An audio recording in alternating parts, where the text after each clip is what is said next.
Boys, good afternoon. I hope you're all having an absolutely beautiful day. It is your bronze god, survivor of the sun, conqueror of the sands, reporting in. And let me tell you, it's quite possibly, I think, the single greatest beach day that could have been had. I ain't even about to lie. It was a peak of about 75 degrees.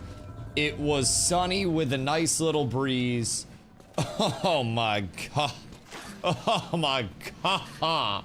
Oh, dude, there's a reason why I'm on at 5. And let me tell you what, it was quite possibly the greatest beach weather that a motherfucker could have asked for, that motherfucker being me. It was, oh my god, S tier. S tier. It was gorgeous. Boys, I hope you're all having beautiful days. Let me get caught up on these streaks. Y'all be fucking yapping. Because he DustyWhy today. The tops of my feet, I think, are the only things that got a little red, and no, you can't see them. And not at this sub count, you can't. You put a 1 and 2 zeros in front of that thing, though. You guys might be getting some fucking DustyWhy. I'll tell you what. There's opportunity. Oh, dear. But no lobby Y today. I was coated in sunscreen, and I have this like adaptation as a Caucasian, where it's like I sacrificially burn once a year, and it's typically in the transitionary period between, comes after summer, spring to summer, right? And sometimes it's even in the middle of spring still. But effectively, as soon as winter ends and we start getting direct sunlight, I will tank my first sunburn of the year, and it's usually in like 60-degree weather. So I got that out of the way in like fucking February this year, actually, thanks to Phoenix. And I think our travel has actually been my onboarding for like Maine peak summer, because we went to Phoenix in February, right? Started to get more sunlight out in Maine, and then we went to Tampa a couple weekends ago, and I got torched in Tampa. Like, I didn't even get sunburnt in Tampa. It wasn't bad like that. But bro, it's hot as shit. I feel as though I have adapted because of my travel. And I think, like, I should probably just take on the equator next. Legitimately just fucking full tank it.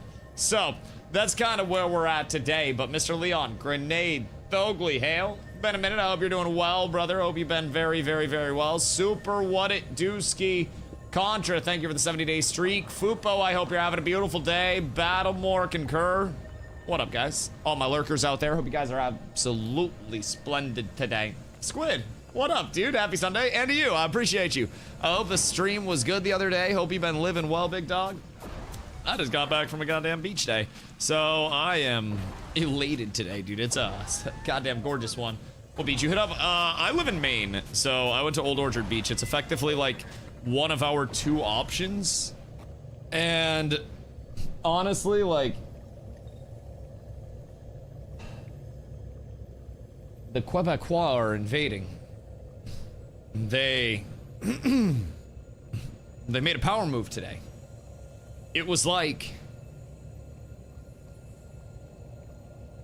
I was in my little area, and then all around me it was constant, oh, ho, ho, and wee, wee.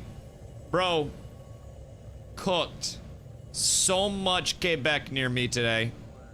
And, like, it's okay, but for whatever reason, half of Quebec just smokes on public beaches. And I don't fucking understand it, but they just can't stop smoking cigarettes. Huff say the 10 ciggies! Oh my god, the bomb. Good morning, sir. Is this because you thought I was gonna die at the beach? You thought the sun got me? You're happy I'm home, Huffsy? I'm here, baby. I'm here. We up tremendous. The sun could not get me. I survived through the power of SPF 100. I'm here. I'm here. And I'm not even burnt. You can't see me because of you. Hold on. I think I can get a hand to show through. Hold on. Yeah, I'm in the corners. Look, I'm up here. See, no burns. We're good. I took a shower after the beach, and everything was actually, like, you know, top shape there. That was beautiful. I mean, I shouldn't say beautiful, but, like, you know, typical shower for me, just general sadness, but nothing burned more than it usually does. So we're up tremendous there. It's a beautiful day, and now we got a whole lot of shit to do on Guild Wars today. I have honestly kind of a packed schedule today because we have raid in 4 hours. I want to make sure that I also, what up, Febreze? What to do, my Goski? I want to make sure that I also finish up the Dungeon Rush event. So I have to do 2 more dungeons. And then we'll also be on Tuesday doing an event as a guild to run dungeons for anybody that hasn't finished their Dungeon Rush. Because I want to say it lasts past Tuesday. I want to say. I don't know what the end date is. Hold on, I should probably check that. Hold on, let me Google real quick. Un momento. Dungeon Rush Guild Wars 2. July 15th to 22nd.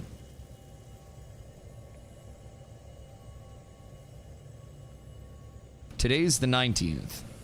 Monday's the 20th. Tuesday's the 21st. We're up. I'm so good at planning events. Holy shit, event planner DustyWhy here, chat. I actually put together like a guild dungeon rush night so we could get that taken care of. We are so up tremendous, brother. So up tremendous. I don't know if it's really you. You need to get replaced with an ocean merman wizard that made himself look like Dusty. How do you know?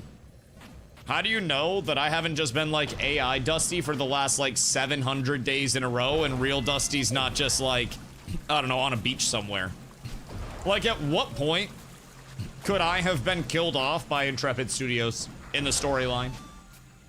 There were gunshots outside of my window one night while I was in Carfin. And then, out of nowhere, I went off camera and the stream just resumed. I came back, we're vibing, and ever since then, stream's been chill. That show's wild. I told you about the second time that there were gunshots too, right? Excuse me. Cause that one was off stream. I was in bed, actually. It was like late night. I was like laying in bed. I was like, odd time for fireworks. And then I see blue lights pulling up outside, and I'm like, man, god fucking damn it. It was trash. Hard to sleep with a shitload of blue lights outside, if I do say so myself. Less than ideal. But yeah, that honestly hasn't happened in quite some time. From what we gathered, it was people that were throwing parties in an apartment. And like, the apartment has since been vacated. Probably because the landlord said, get the fuck out. And the apartment since then has been chill. We have gunshots out in the distance all the time. Oh, yeah, no, these ones were like over there. Like, me to Pew Pew Man. I'm 6'5". It takes me 2 Dusties to lay down and hit my air conditioner. Probably 20 feet. Gunshots are normal in Texas. Well, that's probably like gun range and people just shooting at stuff and not other people.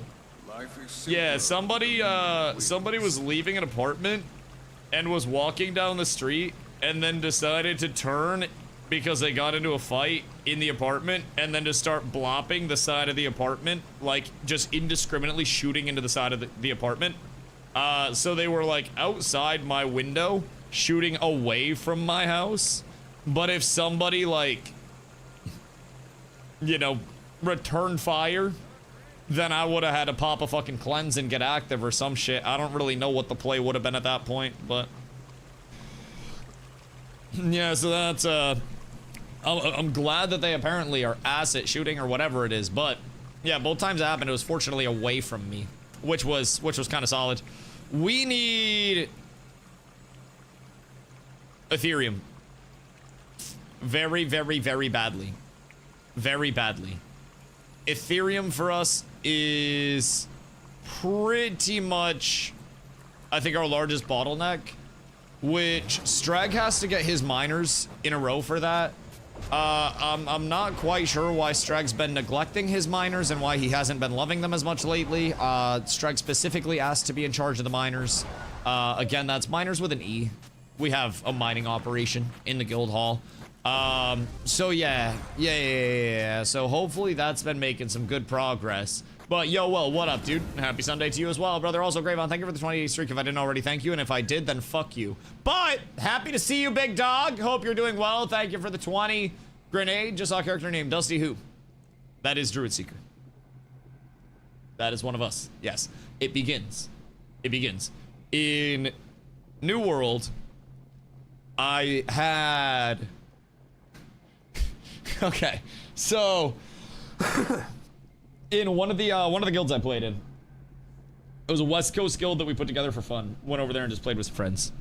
And effectively, on the West Coast server, my name was...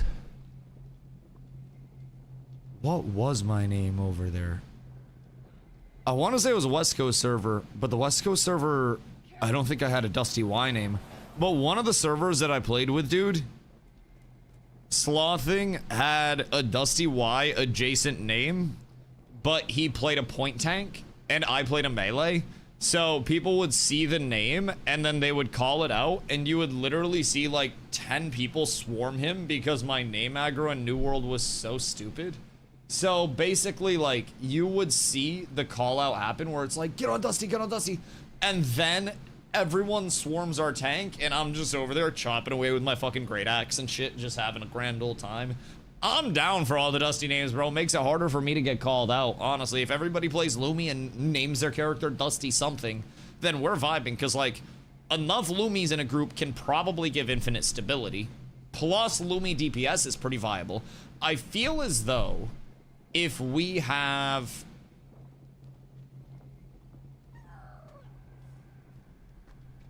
probably like 40 Lumis, then that might take some of the focus off me. So, knock out as many raid encounter strikes as we can. Oh wait, what's the Dusty Porky?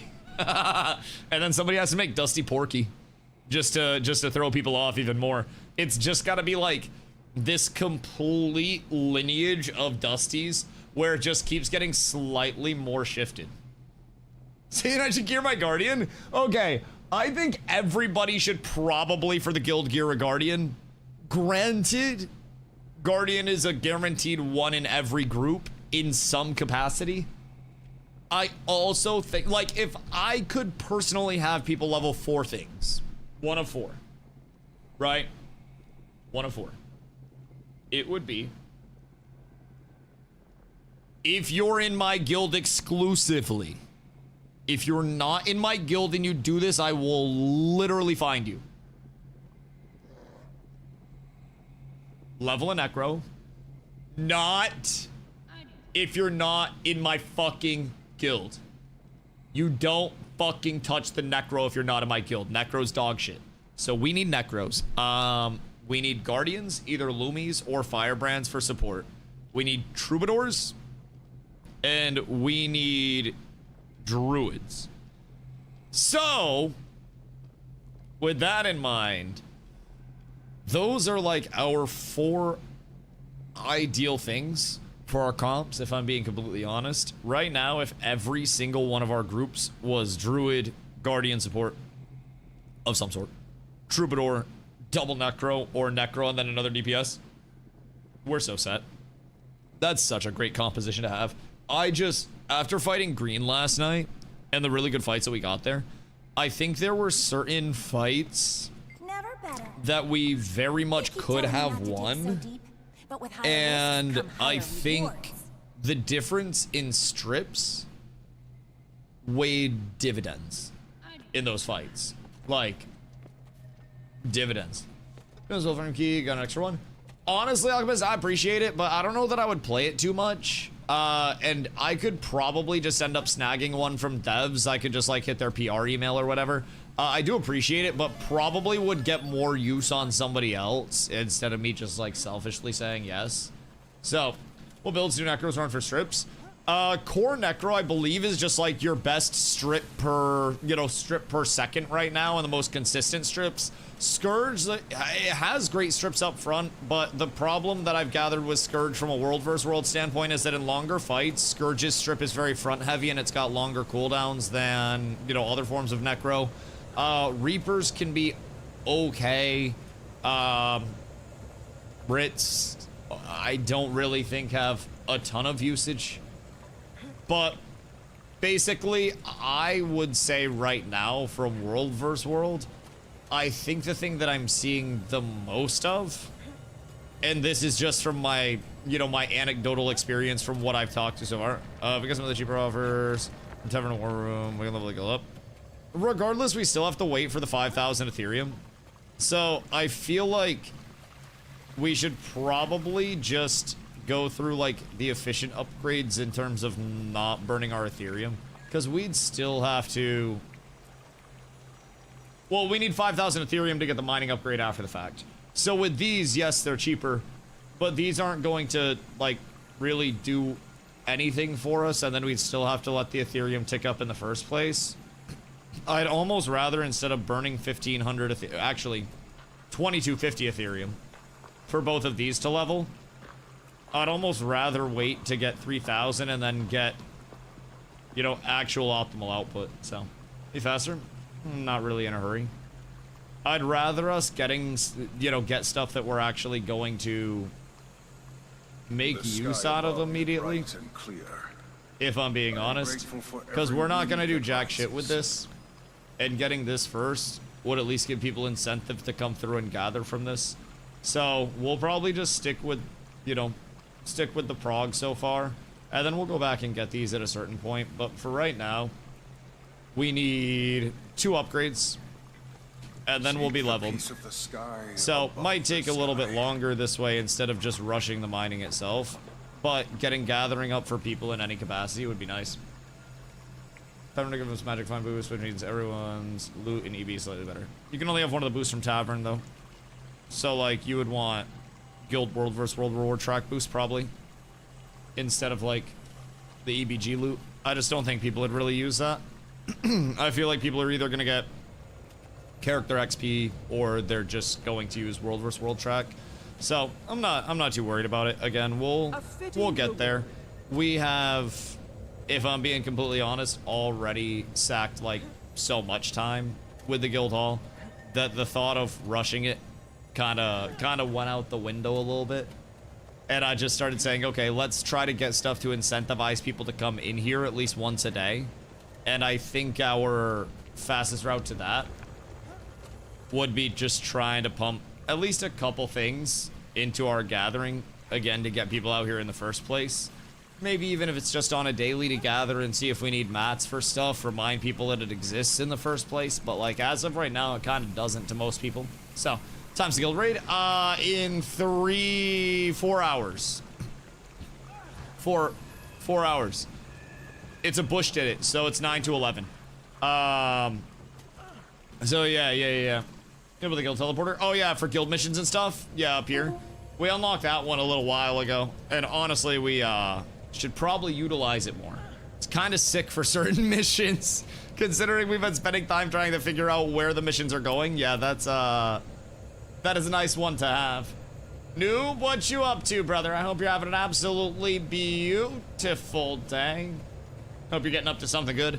Oh, also, somebody at the start of stream, like way at the start of stream, had asked if Guild Wars is the MMO to be playing right now. Depends, if I'm being honest. It's kind of a bitch answer. But like, it really depends on what you're trying to get out of your MMO. The thing about Guild Wars 2 is it's not going away anytime soon. And if you're looking for something that has a lot of content and also, is going to be a consistency in the future without a very high chance of dying. Anything has a chance of dying unexpectedly. But at the end of the day, like, Guild Wars is pretty secure as a franchise.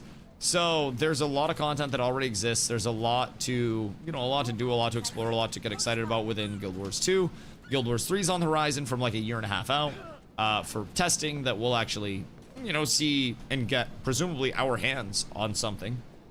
Before then, they're also certainly doing closed tests, like NDA to shit. So people will be able to experience that, and we may even get some more information about gameplay in between now and then too. So Guild Wars 3 is like that light at the end of the tunnel, I think, where even if, you know, you come in and you're feeling a little bit overwhelmed in Guild Wars 2, you're feeling a little bit lost, you're feeling a little bit like it may not be, you know, it may not be exactly your thing.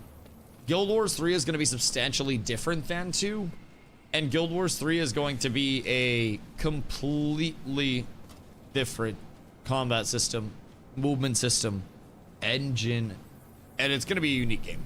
So just from that standpoint alone, right, I think Guild Wars has a lot of reason to want to play it right now, and I gotta go pick up gold. Not a lot of reason to ignore it. And I'm someone that, you know, ignored it for quite some time, primarily because I felt like the IP as a whole was going to be in, you know, kind of a limbo until Guild Wars 3 was announced. And I had no information on when that may come or may not come. But as soon as the announcement hit, I was just like, oh shit, well, GG, that's an easy decision. There is nothing else in terms of the next generation of MMOs. There are indie MMOs that are coming out, right? We got Scars of Honor, we got Dracantos. Forever's kind of like a co-op RPG more than it is an MMO, but even that just had a big update that came out. So there are a few games that are still, you know, hopefuls in the smaller scale of it. But in terms of the next generation of extremely, you know, potentially large MMOs, Guild Wars is the one that cast the first stone. They really, like, got out of the gates first, and they, I think, have put the pressure on other studios to actually show something before they lose their hype. Anyone for some SPVP? Must warm up fingies. I believe that we have at least 4 strong, strapping lads that want the easiest support of their life in SPVP. Because I will protect to no end. I thought this was going to be a fucking legendary. I'm not even going to lie. Anytime I open my mail now, I'm terrified that it's going to be a fucking legendary. Also, Hosty, thank you for the hydrate. I have a peach black tea from like a boba place that we went to. So there's a boba place near the beach that has like Korean corn dogs and then boba teas and like milk teas and shit like that. And also they have, and I quote, viral ice cream. The viral ice cream is like the ice cream that's flavored like a fruit that's shaped like a fruit. So it's like flavored like a peach and it has the peach, you know, white chocolate shell to it. Those are typically, I believe, a 3-pack for about 10 bucks. They were selling them for $10 per for like a little fruit ice cream. And they were flying through them. Like, and I mean, I shit you not, there were 5 other orders in the time that we were there. We got teas and 2 Korean corn dogs. There were 5 other orders, each of which had minimum 1 corn dog, most of which had 2. Not corn dog, sorry, ice cream. Most of which had 2. Got me thinking about the corn dog again. That shit was good as hell. But yeah, most of which had 2 of the ice creams. Like, there were, in our time there, I believe it was 8 of those ice creams, because it was 3 3s and 2 1s. Or sorry, 3 2s and 2 1s. Math. 3 2s and 2 1s. So it was 8 ice creams that were sold while we were there. 80 bucks off of ice cream. Which is absurd. The Balthazar tourney went open 5 minutes ago and no one signed up. Wait, what do you mean no one signed up?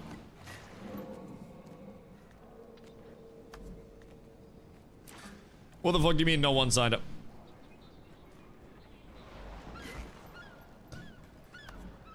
Nobody at all? Wait. Surely that's not true. Surely that's not, like, accurate, and it's just a bug, right? It doesn't say there were any registrations. Apes. Yo, Death. Thank you for 3 months, dude. I appreciate you. What? Wait, is it because there's the weekly as well? Oh. It's because there's the weekly. Uh-huh. Uh-huh. Damn, that checks out. That checks out. We gotta be aware of that. Because that is a goddamn shame. That truly hurts my soul. Ow. That's a goddamn beatdown. Weekly ends soon. Well, yeah, but we could have signed up for the daily, basically, is what he was saying when I got on. So effectively, with this, the daily tournament, if we signed up for this, because everybody else, you know, didn't, we would have just won for free. So, let's see.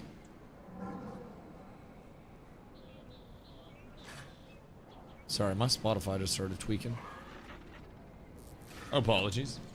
Apologies. Everything went terrible. Alright, so.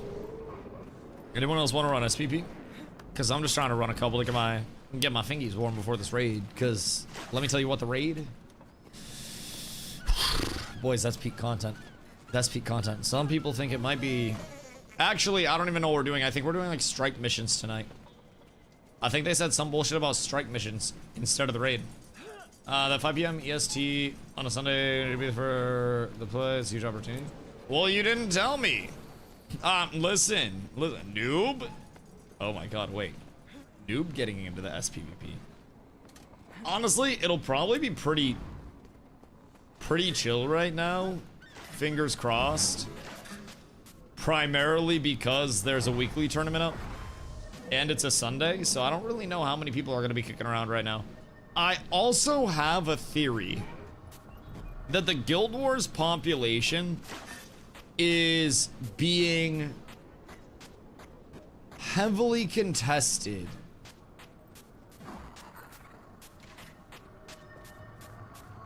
by Palworld. I know it sounds crazy to say, but bro, Palworld is going fucking sicko mode. Like, Palworld is going hard in the fucking paint right now, and they just keep pulling players. It's almost...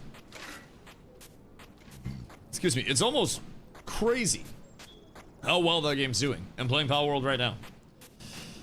How good is it? I don't know about you, but... Palworld hit like 916? I think they broke that again literally yesterday. Palworld, Steam charts. I think they went 961 or something. 956 for their 24-hour peak.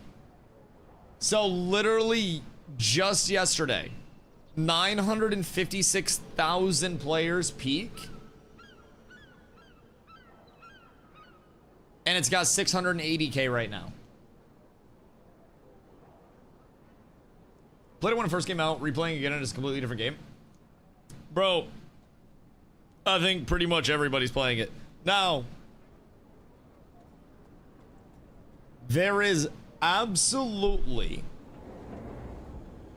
a little nagging thing in the back of my mind that just says, remember once human. I think Palworld is much better managed and will do far less shady shit than Once Human did, but it is never set in stone that everything will continue on the path that it currently is on. Once Human, bunch of lion-ass devs. For me, it was also primarily the pushing for AI developed asset theft effectively, and the allegations from former employees of trying to train AI models to copy assets from other games and slightly change the homework of it, and they implemented assets that No Man's Sky had created, and then they backpedaled on it, and then a former employee threw out allegations that they very heavily drive AI for asset development, and they just train it on existing assets. So, stories are very different. They will not do what Once Human did. Once Human had all that planned was kind of obvious. Yeah, it was kind of shitty to see what happened with Once Human, if I'm being completely honest. It was something that had I made a Once Human montage the first, like, week that the game came out. We were cooking. I made a lightsaber in Pal World. Oh, dude. You know what the craziest thing is? I've heard that we could do a PvP server for cats in Pal World as well. So effectively, you can have up to 32 concurrent on a server, I think. I don't know if it's 32 total or 32 concurrent. But from what I've gathered, through the lobby settings, you can set up PvP. And then from there, who just accepted the queue? You can also have, like, guilds, and you can fight against each other in the guilds. So you can make it effectively a Rust world, but in Pal World. Which is crazy. There's a lot to do. From what I'm hearing, they're looking to enable it so you can have larger servers. How to make a PvP build? Oh, no, that's okay. I just like yelling at people. Noob, you're good. I thought it was going to be shrimp. So, hedging my bets there. If it was you, it's perfectly okay. If it was shrimp, not okay. Not okay. I'm confused what happened with Once Human. There's kind of like a laundry list of things, but effectively, the developers, if I could summarize it, it basically became an AI game. More or less. A lot of development processes, I guess, came out, and effectively everything from, you know, allegations that they just trained AI models to do their, I just tried to move with the wrong mouse, trained AI models to basically, like, take other games' assets and train them on the assets exclusively, and then we're like, make these assets for our game, and then it would just make those assets for their game, see them taking a No Man's Sky asset directly from No Man's Sky, and they, like, acknowledge that publicly, and they were like, yeah, fucked up. So that's something that was, you know, confirmed from them, and honestly one of the smaller things. But from the start of Once Human, there were a lot of very strange decisions being made, not only with, like, game directionality updates, whatever it may be, but just small things. Like, I think one of the first indicators was, like, the battle pass, right, that they brought in. Once Human battle pass. Let's see if I can find it.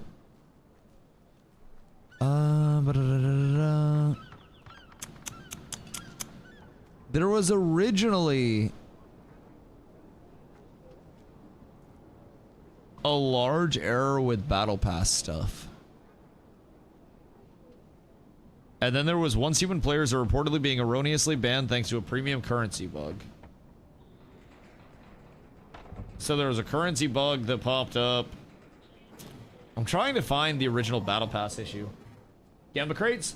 Oh, was it the Gamba crates and not the battle pass? Fuck. Why did I think it was battle pass stuff and not Gamba crate stuff? Because the worst I'm finding on the battle pass was that their premium battle pass is kind of scamazzy. And they seem to double charge people a lot.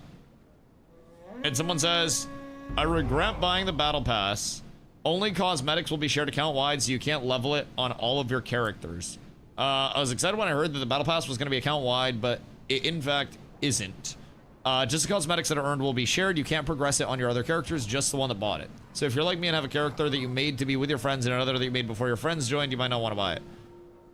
And then they ended up, I think, changing that. But that was another large amount. That was 2 years ago. And I think they brought in an update for that the following August. And I don't remember exactly when that was.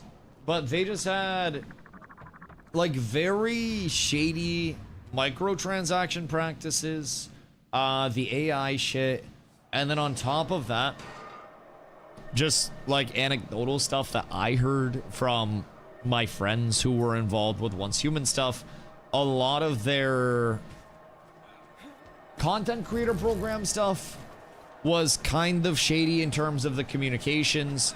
There were some allegations that Once Human streams were being botted by the developers to try to boost numbers. So there's a lot that's out there that's just like, oh, how could we have maybe not done all of this and had every single bag fumbled back to back to back? It's almost like the survival New World, in a sense, which is kind of funny because New World was supposed to be a survival in the first place. But it's kind of like the survival New World, where they just made decision after decision after decision after decision that was basically the wrong dialogue option, no matter where they went with it. And it was just like, if it was a hardcore run, bro, they wouldn't have made it past the first screen. It was rough over there, if I'm being completely real. But I played it for a little bit. Game was kind of fun. The what were the little thingies on your back called? Almost called them pals. You're mutants or some bullshit. Not even fucking worth it. God, I haven't played Once Human in years. Good 2-week game, Once Human? Oh yeah, dude. That shit slapped for 2 weeks. Your little dudes on your back though, they were overpowered as fuck. I ran a little samurai guy, and any time that somebody wouldn't peek me in a fight, I would just sick my little samurai guy on him, and then samurai guy would go up and one-shot him, and if they ran from samurai guy, then I'd just snipe him in the fucking forehead. It was goddamn beautiful, if I do say so myself. Alright. You guys blast. I believe in you. We have damage, right? Because I don't. But I'm quite certain that we do somewhere. I'll keep you guys up, though. Everything's fine. Don't worry about it. I might be able to do some damage myself here, given the set of the circumstances that we're in. You know, might be a solid opportunity for me. Don't worry, noob. You're fine. You're fine. You're fine. You stay in. If you're ever in doubt, just stand directly on top of me, and I will have so many heals for you. You will never die. As long as you just sit directly where I am. They have to kill me to kill you. And then even if they kill you, hold on, ready? Oh, you got X, never mind. I was gonna cook that up for you. But I might have misplayed, and then I also didn't holster my weapon to cancel, and I think I might have sold that. I'm not gonna lie, I baited Nubin. I sold my res just slightly. And I might have killed the entire team. I ain't about to lie. Alright, I'm gonna just hit the dip set here. I'm so sorry. I'm just get a little bit of a reset. Perchance. If I am so fortunate to be able to do so. Yes. Lick my actual noodles. And then Fortnite. Are you gonna run into that? You're both gonna run into that, aren't you? Where are you guys trying to take this? Because I don't think you're gonna kill me. I'm quite literally... Okay, turn on this. And then we go kill the DH. Yeah. They left him alone. He knows he fucked up. Oh. I got stuck on that little railing. I ain't even about to lie there. I fully just got stuck on that. What the fuck is your problem? What the fuck did he hit me for? Bro, I hit for 100. Out of all the people there, you're gonna hit me? You deserve to die, you fucking buffoon. Jesus Christ. Make sure you kill that guy. If he gets rezzed, I swear to God, I will abandon all of you at all points in time. All right. There we go. We win this. Press T to go on my target if you guys need target call. I'll try to keep some marks. Oh, actually, we go here because this is more their annoyance, if I do say so myself. Quite toxic, kind of assholey, and we're also probably fine. This one, we're fine. I get behind, and then you guys just blast that. I'll come in with heals. We ball, sir. I need you to just actually fuck off and die. Thank you so much. I appreciate you, dog. You are truly goated. So just Ooga. Ow! What are you doing? Die again, you fucking zombie! Jesus Christ, what is this, man? Everybody just dog him down. Dog him down. Don't let him play the game. He needs to die. Their Gale Shot is like their core facilitator of all of their damage. And then after that, they should all just crumble. And they hit for nothing. So we just vibe off that. Next target in the middle. We do want to push back to mid. And this actually isn't going the worst, boys. We're starting to get it in real time. We're actually coming online. They thought they had the free game. But all we had to do was get a little fight where I don't sell noob. Sorry, noob. Dude, it's like noob's first SPVP as well. And I'm just like, yeah, man, stand on me and you won't die. And then he instantly fucking dies, and I fuck up the res on him because I was laughing too much. Literally his first introduction to PvP, and I lie to him. It'd be like if I was teaching him how to swim, and I'm like, yeah, go underwater, and I'll pull you up. And he's just down there like... Bro, I swear to God, I feel so bad right now. I feel fucking terrible. As a support, it's like the equivalent of like dropping your kid while other people can see if you're a dad. Like, dude, I feel terrible right now. I feel like nobody else deserves heals except for noob right now. Primarily, you guys know what to do, boys. Ooga and booga. Everybody on the target. Everybody get on that one. And then they all die. And then we don't die because DustyWhy is smart with his abilities. And these guys are not smart with theirs. And they just got fucking Fortnited to shit. Brother, I'm kind of nasty with it right now. I ain't about to lie. They can do whatever they want to. And I don't think it's going to be enough. I think we might just be cooking too much. Like, once we get on their Gale, I think they don't really have many options back on them. And then we're good. Oh, wait, never mind. They're back around the edge. This one. We're fine. I have heals for you guys. Everything is awesome. Everything is cool when you're part of a team. Where is Luna? This one. Luna! I need to tell you something, Luna. Thank you, thank you. That's a beautiful trade as long as we get this kill. We literally just need to push them off. And then we ball here. But they are like all inning to res this ho, bro. I've never seen anything like this. This is a full dependency on this one Gale Shot on their end right now. And I respect that so much. You're good, you're good, you're good. I got the res up that time. Everything's fine. I don't know how much more I have. Oh my God, I'm getting purpose CC'd. I'm in a one-move combo right now. Everything's fine. Everything's good. You guys don't die here. Get away! Bro, they are like inting to fucking res this man. Oh my God. What is this? Bro, it's an abomination.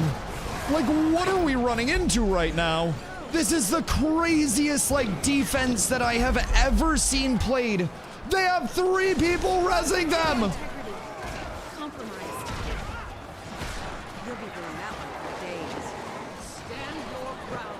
Bro, this must be an e-girl. I have never seen them for a single mid player like this before in my goddamn life. They are feeding us kills, but they are getting res by 6 like they are the goddamn president of Wakanda.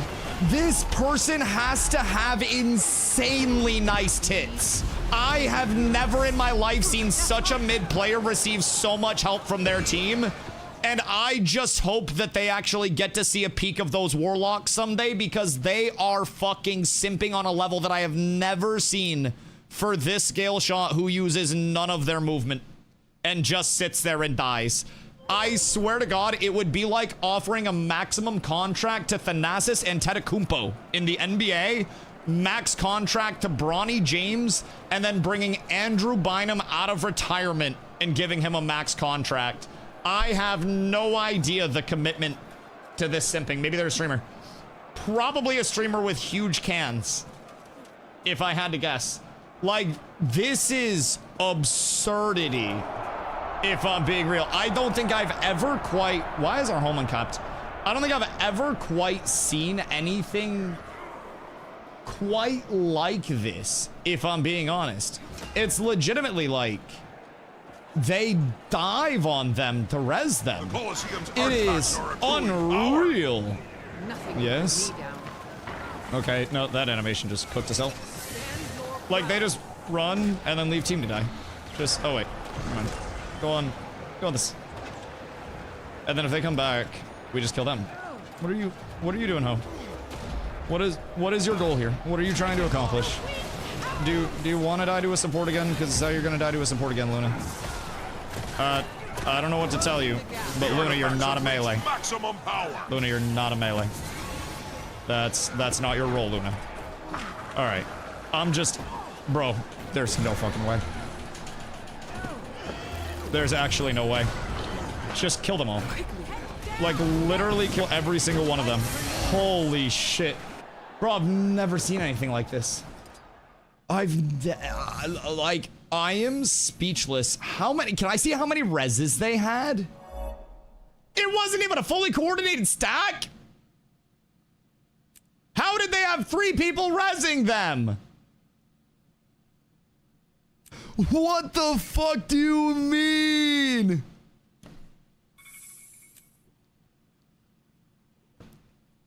That's crazy, not gonna lie.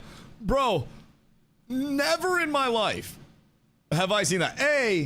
That also goes to show the importance of stomps, like having a Paragon support for SPVP, for instance, because of banner. Really important because of stomps there. Being able to actually finish your kills, wildly important. So yeah, that's holy shit, bro. They literally just triple resed. But they called in the medic. I have no idea what just happened. So new, basically, Gale Shot, the one that we were marking for a target, they are very squishy, but typically very hard to catch.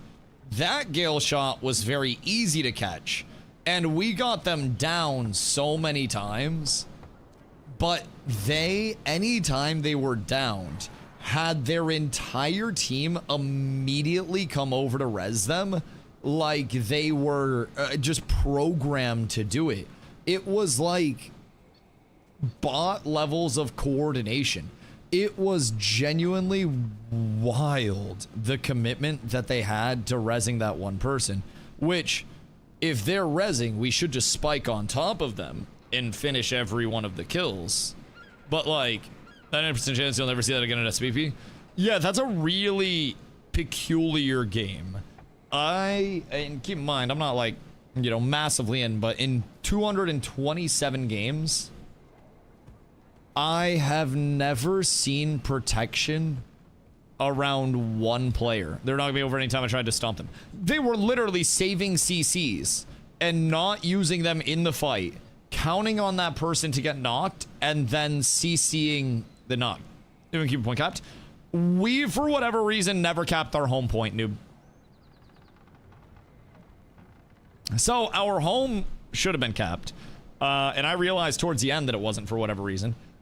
But basically, we were fighting over mid, and ideally, at a certain point, when games are stalemates, like in a usual like comp, if you're putting together a group for like tourneys or some bullshit, then you'll have somebody that rotates around and can kind of like fight at side points. You'll have somebody that typically has some form of stomp, so that way you can finish the kills when people go into their down state. Usually if you have like a Paragon support, for example, that's a warrior variant, or warrior elite specialization, you can get your elite ability there to be your banner, which is stomps and reses. Super strong, incredibly strong. So we just ignore that game. That game was an incredible anomaly, I think. If I had to guess, I hope it was an incredible anomaly anyways, because let me tell you what, I'm a little bit fucking like flabbergasted at what just occurred, if I'm being real. I think it's also partially on all of our people that did not finish kills.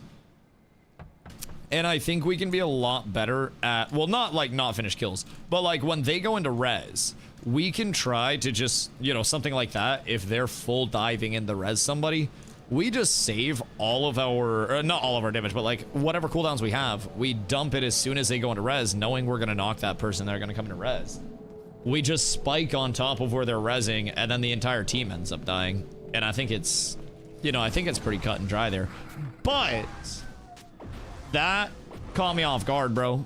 Like, if I'm being completely honest, I have not seen anything like that in quite some time. That is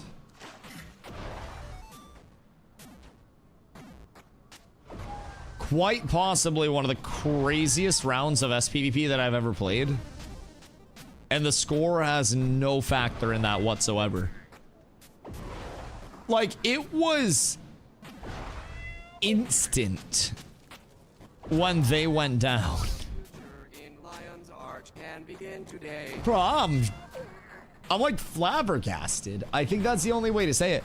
I'm truly, in every way, shape, form, and capacity, I think flabbergasted. And I'm not quite sure what to... I don't know what to feel right now. Look, as they freeze and spin to win when they came in for res. Yeah, I mean, I was trying to push them off with my shield at a certain point, but then they just keep stab up, or they just walk back, because I don't really do a lot of damage. I have to pee, because I've been pounding water and shit since I got home from the beach. But, I don't want our Q to pop. I'm a little scared. I might have to do it after this next game, though, because I don't have long. My balls are feeling pretty much at capacity right now, chat. Oh. I know you. Okay, fine. Somebody... I think that's a sign. You have time now?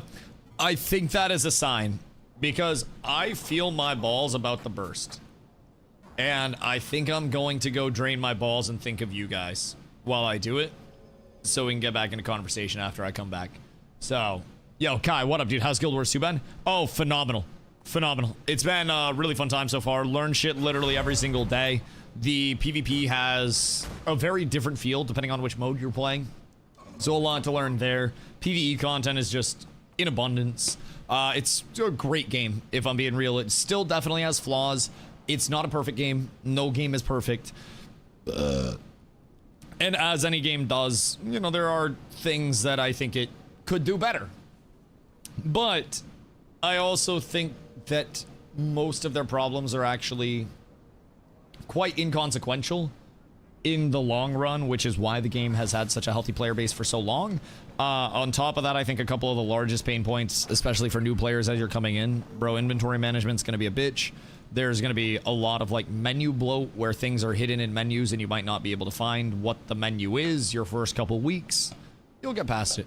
Inventory management gets a little bit better once you become familiar with it.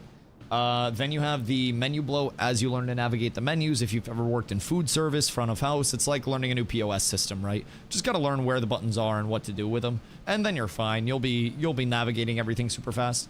Those are honestly a couple of the pain points. Outside of that, I'd say the third largest pain point is just the combat system can be a little bit confusing for some people, just because there's such an emphasis on like buffs and debuffs all the time. So the combat system can kind of give a little bit of a brain fuck, if that makes sense. But yeah, it's been phenomenal, man. Okay, chat, hold on. I have to pee because I'm holding up the PvP queue. Un momento!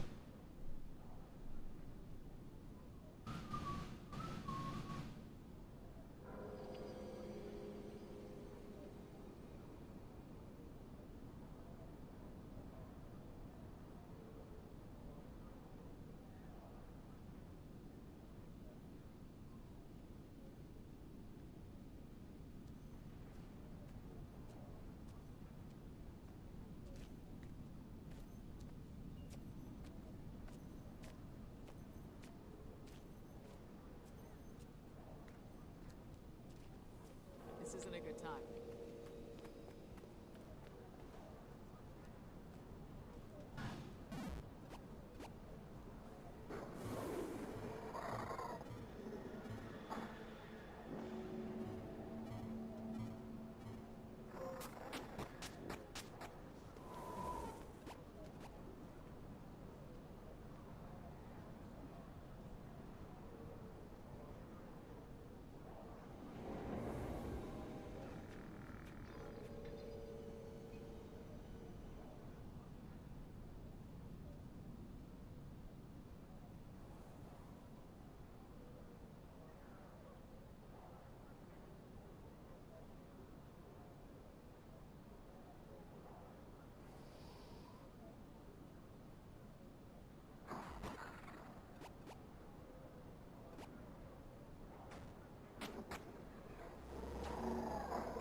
PS store to the boss.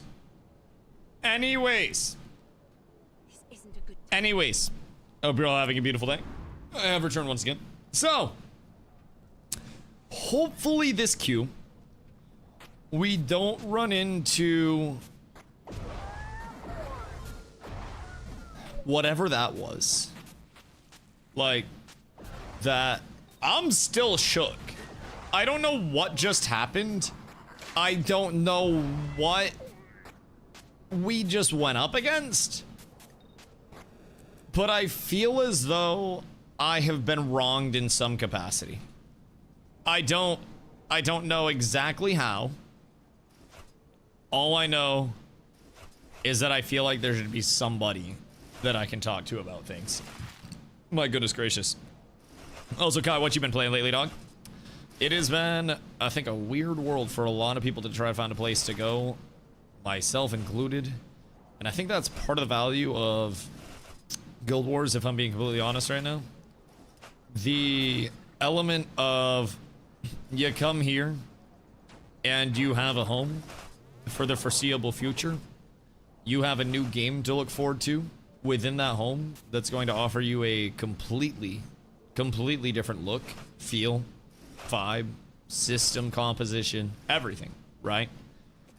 And I think this is, you know, the most long-term outlook home that the community has had in quite some time.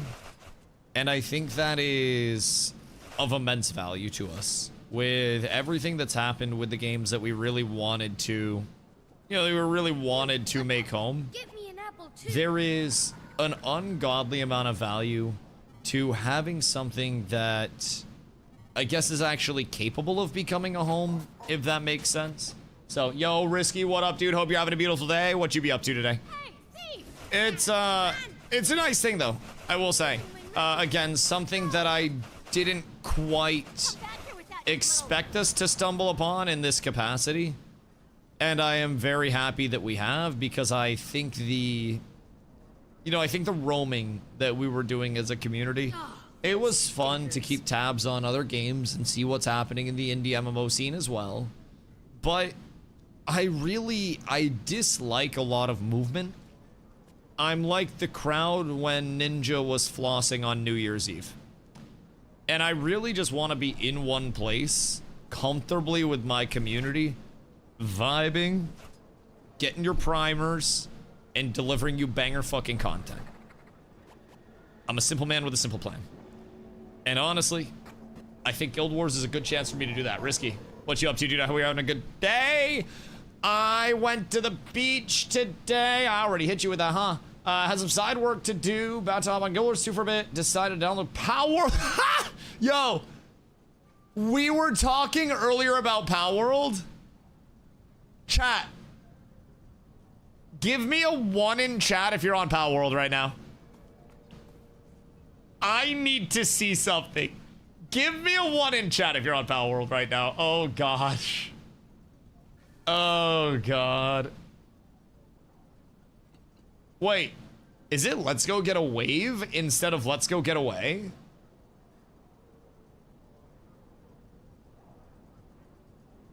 Wait. This is like I threw suicides on the tour bus type discovery. Is it really let's go get a wave? Cause like, Apples? oh, inventory? My inventory's not bad right now. It's not the worst. There's some organization that I could probably look to accomplish, but I feel as though overall I'm in a relatively decent spot, all things considered. Now, am I going to salvage these 215 kits without opening them? Probably, because I don't think I have the patience for that. Let's go to wave is the actual lyrics. Huh! Yeah, mind blown, I guess.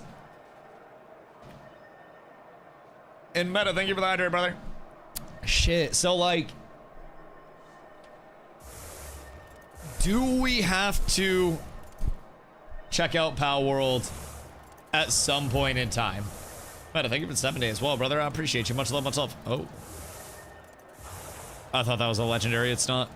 Everybody's so small. Noob, how does this make you feel? I want you to know, this is actually what Sergeant Stomps and I look like beside each other. Just real proportions between a 5'6" and a 6'5", man. Just so you know. This is... Come up to your knees. Yeah, basically Stomp's height. Like, every 5'6" man just looks like this to me, I want you to know. I found out yesterday that Iggy is 5'3".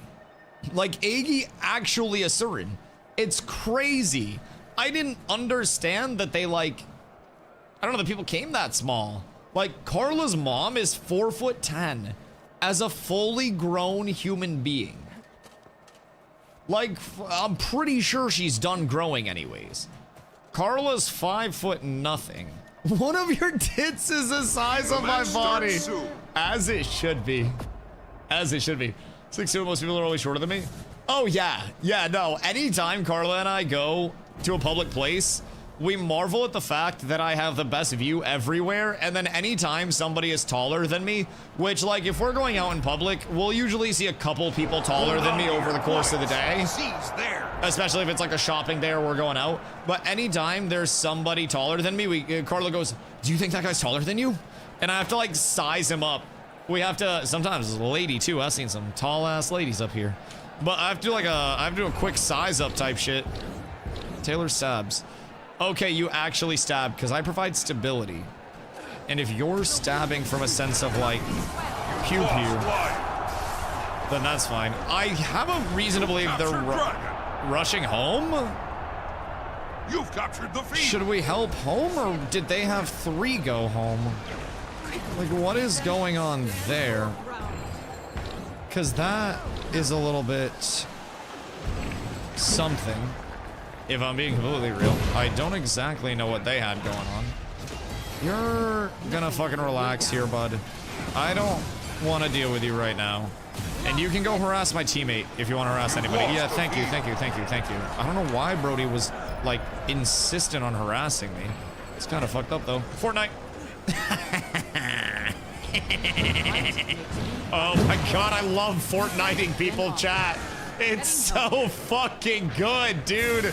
Like, who decided to give me an actual fucking Fortnite wall? Did they not know what was going to happen? Goodness gracious me, oh my. What else with Golden Zoo, other than streaming it? What would best recommendation be on how to create content with Golden Zoo? Still new to making content. YouTube. If you're new to making content, you've captured the field. Streaming sucks.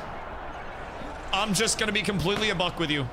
If you're new to making content, lean into YouTube, TikTok, fucking Instagram Reels. Facebook is unironically, if you have an established presence on YouTube or TikTok, past a certain number of followers or subscribers there, you can get paid a few $1,000s a month to just cross-post onto Facebook because they're trying to build out their content side. Since I'm on Twitch as my primary, I don't qualify for any of that. On top of that, Twitch is very long demanding hours if you want to break in because you have to basically establish yourself as a name and then you have to be there enough for people to, after they recognize your name, show up in your channel for whatever reason, whether their normal streamer isn't on and you catch someone right time, right place, whether you got the witty title, whatever it may be. But there's got to be something. I'm going to boot this guy back. No, you don't want to come over here right now, you little bitch ass motherfucker. He doesn't want smoke. He doesn't want the smoke, chat. He's so fucking scared. So anyways, home, I'm coming, relax. But effectively, like, streaming is long hours. It's akin to opening a restaurant. You need to find yourself, you know, as a restaurant, setting up shop and having your storefront long enough for people to recognize, oh, hey, there's a new restaurant here. And then you have to give them a reason to go to your restaurant for din-dins instead of all of the other restaurants that exist in the area around you. And you have to convince them that your restaurant, best restaurant, or again, just catch them at the right time in the right place. And that's something that I think takes a lot of time. I myself have streamed about 15,000 hours. Just for perspective, we checked in on that like yesterday. I've streamed roughly 15,000 hours full time. Not full time, but all time. I've been full-time for 3 years-ish, streaming for 10-ish. So for me, I'm like the worst example of what to do and learn from my mistakes, because with YouTube, you can typically find your videos and your content reaching far more people for far less effort. Not to mention, can someone go get home so I can support these bozos? Not to mention the algorithm pushes that YouTube provides. You don't need to be massive to have keywords that hit in terms of a search. Guild Wars 2 2026 tips, Guild Wars 2 2026 best class, Guild Wars 2 2026 how make gold, Guild Wars, you know, 2 2026 how to get hand jobs in game, best ERP guilds, right? Every type of guide like that can sell, and it can also become somewhat, whoops, I'm dead. It can also become somewhat evergreen content to a certain extent, which I think is really rare these days, especially in the gaming world, to truly hit a point of having evergreen content. And many games aspire to have evergreen, but they never actually hit that point. Fortnite, get fucked. You little bitch asshole. Can I get out of this? I think I can get out of this. Sorry, many, not games, but many content creators aspire to have evergreen content with the games that they're playing, and it just doesn't last long enough. So with Guild Wars, you absolutely have the capacity for a shitload of evergreen content, where Guild Wars 2 is a search term and has been a very widely used search term in gaming for the past, you know, almost 14 years. And the Guild Wars IP, likewise, right? So I think there's a lot of room on the YouTube side of things, on the recorded content side of things, and I think it's just more accessible for content creators. I think it's far... What the fuck was the point of that, you asshole? I think it's far easier and more accessible for most people time-wise to say, I'm going to take an hour and I'm going to script out an 8-minute video. You've captured the field. I'm going to take a couple hours after that and record. And then your largest chunk, Fortnite, if you're doing it all yourself, editing. I don't like editing, and I would also rather spend my time on stream, which for me, if I edited shit myself, I could probably have a ton of content out, but I also don't like recording that much. So even if I knew how to edit, like Carla edits for me, but I don't like recording content enough to get like consistent content out there, because I just find recording to be kind of awkward comparatively to the live side of things. We'll need one to mid with me, you hooligans, come. But yeah, so like on the live side of things, I just enjoy being here, chilling with the community, yapping all the time, and it's kind of like weird for me to be in a room by myself, just yapping to the abyss. Granted, that's kind of what I do, but when I'm on stream, it technically doesn't play out like that, you know? Wow. They just got fucking blasted. Golly. I'll take that. So, streaming just feels a lot different, but I also say, like, streaming in general is, I think, a lot harder. Especially if you're just going from a standpoint of, like, trying to get started. Noob, I got you. Never mind. Never mind. But especially just from a standpoint of, like, getting started. If you stream, 99% of streamers are going to go live once and then never go live again. Honestly, if you haven't watched Ludwig's Streamer University class, you should. It's actually, like, Streamer University can be a lot of a meme, but, like, Ludwig is being very transparent and dropping a shitload of valid information. Just, like, this past year, there were 6.5 million streamers that went live on Twitch overall, and there are fewer than 10,000 that stream full-time. And off of that, there's, like, and full-time being like an hour's threshold, right? Or just being massive enough in terms of their population to stream off of that. So in terms of like full-time streamers, the odds of that are, you know, just incredibly low in the first place. And the top-heavy aspect of streaming as your primary income, if you are someone that is, you know, a few thousand average viewers, then you can find yourself making great money. But as a streamer or as like an online personality in general, you're trying to get to the point where you're not just like, hey, I'm a streamer, give me money because I'm a streamer, and like get it from your community. You're trying to go to companies and say, hey, you should give me money because of this reason and that reason.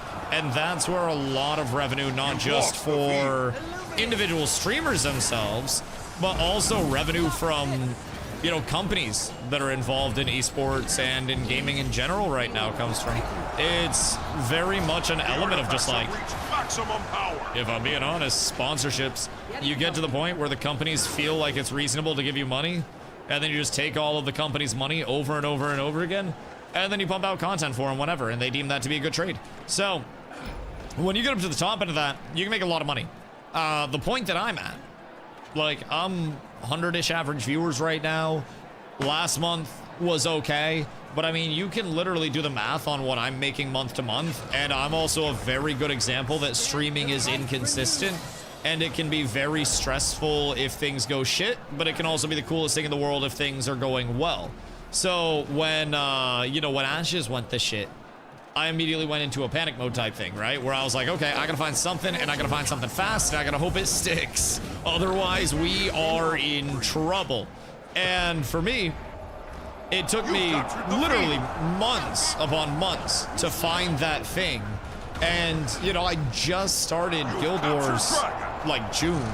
So that was, what, 5+ months after that shit went down? So it really, it took quite some time for me. And with that, I probably, you know, many times over in other scenarios would have lost the momentum to stream full time, and many things with the channel would have kind of like devolved. But I am brute force, and I have an incredibly supportive and consistent community that is pretty insistent for whatever reason that I continue being able to stream. Oh, I got verted. Wait, that wasn't even a vert. That was just a normal, that was a mirage.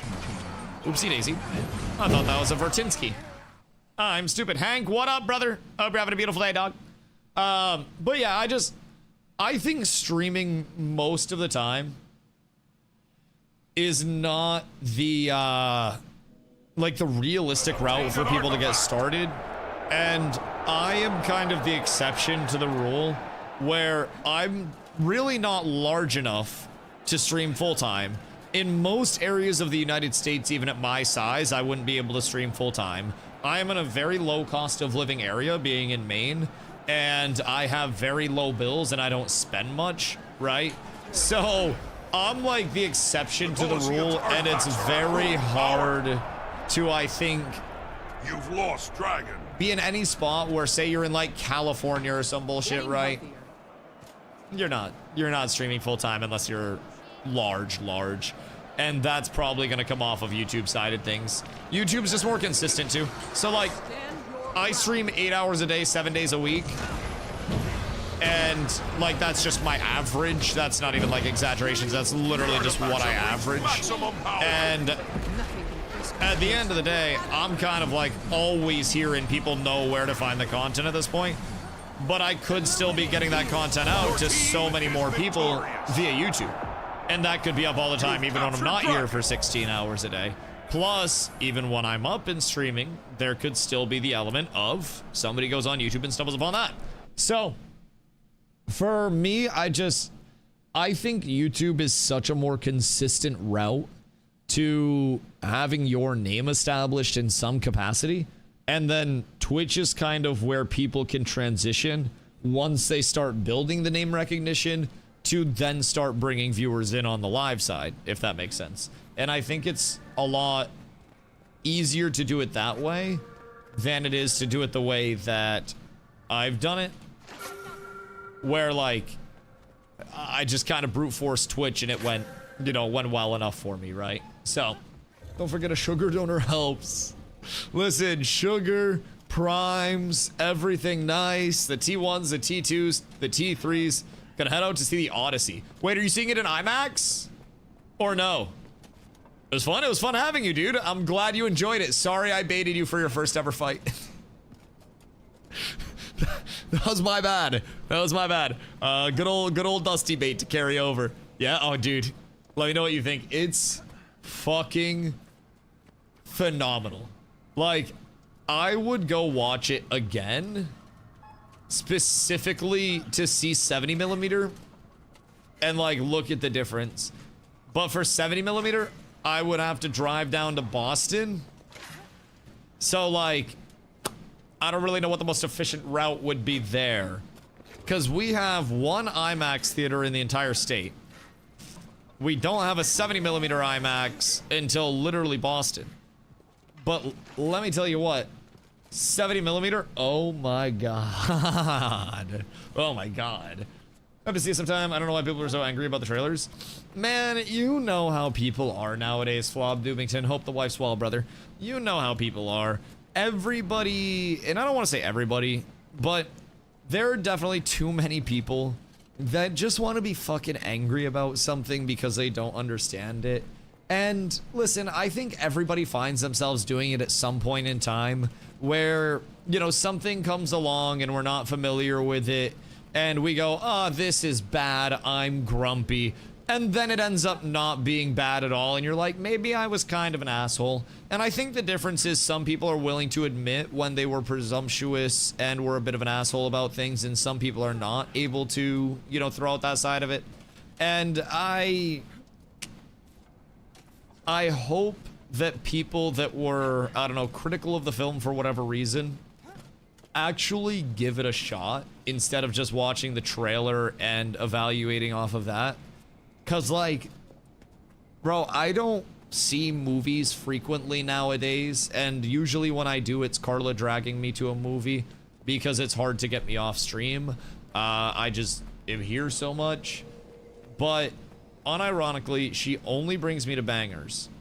And this was by far, no contest whatsoever, the most engaged I have been, and the most memorable, like, immediate recall of the entire movie experience that I have had in a very long time.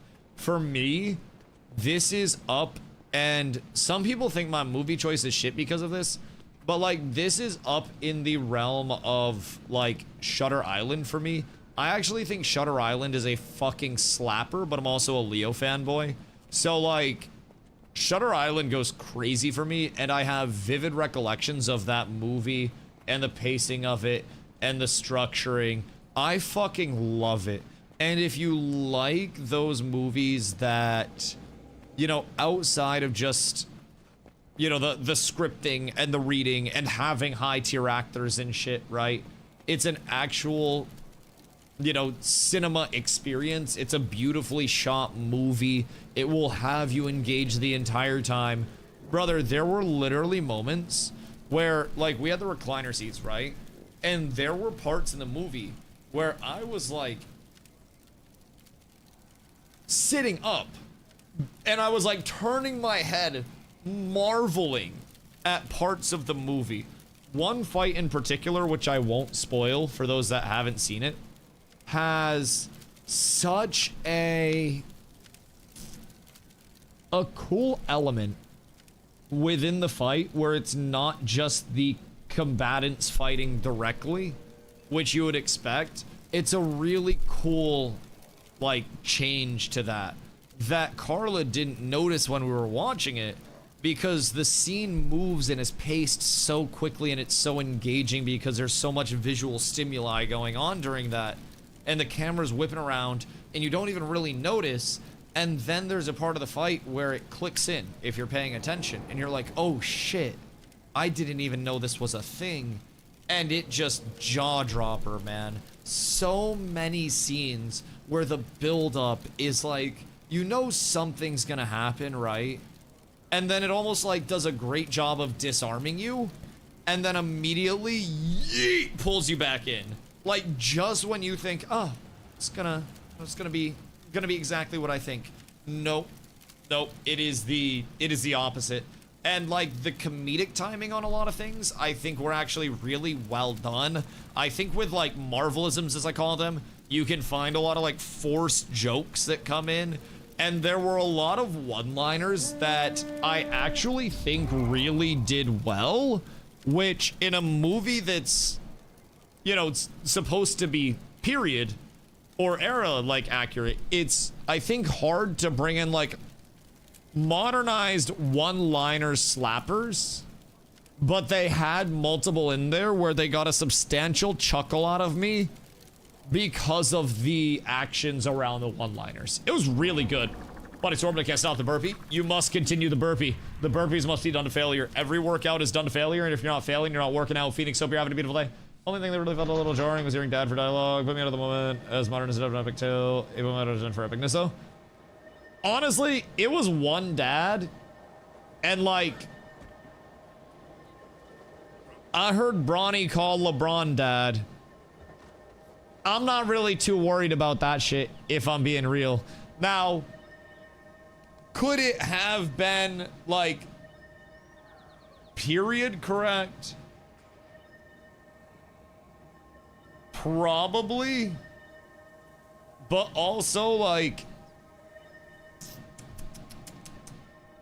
I don't think it was a horrendously out of place. A father would have sufficed. Hold on. Let's see. Dad wasn't formally invented, but naturally evolved from the instinctive da or dada sounds babies make when learning how to speak.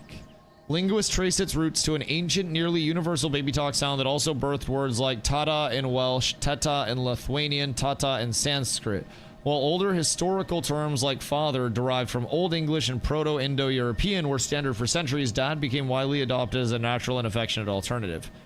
So effectively, dad predates father, and father was Old English. The match starts soon. And dad technically outdates it. Just as a throw through. So technically, I feel like dad would be more period correct. Hold on to your points. The earliest use of daddy in a non-paternal context was in 1681. Well, that's something I didn't expect to learn today. Huh. Closing out of that tab now. So, apparently, it was what ladies of the night would call their clients. So they would, yeah. Can't be 1681, Carla. Not 1961, 1681. Like, or some bullshit like that. I think it was 1681. Yeah, like, that shit goes way back. Like, oh, ow. I have been hit with an absolute nuke. Because I'm not paying the fuck attention. If I'm being completely honest. Get one of the X's. And then we're fine. Yeah, or that. Thank you. I'll start paying attention. My bad. They have a very, very, very, very, very, very, very annoying team. I ain't even about to lie. And I was not paying attention. They have double guard. Oh my god. Wait, what is their fucking team? Am I on Fent? Or is their team like super goddamn talked? Oh! Don't worry, I got you. You're fine. Everything is awesome. Everything is cool when you're part of a team. Fuck your telly stomp, you dirty rats. The waterfall is yours. Everything hurts. Bro, they are Captured the quarry. pelting my shit. Like, I am getting hosed by these lads. They want me dead all the time. But they're actually, like, losing the match because of it. Like, they're trying so hard to kill me that they're unironically losing. I think the Odyssey had a couple parts where the dialogue was weird. You've taken the graveyard. Are you talking about the one, like, fight scene in particular that I mentioned in the car? Where it just established Uber Bitch of the Century? Cause like, that one definitely, I was like, okay, It's funny, but like, could this have played out differently? Maybe, you know. But I also feel like that one may have been... Well. That is a Mechanist one-shot build. That's an overheat. So basically, Mechanist play... Or sorry, Hollowsmith. Yeah, that one. Hollowsmith. Is it even overheat? Or is it something other than overheat? Oh yeah, it's overheat, sorry. Hollowsmith, not Mechanist.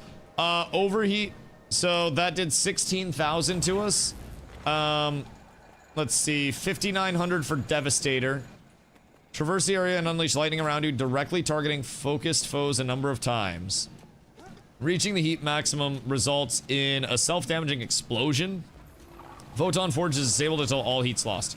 So effectively, it's just a Giga one-shot combo, which very annoying. Just try to stay spread for it. I will also try my best to keep protection up for us as much as I can. Because, like, it does hurt, but also he's entirely cooked if he, you know, if he doesn't get it. That's his entire usefulness, like, all at once, is just that one combo. So there's not much else to worry about if I'm being completely real. He does, I think, just about nothing other than that. So, and he just runs off. So just spread out and be careful. Because it's literally just a telestomp combo. Such a good movie. Oh, yeah. I would, like, unironically, if we had reason to go to Boston... You've taken the graveyard. I would go to Boston to watch it in 70mm as well. Just to see, like, what the differences are there. Genuinely.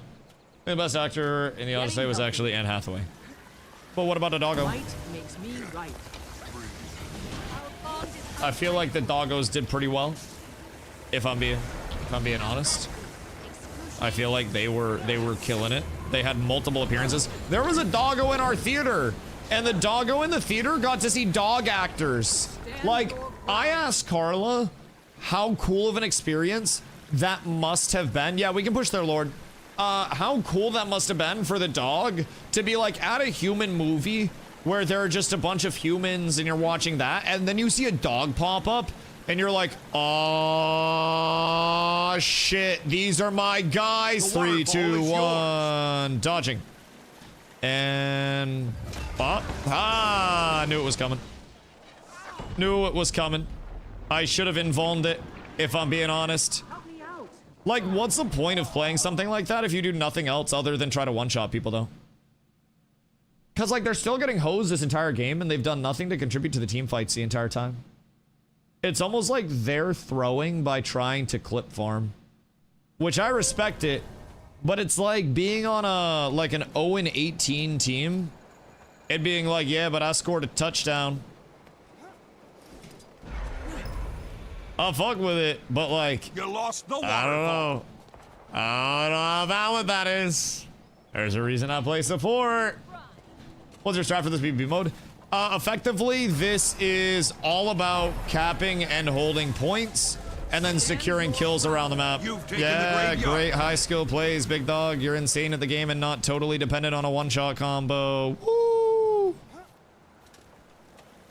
I'm proud of you, by the way, for being able to press 2 buttons. Actually Insano style player. I've never seen anything like it before in any game that I've ever come from. It's, whew. Goddamn game changer.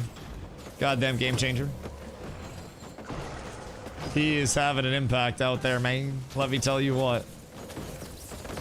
And honestly, as long as I keep protection up for us, shit ain't truly that bad out here. I thought he was about to come in there. I'm waiting on it. Because it's gonna happen at some point. And we must be ready with a Framington as soon as it does. Because we still have a point there, so I guess Super and I just keep blasting. Okay. Yo, don't kill them real quick. Let's just vibe out. Just let them kill you. Literally let them farm you up there. And then everything will be perfect. That's all we need right now. You guys get cooked. and then we kill Lord, and then we get out of this game. So we've seen like the Omega Res strat, and then we also saw the one-shot Hollowsmith strat. Bullying red is fun. Brother, you better hope we don't bully red too much, or we're gonna get our shit fucking rocked next week. You've taken the graveyard. Like, it's about to be the last week of the matchup, so like, whatever. But let me tell you what, brother, it's about to be a little bit hairy out there. Oh god. Hold on, I might be able to get you still. Nope, cannot. That's a goddamn shame. We have their QBD. Yeah, I mean, hear me out.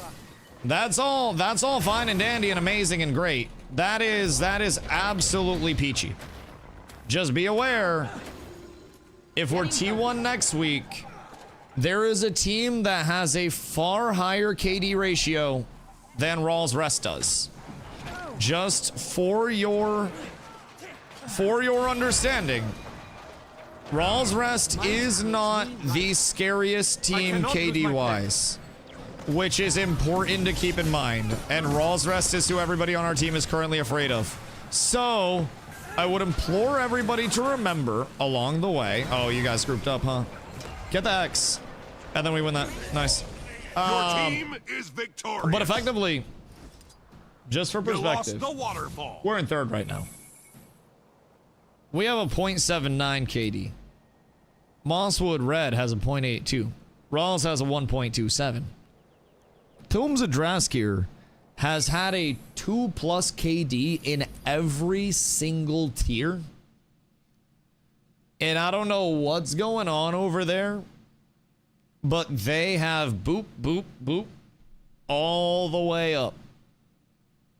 And I don't know what's going on over there, but they are fucking stinky. Stinky on the kill death ratio side.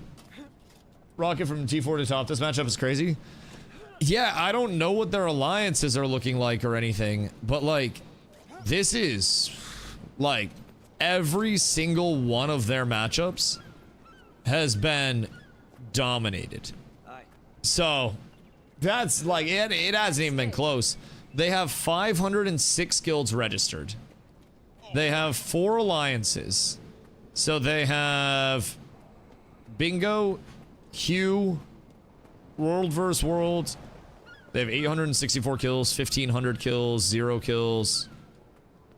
Where are all of their confirmed kills coming from? 597.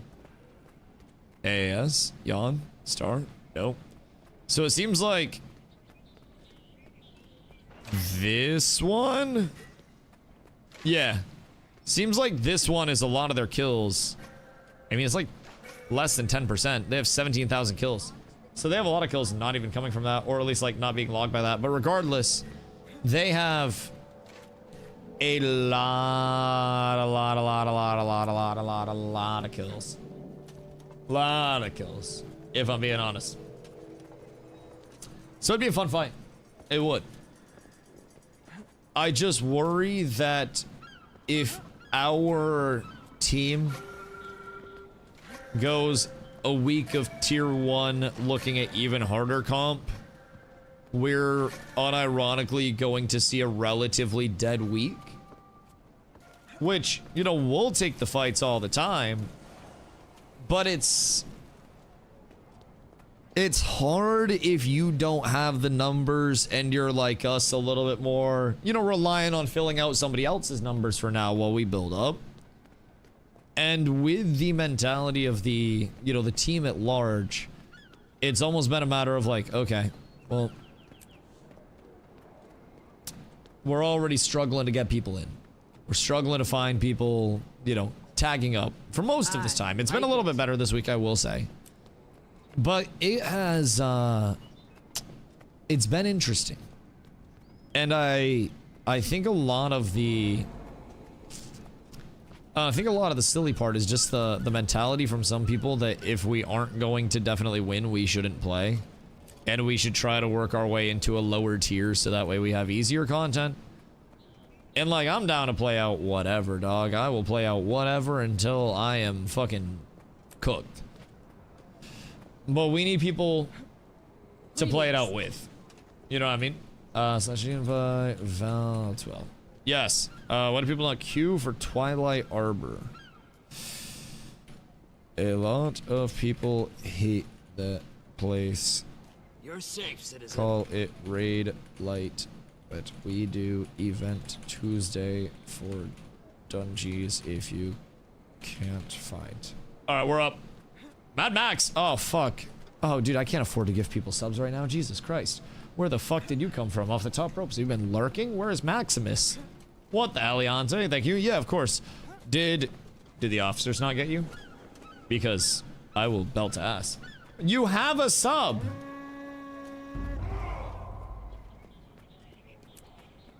I do? Yeah, motherfucker. Are you on a recurring? Because you should be. Oh, wait, no, you might be on a gifted. Yeah, you're on a gifted from Hoofsy. Thank Hoofsy. You're not on a recurring. You're on a hoof curring. So, yeah, no, you just happen to catch a gifty. And I think next month, I just saw, I think you're on a 35 month. So next month would be your 3-year, if my math does not elude me. Just kind of fire. Kind of fire. We got some large sub badges up at this bitch. Give up with the Herald and swap to my Reaper Ritualist is way more fun. Yo, you can just play Reaper too right now. Reaper's fucking stupid in SPVP. And then on top of that, like, core Necro or Reaper or really any Necro in general for World vs. World, yeah. Yeah. Yeah, give it to me. Absolutely. Monsters and Memories. One of those where I'm cheering for it, but I am not very drawn to it, just from a gameplay standpoint. Like, it's a little bit before my time in terms of the true EQ inspiration. And I got into the era that was directly after EQ, you know, the WoW as a modernized EQ model. So, you know, for me, it's one of those where I'm rooting for. I really want to see it do well. But I feel as though, you know, I lurk and watch people play and stuff like that just because I want to support the homies with it. But I definitely think I'll probably remain a watcher for that one unless I go in for, like, you know, a short-term stay to just check it out. You know, go in, support the devs a little bit, give some feedback type shit. I do have a really soft spot for, you know, the indie MMOs that are trying to make it. And I think, you know, there's hope there. I never say never. But I just don't see it as, like, you know, necessarily my largest cup of tea. Oh, hey. Maximus. Scamming your own monkey bugs. Continuing the gifty. Oh my god. I appreciate you, dude. I appreciate you helping the dust economy in 2 ways. It's fucking gorgeous. Grab Blood Bank and Zergs and be unkillable for the most part. They just nerfed Blood Bank, though. So, I don't know if people are still taking Blood Bank or not. Because with Blood Bank, in the most recent patch, same Hollow Stomper from last game. Well, just prepare. Try not to group up too much. Good news is we win. Because they're just gonna sit out there and then try to find really, like, weird jump opportunities to try to kill you guys. So, I think we just vibe out there, if I'm being honest. I just gotta be careful, and if they can't get to me to blast my shit, then we vibe, if I'm being real. And I don't think there's too much that's gonna... Just be careful of those groups. We don't want to get in a spot where we're, like, hard grouped like that. Especially as it gets closer to point fights and whatnot. Want to make sure that we're playing with a little bit of spread space. Oh, we have a core Guardian support, too. So, that might be a whole thing, if I'm being completely honest. Oh my god, Maximus! Maximus, I appreciate you, brother. Much love, much love, much love. You are genuinely a Chad. What the Hellington? Your poor bank account indeed, brother. I don't know if this is what you were expecting when you came in, but let me tell you, that bank account will take a beating on this fine day, and I am thankful for that. What have you been doing? Where'd you go? Hit the 6-month button because more economical. Oh yeah, I mean, listen here. I preach the value to the lads everywhere that I go. And without me preaching value, where would I be? I don't have the money to not preach value type shit. You know, that's a hard thing, man. I really got to make sure that I'm getting the most out of everything. And if I'm not, then... Oh, whoops. I did not mean to start popping my res there. Dusty Dog. Wait, no, this is a different one. I've played against this Dusty Dog guy before. He's cool. No, this is a different different Holosmith Telly Stomper.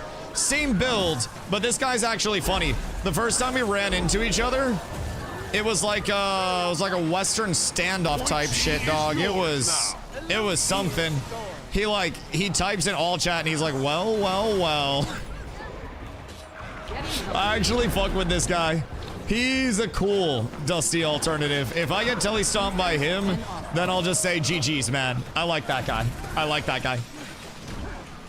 Are you not supposed to give financial advice? Well, never stunk financial advice. You don't want that, if I'm being honest. Actually, never financial advice, but Ouster's on a dip right now. Just something I noticed the other day. Ouster has dipped quite hard. Do with that information what you may enjoy. But never financial advice. I just like, you know, the catalyst that allows robots and everything in the future to literally be able to fucking see. Seems pretty cool. So, what are you two doing? Yeet. Watch this. Oh, bitch. Okay. I get it. It was a fucking meme. Relax, dog. Relax, man. You ain't gotta do all that.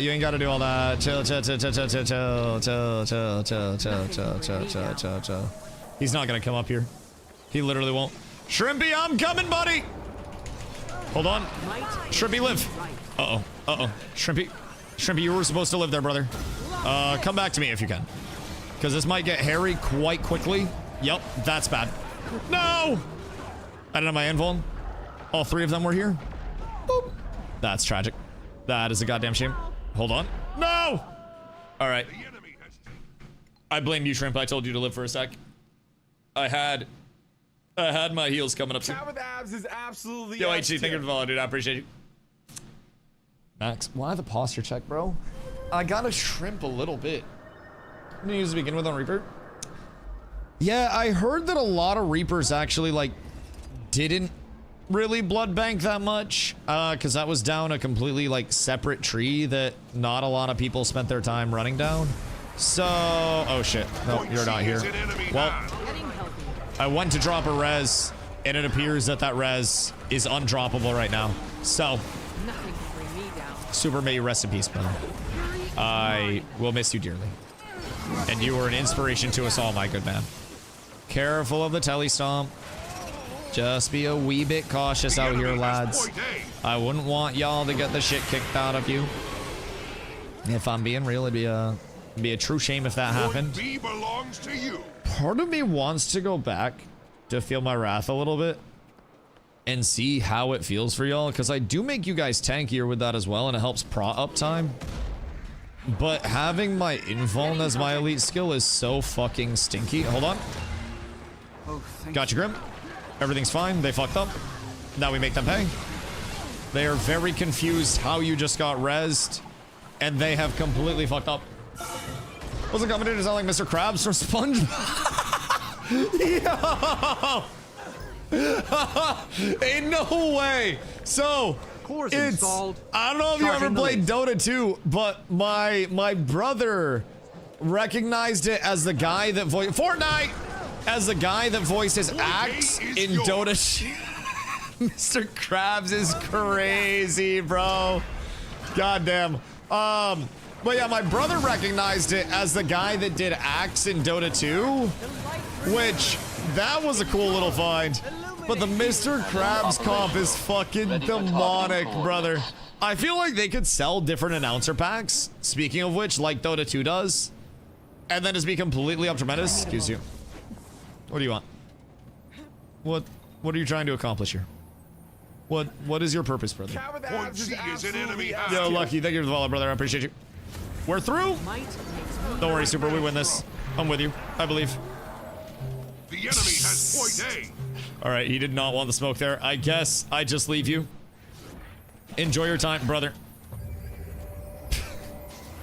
All right, what is the purpose of this? Why are you the way that you are, man? I'm coming back in. I'm not. We're not going through this, dog. Okay, we might be going through this. They have 3 in here now. And that's less than ideal. They have 4 in here now. And that is less than ideal. Grim, that is a bad time to walk in, big dog. That is a bad time to walk in. We do that. I also think we can just split and hold 2 quite easily. Like, the team fights are going fine. I feel like we're just kind of not fighting on points. We hold mid, and then we should probably split our supports. And I can go hold home with whoever needs help there. Because we have this Guardian support that's holding B. Like, they're anchoring mid like crazy. So I'm gonna go home. Everybody go home. Go home, go home. They're gonna try to push our home, I think. So we need to get over and try to contest this a little bit. Although I don't think they really have... Point C is in enemy hands. I don't know if they have much of a plan out here, if I'm being completely honest. I'm not sure what their goal is. They don't have Telestomp though on their hollow. He just blasted that. I'll Fortnite the corner. And then I think we're fine. I think we're chilling. Hold on. What the f— I swear to God. I swear to God. Swear on everything your mother knows. You guys can fucking chill a little bit if you really think about it. Like, you can actually just fucking relax. You're wasting a little bit of your time. What's Telestomp? So a Telestomp is typically just like a blanket term from a lot of different games that is something that is effectively a big spike of damage subsequent to a teleport. So something that's like instantaneous gap close where you just pop up on a person, or you just, you know, have something that brings you to them and then you just stomp them out directly after that. Basically, you know, like he just tried to do there. So less of a, you know, a true to form Telestomp, but anything that brings in that, you know, that jump in on you and then try to blast immediately after jumping in. And really those big like one-shot combos can typically classify for that. So against a Hollow Smith, which is like the three little barrels type shit, they have an overheat mechanic where if they can get that overheat off, I don't even know necessarily how it all works, but I think they just go through, cast their abilities type shit, and then they build up heat, and then they can overheat, and then on an overheat, they end up... We need to get their Gale Shot on the backside, if I'm being real. That, I think, is our best value, because he is not a strong player. He's just chilling, so... Oh yeah, he's... Okay, if he comes back in, we win. Wait, they got that? Or we got that? Oh, we got that. Okay, we're up tremendous. I don't even know what that shit does, if I'm being completely real. All I know is we got it, apparently. And I think we win. Points. Why are we still so far behind? The enemy has Completely point decaps. A. Oh, okay. So we need to hold mid a little bit, right? 27 and type like a grandma. Yo, honestly, we do have a lot of people that hang out in Discord, I will say. I'm quite literally always here on stream. I'm happy to answer quite literally anything you guys might be wondering.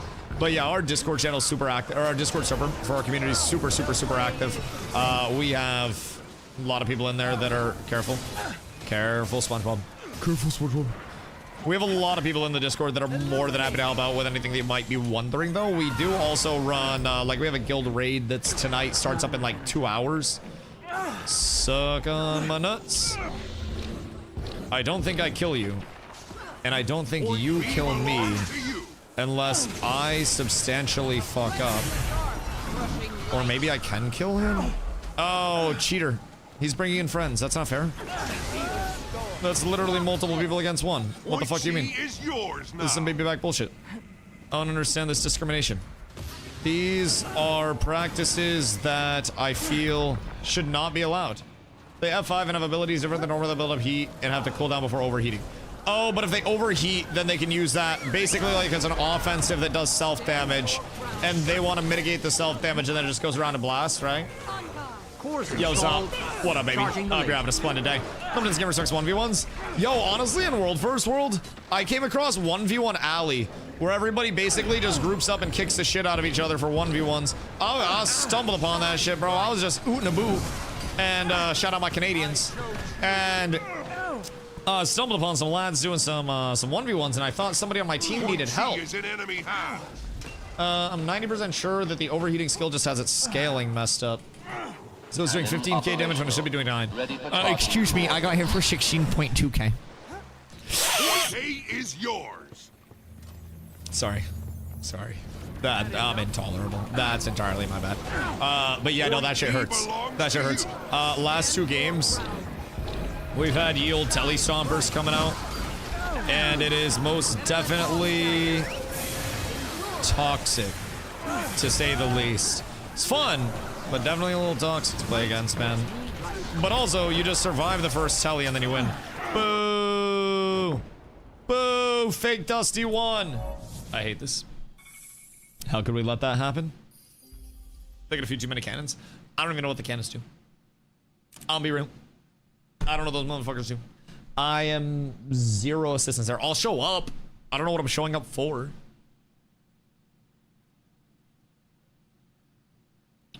Most one-shot builds in the game. When you start the one-shot, you win. Very gimmicky noob stompers. And let me tell you what, as noob, they stomp. Yep. They do, lots of damage very quickly. And if you know what to look for, you know the timings, you know the situationals, you can definitely avoid a lot of their engage. But I think a lot of new players, I mean, shit, 2 games ago, we got triple killed on enemy home point. Literally just 3 of us sitting there and got a full overheat combo. Just immediate death. It's tragic. And we could have avoided it. Something as simple as me having protection up, instead of having my staff out and throwing heals out, would have mitigated enough of the damage for us to not get got, and then we could just turn it there. So hopefully fix soon. I'm sure it will be. ArenaNet seems to be quite responsive with things. I mean, I've been here for a month and a half so far, and I've got a humble 321 hours of playtime. But it definitely feels like ArenaNet has a very rapid response time to many things that you would think a lot of, a lot of developers would kind of let exist for a while. Aegis, honestly, since he overheats, only 1 damage. Yeah, Aegis as well. Yep. Effectively, anytime there's a Hollowsmith in the game, I should be playing Mace out, as much as possible, which, in SPVP, I find myself playing very flippy. Exclamation guild for the guild Discord, Mr. Witty. I find myself playing very, I think even 50-50. And in World vs. World, I definitely find myself playing a little bit more Mace oriented. It's like 2 Mace rotations to 1 staff rotation, and staff is a bit more situational with it. Which staff is still phenomenal, between Empower, between the Condy Cleanse, the heals, the new super speed that we got, Wall being one of the strongest CCs in the game, in my opinion. Staff is still phenomenal, but in World vs. World in particular, running a Valor Luminary, I get 1 second cooldown reduction every time, Aegis I generate blocks. So, my R being so important, it's huge to be able to generate that Aegis. And then, in SPVP, I actually switch off Valor because I can't consistently generate the Aegis on enough people to actually get the value out of it to get my Radiant Courage back up in enough time. So I have to, I have to switch back and forth, and I'm effectively learning 2 different builds along the way every time that I switch from SPVP to World vs. World and vice versa. So it's been a journey to make sure that I'm not fucking up and playing the wrong thing at the right time. And I will get there. Matchups are hell, I will say. Learning what classes have which elite specializations, learning which weapon compositions do what with the classes, learning which have crazy movement and gap close, crazy burst, things that are frameable, things that have indicators versus things that don't have the, the most clear and concise indicators. There's just, oh, dude. There's a lot that you have to constantly be learning, and part of the reason why every time I hop on and somebody asks me how things are going, I say I constantly learn that shit. So I was playing them all. Yeah, I'm kind of autistic and learn really well from playing against the classes and experiencing the death from my side.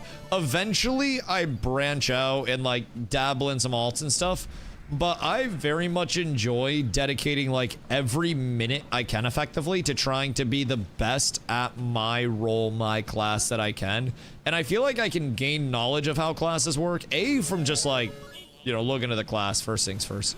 But also, I'm fortunate to have so many resources in chat all the time where I get kind of spoiled, you know. I can just ask at any point what a mechanic is, and I can have somebody that knows explain it to me, where a player that doesn't have the luxuries of, like, you know, a community. Coach, thank you for following. Much love, dude. Someone that doesn't have the luxuries of the community. Also, Grim, I'm gonna peep some of this and see what we got. It's Gregory. Oh, shit.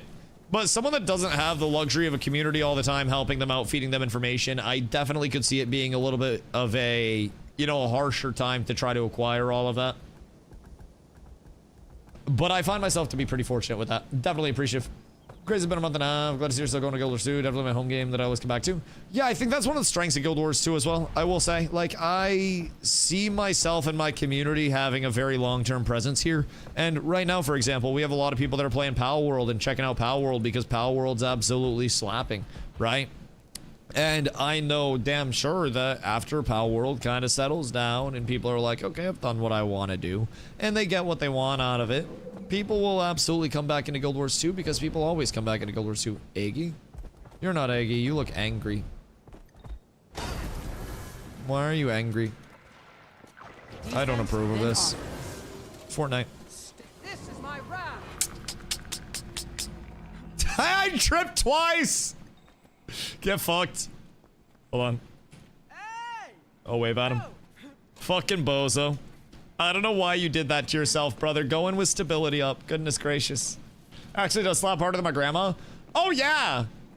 Pal World is stinky, brother. It's really good. And I haven't even gone in and played the 1.0, but I had a shitload of fun with the pre-1.0 time that I spent. The fact that there's a, you know, an opportunity for us to have a PvP community server.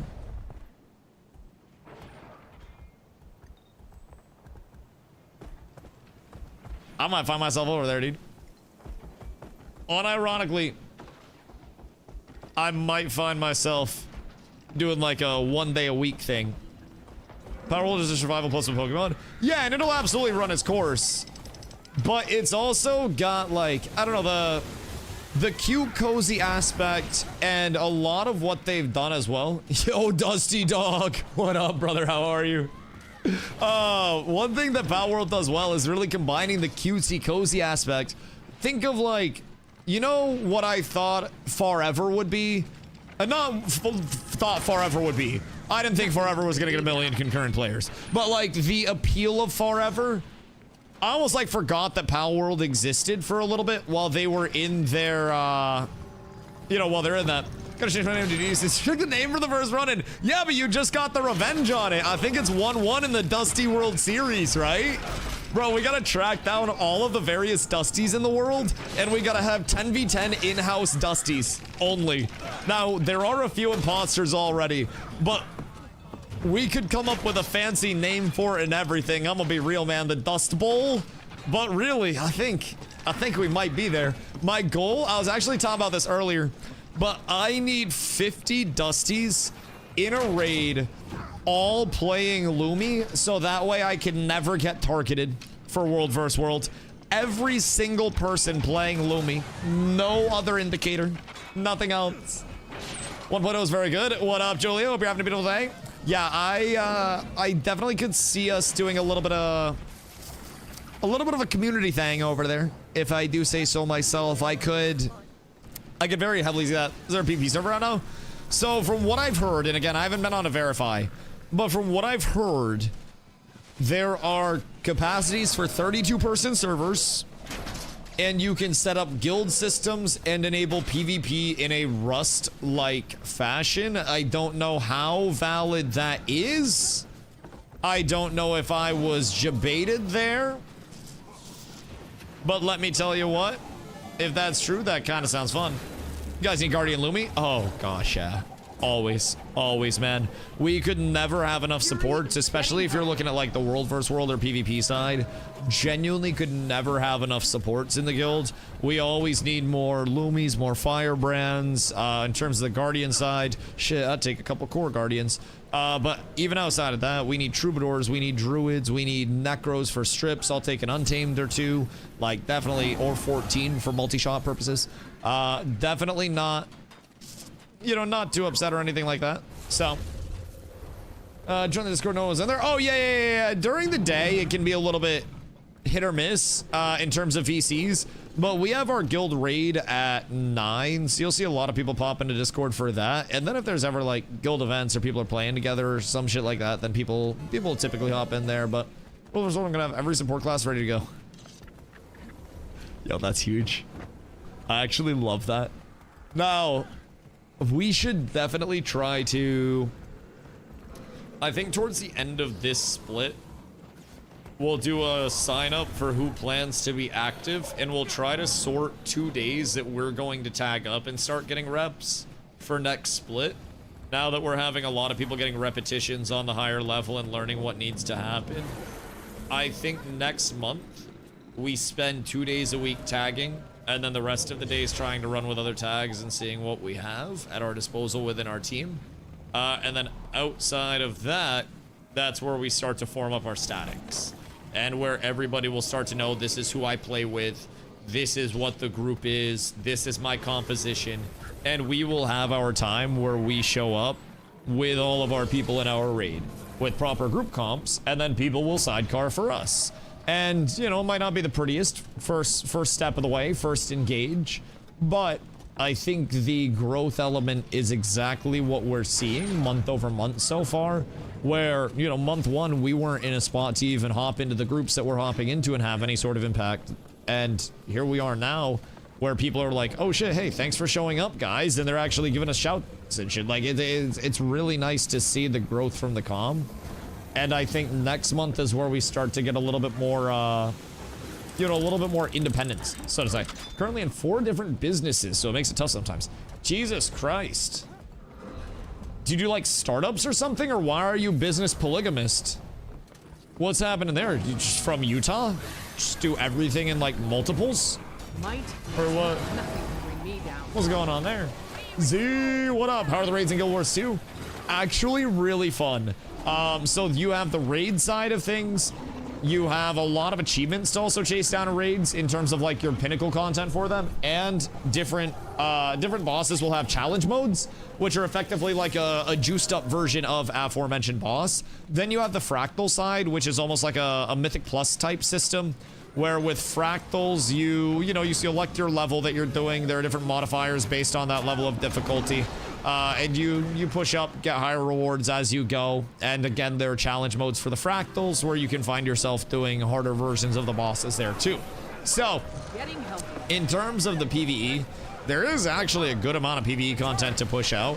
And there's a dungeon event right now, so I went through and did just the base, like, you know, story mode dungeons. Those were relatively easy, but also they're meant to be. So that's the big thing about them. It's very much, oh my god, Hoofsy. Oh my god. Oh, the 3 months for Z.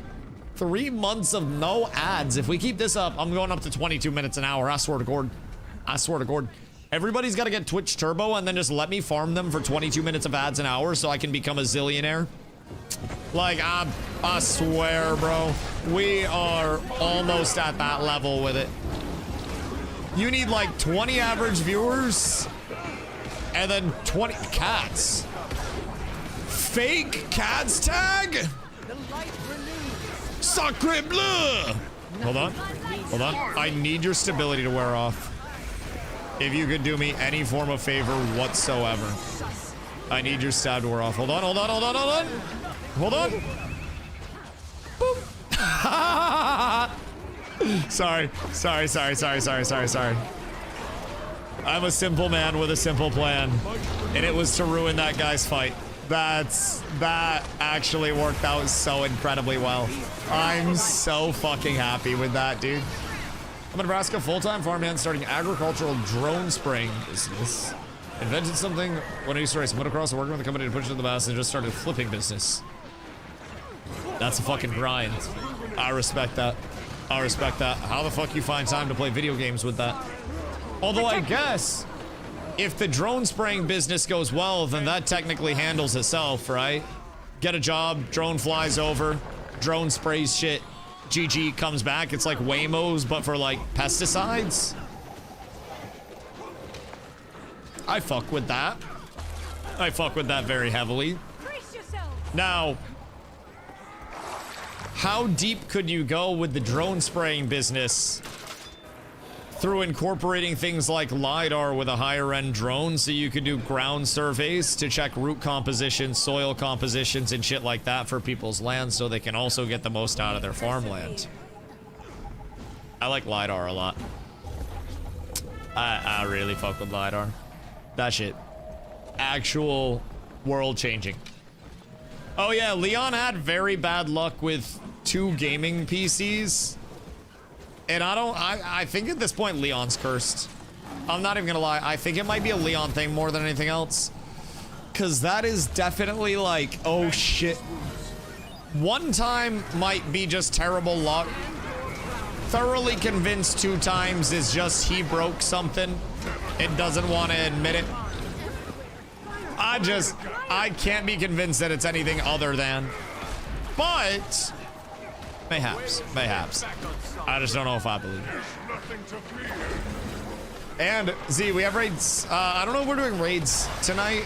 I think we're doing, instead of raids, we still have like our raid event, but we're doing strike missions, which I think are basically just like bosses.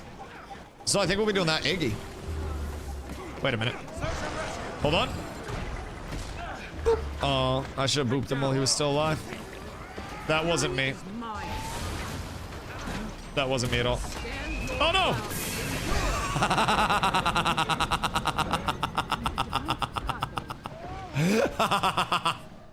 I regret nothing! I regret nothing! Oh, goodness gracious. I deserve that. I deserve every single bit of that just came my way. I did not have to do that to Iggy.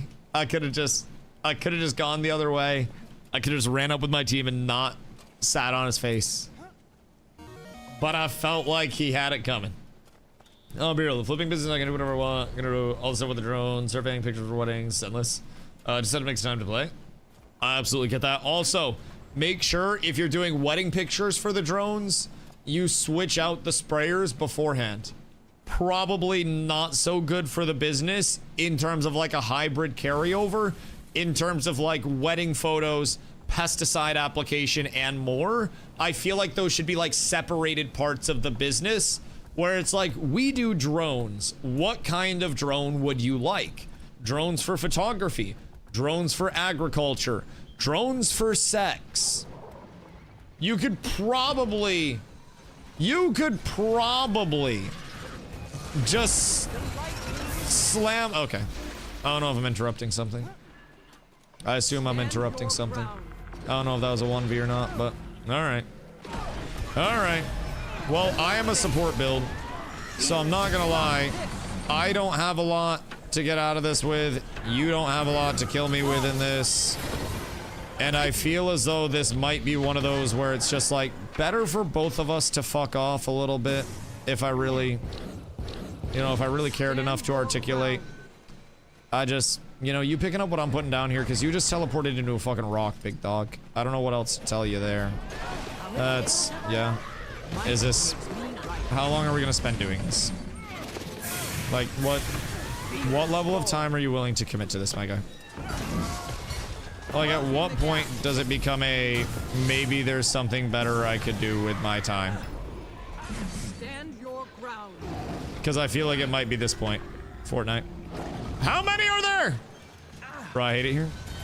All I have to do is make it to Tima. But I don't think I make it to Tima. I think we might be down horrendous. Specifically because there are too many now. How many are there? Oh, that's the old... Dude, I got like 6 on me. Goodness gracious me, oh my. Nin, good morning. Hope you're having a splendid day. Bro, I kept aggroing more as we went.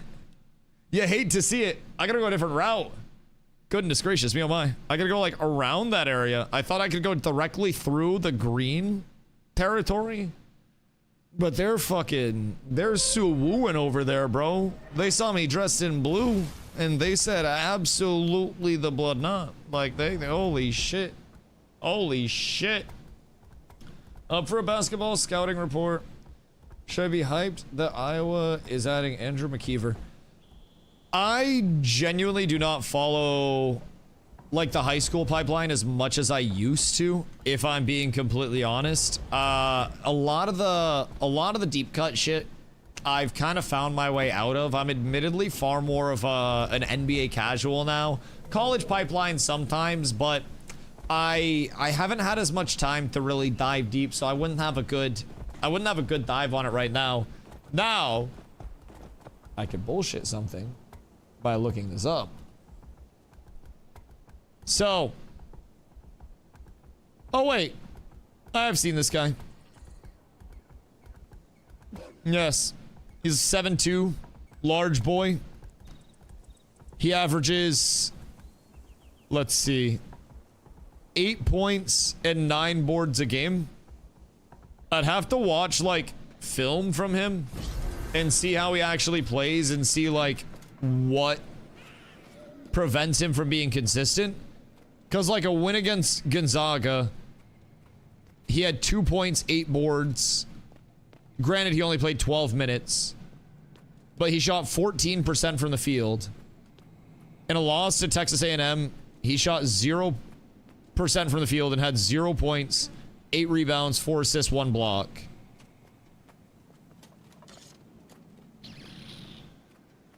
I feel like I need to watch film on him and see what actually like what he does in these games. I don't think he's a high volume. 3 for 8 against SCU, 1 for 7 from the field against Gonzaga. 3 for 4, 3 for 4, 6 for 8, 3 for 6, 3 for 5, 6 for 13, 4 for 7, 0 for 5 against Gonzaga. Gonzaga fucks him up. I don't know if Gonzaga had like a crazy big man last year or what, but like Gonzaga absolutely fucking destroyed him both times that they played. Waypoint. Oh shit. Thank you, my good man. I appreciate you. I'm doing a basketball scouting report. Like, I don't know who Gonzaga had matched up on him, but he got fucking sunned by Gonzaga both times they played. Nothing can bring me down. So, if you need a very strong big, I could see, I don't know how Iowa's program is right now, but I would, as somebody that loves basketball and has not been deep cut into like high school to early college pipeline. Yo, Coco, thank you for the follow. I appreciate you. I would place this person just without looking at film, without deep diving or dissecting, as an off the bench big to come in to relieve your first, your first line of bigs and effectively get good minutes, run them with a small ball lineup so you 4 out 1 in, and then just chuck up threes and have him down there rebounding, because it seems like you don't really want him, facilitating with the ball in his hands or catching and trying to score. He has very low free throws for a big. A lot of games where he's got, 6+ field goal attempts with 0 free throws. So I'm not seeing like, and again, this is just me looking at his box scores, but I'm not seeing a lot of like contact. I'm not really seeing him as a 7'2" big that wants to be banging around down there.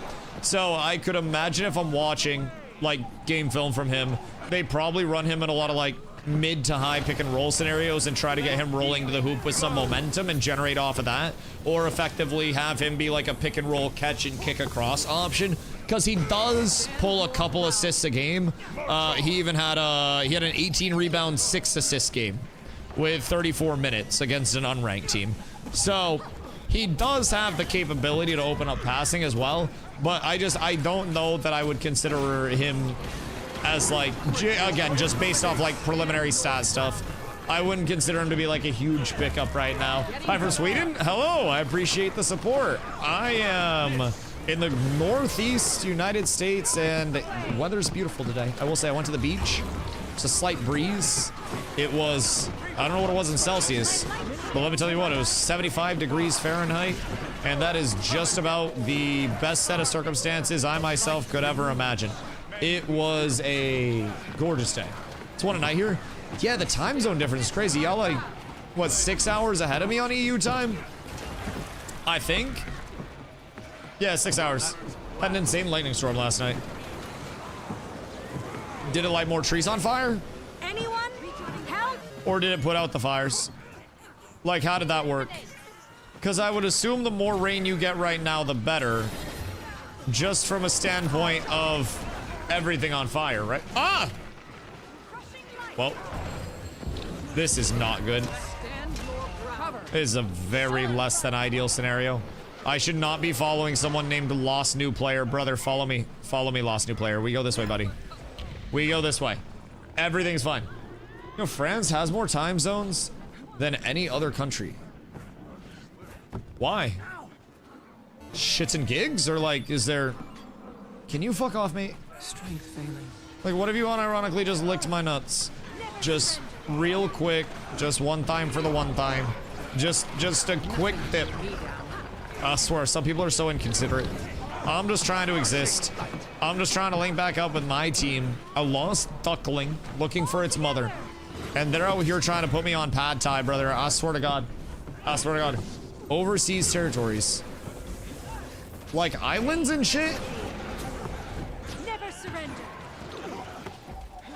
Because I feel like islands are kind of a cheat code. Because from what I've gathered, there are some countries that will claim they have a shitload of islands, but their islands are literally just like a pile of rocks. And they're not actual islands. That's just what I've heard.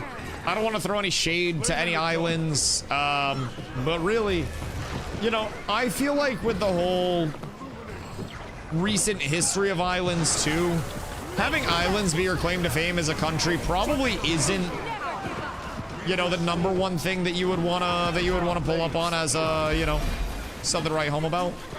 But depending on, I guess, how they moderate those islands, could actually be something relatively productive. But for once, for the not so good trading. Wait, what do you mean not good trading? Like they were hosing people on the trades, or they were getting hosed on the trades? Which way does that go? Or do you just mean like the trades that couldn't make it all the way in? Like the shit that wasn't like spices and tea and the good stuff. Cause like, back in those days,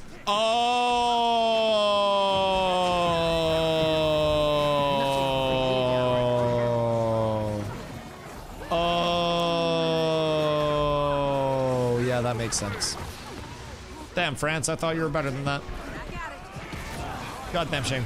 Yeah, so as I was saying, I feel like islands aren't really the play anymore. Everybody used to talk about wanting a private island, and I'm assuming between the whole, like, you know, Epstein stuff, Mr. Beast giving away private islands, that's kind of the same thing. When you really break it down, it's all just, I feel like islands are overplayed at this point. I feel like private jets and islands have gone out of the meta. And I feel like that was COVID shit, when everybody just wanted to look at people that were like living like celebrities. And now I feel like if you own an island, you're egregious in your spending. Sweden has the most islands in the world. Are they actual islands?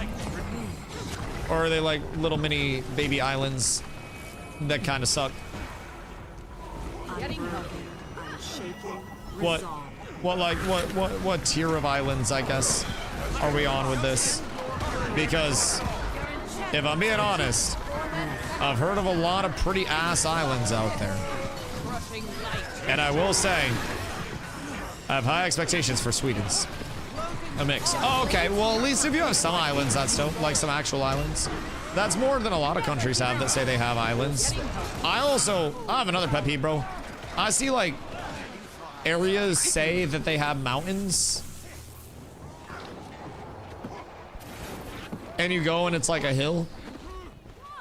That's like, you know, 1,000 feet above sea level. Or a few hundred feet above sea level. And you're instantly like, what, in what world where do you call this a fucking mountain? Like, by definition, is it technically a mountain? Sure. Is my penis technically a mountain by definition? Yeah. Not gonna go around calling it that. But yeah, if I lay down flat, it is technically a mountain. So, we have mountains, actual mountains. Yeah, you live in like the Canadian Rockies. I live in the fucking, in a valley of the Appalachian mountain range. Like, motherfucker, we know mountains here. We basically got like the American K2 up in this bitch. Like, mountains, people die on. I feel like you can't be a mountain until you've taken a body or two, bro. You have to actually delete people from the earth to get respect as a mountain. Otherwise, you're just a hill with extra steps. Get it? Sorry. Sorry, my bad. My bad. I was actually really looking forward to breaking that one out, though. I felt like that was a fucking banger. Like, really, if streaming doesn't work out, I might try to bring back being a SoundCloud rapper. Like, I have bars. I would just need a couple features for certain things. So, like, I don't know, maybe add some, like, some street credentials, so to say. I don't know that that's exactly gonna be my, you know, my immediate thing. But, cat down. No, no cats down. No cats down, no cats left behind. If there's a cat down, then it means you've separated too far from me. Mount St. Helens is a volcano, but it's killed people. Is that a mountain? Yeah, because a volcano is just a convertible mountain. They literally took the top off the mountain, and then that shit blew up. Yeah, I feel like that absolutely qualifies as a mountain if it's a volcano, because at one point, you had to be a mountain before you were a volcano. And if a volcano goes dormant, then it is still a mountain. It's like the whole square rectangle thing, you know what I mean? We have an island that works like an aircraft carrier in the Baltic Sea. What do you mean works like an aircraft carrier? Like, you put a propeller on it? Or it just has like a landing strip? Check out Gotland. They have an island named Gotland? Does it float around? Or is it like stationary? Wake up. We're not done yet. What's the purpose of this? Why am I just seeing one rock in particular? I'm literally just seeing pictures of like one scenic rock. Oh. Stationary. Oh, so it just has like a little super small airport type shit on it? Interesting. That's kind of cool though. I feel like there are a lot of those when you get out into like deep cut Europe. Carlo wants to go to some island that has like some fucking trees on it or some bullshit. I don't really remember the island. But we'd have to like fly from Boston to like West bumfuck Europe. And then we'd have to train from like West bumfuck Europe to East bumfuck Europe. And then we would have to take like a little twin propeller plane or some bullshit over the ocean onto this tiny island that, I don't know, has like 7 people and a skunk on it or some bullshit like that. And we just have to not die during all of that. I'm not exactly sure. The Faroe Islands. Probably. I think those are the ones. That sounds relatively right, if I'm being honest. It's got like a giant cratery thing on one side of it where you can like climb / hike up the cratery type thing. 7 people and a skunk gave it away. Yeah, it's not any of those like you go to the island and they eat you. It's one of those like they have towns. Who is hitting me back there? Can you actually fuck off, mate?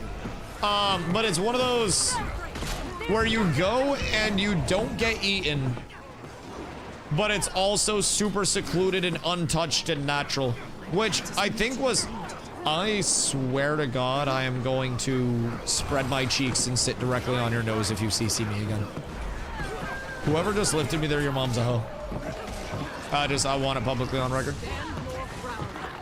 I want that out there. It's a little bit fucking ridiculous. I can't be tolerating this. I can't be going through it. I can't be ass. It's just too much. I gotta do with CCs. I got a yap.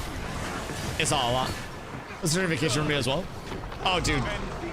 I have a lot of dream vacations, but I also don't know what half of them are. But effectively, I just want to go to a bunch of different areas and see a bunch of shit that I wouldn't normally see. I didn't expect to ever go to Iceland, nor, like, before going to Iceland did I realize how cool going to Iceland would actually be. And if I'm being honest, that was a, you know, chord-defining moment for me. That trip was so eye-opening to, like, what I was missing, experiencing other, you know, other parts of the world, other cultures along the way. It was a beautiful reminder of what's actually out there. And I really have a, you know, a large desire at some point to catalog more of what's out there and experience more of it for myself. It was a really cool experience. It got me out of my comfort zone a couple of times. We had 2 weeks there, 1 week of really good weather, 1 week of absolute ass cheeks weather. Oh, that was tragic. But yeah, we had 1 week of amazing weather, 1 week of ass cheeks weather, so it kind of balanced out. But especially come to the Rockies, it's just so fucking out of the way.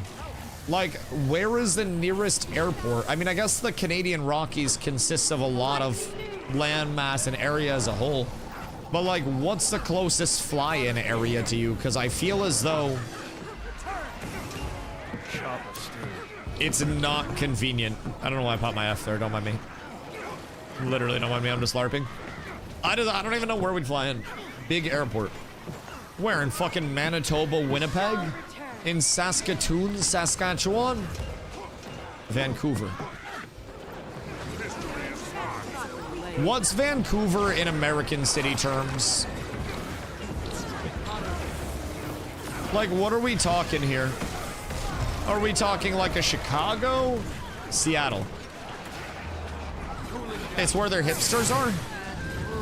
Y'all still got hipsters? Because I'm assuming Canada still has those. What's going on in Seattle nowadays? And hot DJ streamers. Ooh. I don't DJ stream. What the fuck do you mean? Ooh, a hot DJ streamer. Also, Pika and Jesu. Why aren't you going to TwitchCon if you think Jesu's hot? Brother, Jesu literally does like many sets at TwitchCon that we just go hang out with the booth bitch and yap to her after her sets and stuff. Stomps buys Jesu drinks every set that she does. Like, she's literally always there. They have a large presence of the Twitch DJs. They're not hotter than her BF. What, Wenger? He does have drip, but also, you don't need to grind on her because you can grind on me, baby. What if I told you that you might not be hotter than her boyfriend, but she's not hotter than me? Consider. Also, I might have just area-wise a larger butt because I'm a far larger human being.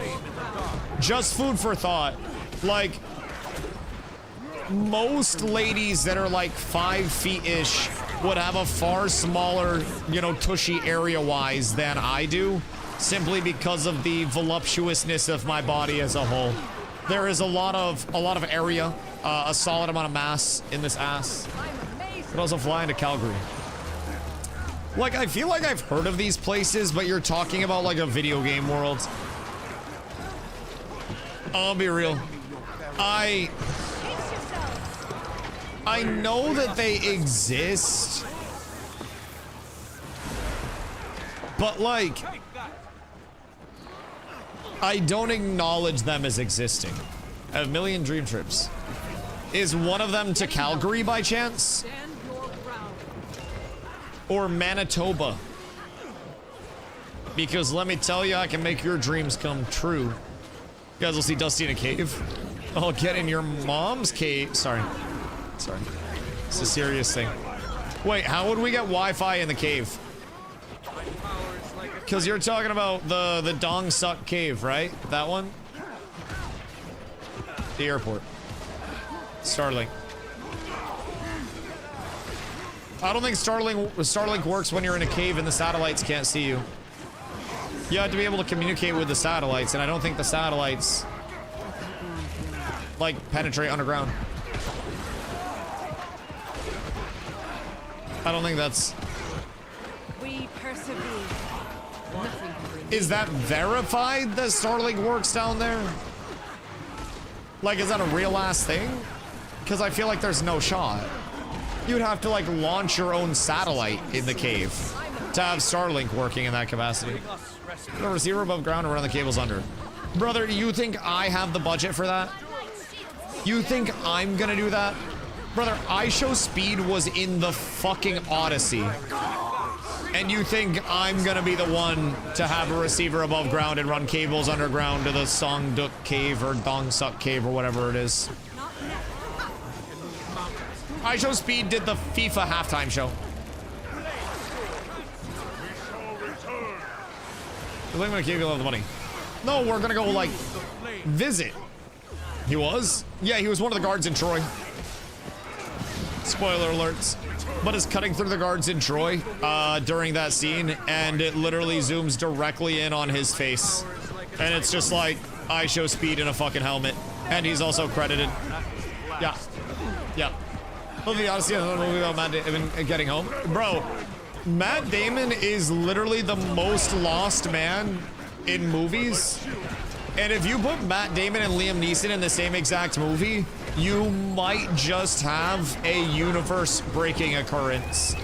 If Matt Damon gets kidnapped as, like, Liam Neeson's long-term gay lover, and Liam Neeson has to go on an absolute rampage to free him, I feel as though that might just break cinema. $600 million is spent getting back home? Yeah, but how much money does he make every time he comes home? Because I feel like he's far more profitable to get home. It's like one of those ransoms that you're willing to pay. You know how, like, sometimes when people get kidnapped in Mexico or some shit, the government's like, oh yeah, no, we'll definitely make a trade to get you out. Like, take Russia, for instance. We gave, like, the angel of death to Russia because Brittany Griner had a fucking dab pen type shit. So, you know, at a certain point, there's a trade that's worthwhile. And then you have that group of ladies, you know, a few years back that went into Mexico to get plastic surgery, and then they all got murdered, and the government was just like, yeah, it's okay. That's fine. They weren't really that important. So, you know, it's all about the state of, you know, what you bring in when you're home. What is the actual economic proposal here? It can't just be an emotional value that you're bringing. It's got to be actual, you know, dollars and cents these days. Sirs, please. I would not like projectiles in the capacity that we are getting projectiles right now. I feel as though this is slightly too many, if I do say so myself, and I do not appreciate all of them. I feel as though there is definitely another way to work all this out. Perfect.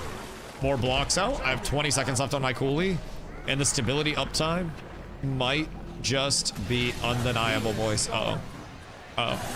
I was not paying attention at all, if I'm being completely honest. Good news is, we're right back where we need to be, boys. Right back where we need to be. Okay, excuse you. Just wanted to get that coolie out. Please do not mind me. I'm just trying to pad some stability uptime here, boys. I just want to get the numbers up a little bit. You know me. If the numbers aren't up, then what am I doing with my life, dog? And the saddle up time's looking good right now. That shit looking real good. I wonder if I can, like, beat them in and make them feel like they have an opportunity because I am stupid. I feel like there's absolutely a chance there. It's just a matter of how much do they trust me. Can I Trojan Dusty them into a bad fight and get them to move in? I don't think I can. I don't think they're moving anywhere. I'll just sit here and bubble us then. That's fine, I still win. Right. Right, green's behind us as well. It appears we're stuck behind a rock, or between a rock and a hard place. To a certain extent. Not looking the greatest in terms of our immediate positioning. We'll wall them off. Hopefully get a little bit of something. Turn on red, perhaps. Get some cooldown reduction out. Quick heal, we're fine there. Bubble out for the raid while we get reses up. We'll get Healy Circle down, and then more Healy Circles. Oh, that's not good. That's less than ideal. Oh, lordy, a lot of groups are dying right now. What is happening?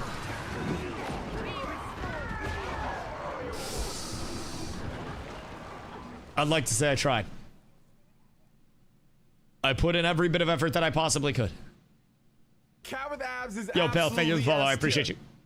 I just held out for as long as humanly possible there. All right, I'll be right back. I'm gonna fill up my water before we get into more fights, because we have an hour and a half left until Guild Raid Night. Break it, I break you. And then I'm forced to PvE.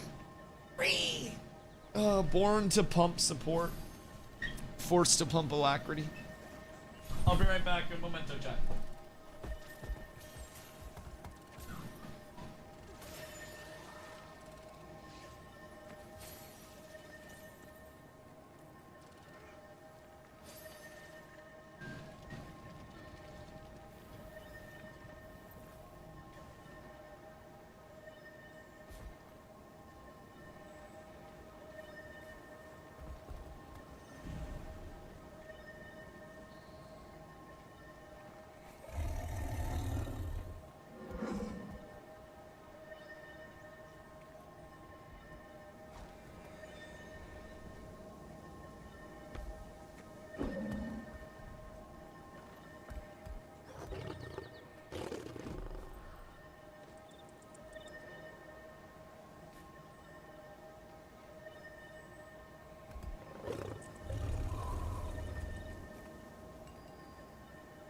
Nothing can bring me down.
Boys, did they die without me?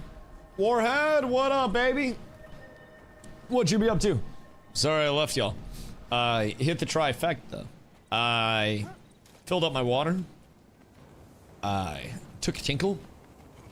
And I absolutely decimated Obolski. And I've got no regrets whatsoever, baby. I got none. It is a beautiful day. I had a beach day today. Later tonight after stream, I'll probably go on a nice little cool walk to get the skin some moonlight that it deserves. It's a nice little 75-degree day, dude. It was like absolutely gorgeous beach weather. And I say gorgeous beach weather as a motherfucker that doesn't really... I don't know. I don't like going in the ocean that much. I want to hang out. I think the regroup about to happen. Oh, yes. Yes, it would appear so. Okay, hold on. Let me turn off my air conditioner real quick. One sec. Oh, God.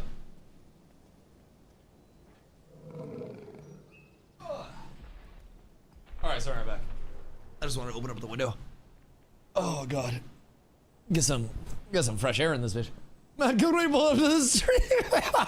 Yo, I was laying on the beach and I was just vibing. And honestly, I couldn't hear shit that you were saying anyways because I had stream muted.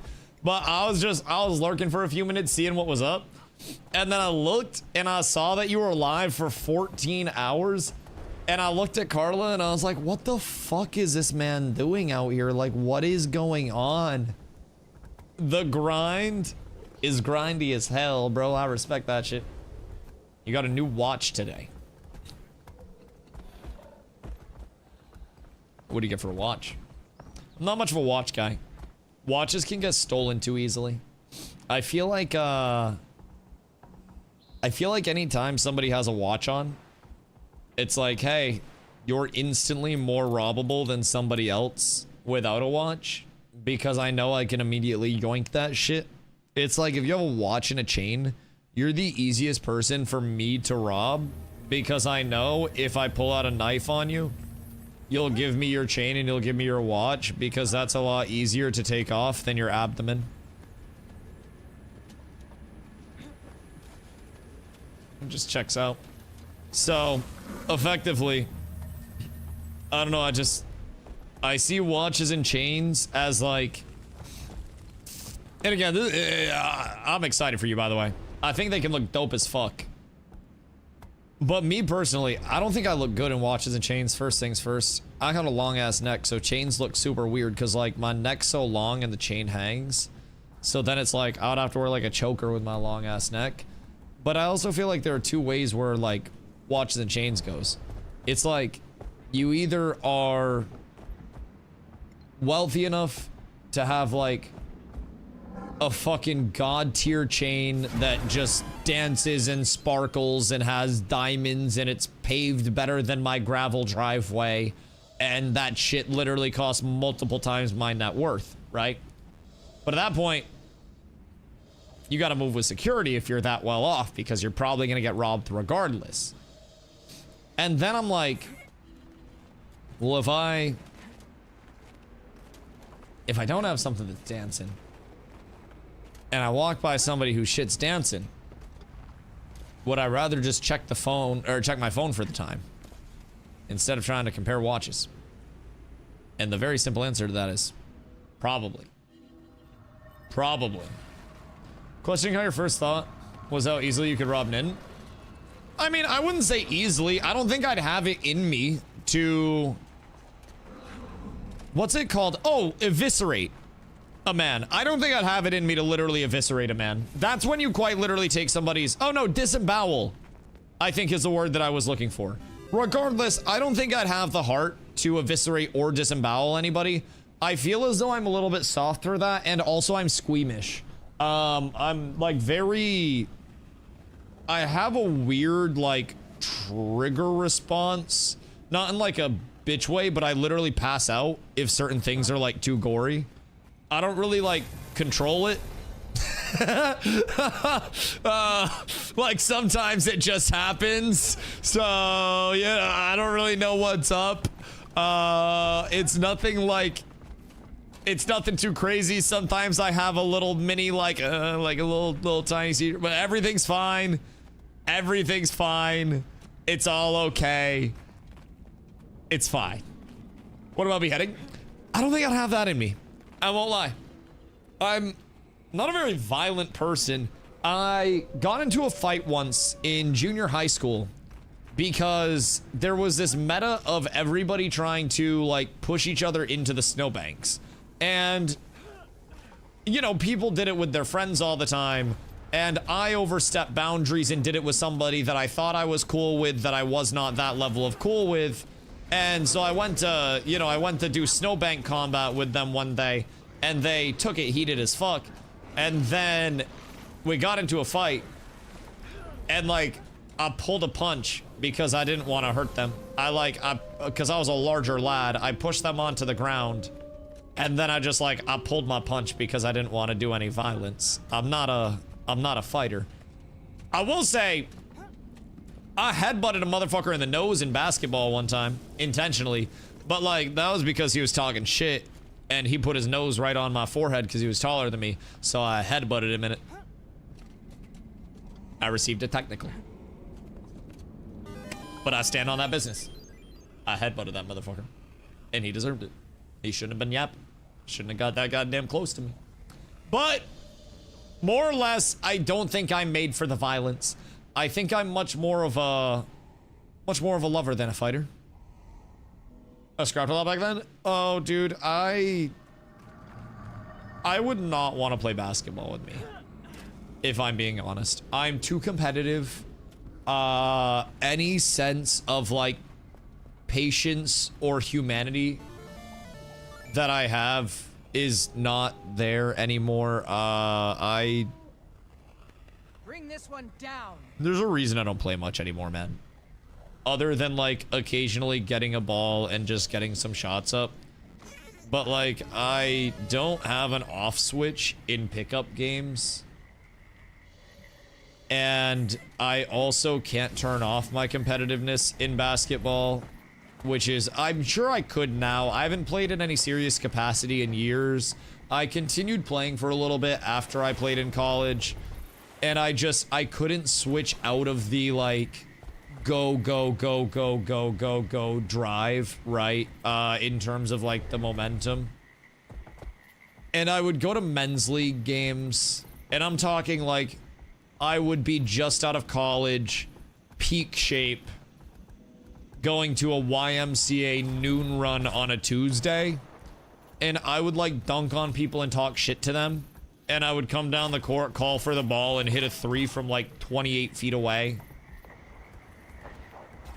And this was against people that were like 50 plus.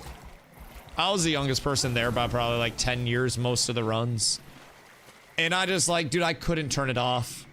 And I'm sure I can now with my old age. I turned 30 recently, chat, for those that want to hear a very, very scary story.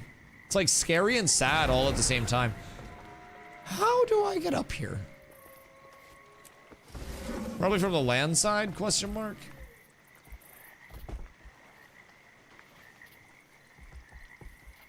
How the hell? I'm unironically so confused. Wait, is it inside? Unk? Yeah, listen, there's a certain point where you can't, you know, you can't deny it anymore. There's a certain point where you just have to fully embrace this shit. Now, I will say, in my old age, my feeble state, I feel some of my killer instinct has died. Some of my competitive edge has gone to the wayside in favor of enjoying my few remaining years. And I think that's something that happens when you're really in like, you know, in the end, to say the very least, 30, really, it's one foot in the grave these days. And I don't think there's much that modern medicine can do or anything. It's just, it's one of those things, you know? You got 4 more years till a monk? See, you hope by that time, though. If LeBron plays until he's 45, and the average age of NBA players shifts above 30, then 30 is no longer old. So effectively, everything is contingent right now on Unk status being defined by LeBron James. If he continues and signs even a 3-year contract and is in his mid-40s, then 40 years old will be regarded as a symbol of longevity in terms of hitting your peak, but will not be completely incomprehensible within super competitive things. You have Tom Brady, who was able to be on an extremely high level. Granted, he was a quarterback, but the level of physical dominance that LeBron has had, given the fact that he is over 40 years of age, I feel as though it's shifting the level of Unk. Sounds like Unk Cope. I want you to know, Nin, when I was 10, people that were 20 years old were Unks because the average life expectancy was like fucking 72. Motherfuckers were dying. 20 used to be Unk, big dog. Culture determines the Unk status, and I feel like with skincare routines, proper hydration thresholds, and dope streetwear trends, older people are drippier and more youthful than ever. I also feel like there's an element where, I don't know, people hold on to their youth a little bit more now. I think people are a little bit, like, slower to be like, oh, I'm so excited to grow up. Adulting sucks, bro. If I could just wake up, have zero concerns whatsoever, play video games, go play basketball, and also not have to worry about bills, then that'd be even better than what I do right now. And there aren't many things that are better than what I do right now, you know? But definitely would be one of the few things that, you know, helped out a lot. That's what I do. Listen, I mean, I do most of it. Granted, I don't play much basketball anymore. I am admittedly, I'm kind of sad. I might, tomorrow before stream, go down to my local outdoor and get some shots up just off of this inspiration. If it's not raining, mayhaps I do that. Minus the basketball? Oh yeah, I mean, I'm very fortunate to stream full time, so technically I get to wake up and just play video games all day, but I do technically have to worry about bills. So I don't have that luxury that I did when I was a kid where, you know, I didn't have to worry about monthly bills and shit like that. I had a basketball court near me when I was growing up that I could just ride my bike to. So I didn't have to worry about gas money. A lot of my childhood didn't have to worry about gas money because I couldn't drive. So it was super simple then. It was super simple. Now shit's more complicated. I woke up yesterday, actually. My eyes were just not working. Like, not that they were completely turned off, but like, I left my sleep mask in Tampa when I went to Tampa, and I sleep with like an eye mask because I'm really sensitive to light and shit, and I wake up really easy when I sleep. And we left the eye mask in Tampa, so I've been trying like improv eye masks.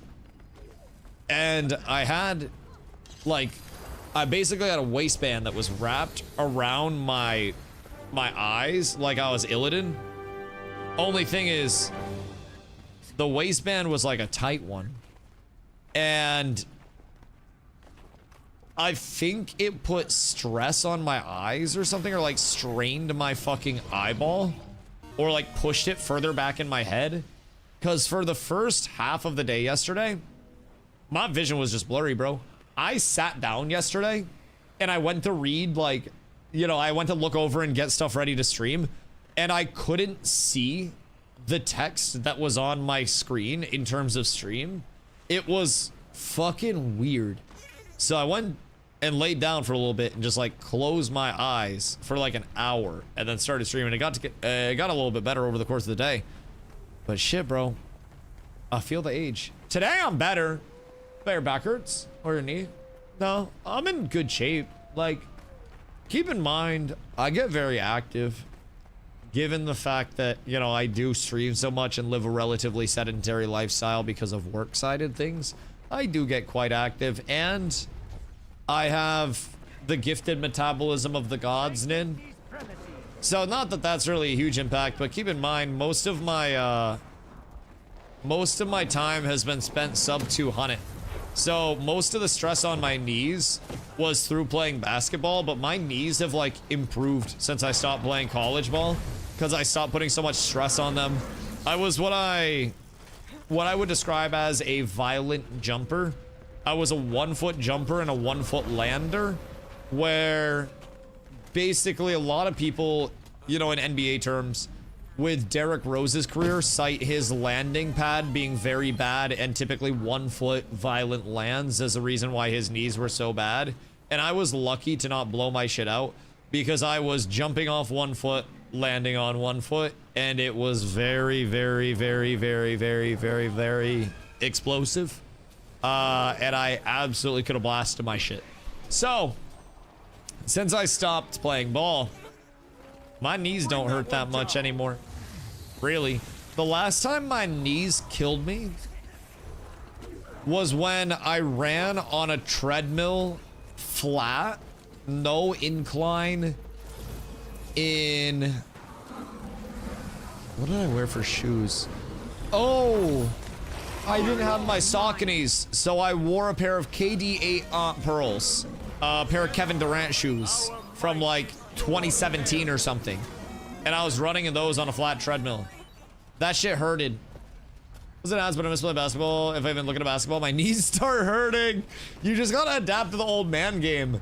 So when I was playing basketball, my entire thing was that I will give you whatever you need on the court, just don't make me dribble much, right?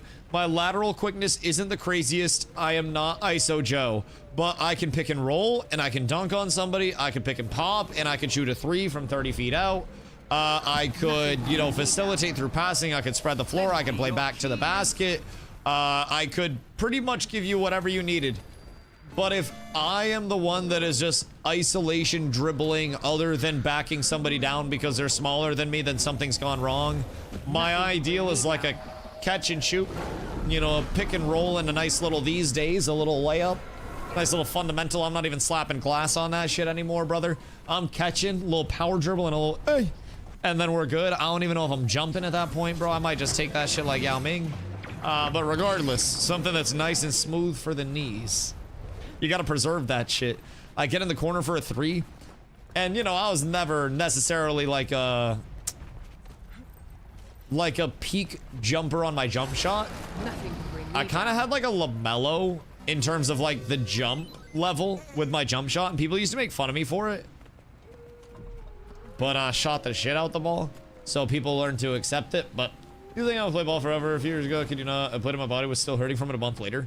Oh, dude, my first post-college experience where I was like, oh fuck, I was a couple years out of school, and it was to the point where I was like working a 9-to-5 type job, and I was working a lot, so I wasn't getting active. I wasn't lifting as much, and I lost a lot of explosiveness, but I didn't know that because I hadn't played in probably like 6 months, right?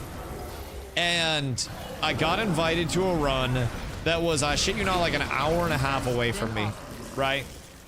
I drive an hour and a half one way to this run because like a 3-hour run. We're just shooting around, warming up and whatnot. And I'd stretched out, I'd got loose. At this point, I'm just kind of like, you know, dribbling around, tossing some shit up, getting creative, just having fun. And somebody comes up to me. And they're like, oh, hey, can you dunk? And I'm like, shit, I used to be able to. And they're like, well, can you try? I was like, shit, might as well. And again, 1-foot jumper. Bring it back and just beat the shit out of the rim with the ball. Unfortunately, I lost a couple inches. And I quite literally beat the shit out of the rim with the ball. Straight, like, not even like the ball leaves my hand. I had it because my hand, despite being big, I can't really palm a men's ball that well, so I curled. I had it curled, and the rim was here on the ball. Ball was in my hand, and I'm pretty sure I like arched my back and got like my body was past the rim and my arm was behind me. I got rim stuff so hard, and my lower back hurt the entire run. I played like shit and couldn't play any defense. Normally, I enjoy blocking shots on defense very heavily. My lower back hurt. Dude, I was too old. I was too slow. And at that point, I was like, you know, I got pictures of me dunking. I got elbow above the rim pictures. I got videos of me dunking. We're good. The legacy lives on. Like, it continues. But it will probably continue through a narrative base. But that was a young kid too who asked you to dunk. Nah, keep in mind, I'm in Maine, so everybody's white up here. So, like, anybody that can dunk is a fucking spectacle, brother. When I played in high school, I was one of, I want to say, like, 4 people my senior year in the entire school. No, maybe 5 could dunk. So, someone challenged me to a dunk contest one time. And this was like my senior year. They were a sophomore, I think, or some bullshit like that. And they challenged me to like a dunk contest. And I kid you not, the WNBA could probably have a better dunk contest. Granted, I wasn't going too crazy because it was on break from lunch and we were in the gym. But the dunk that I hit to seal it, I stood at the foul line, bounced the ball off the floor, off the backboard, caught, 2 hands. Literally it. And then the entire place shut down and the contest was over. And then my first year playing in school,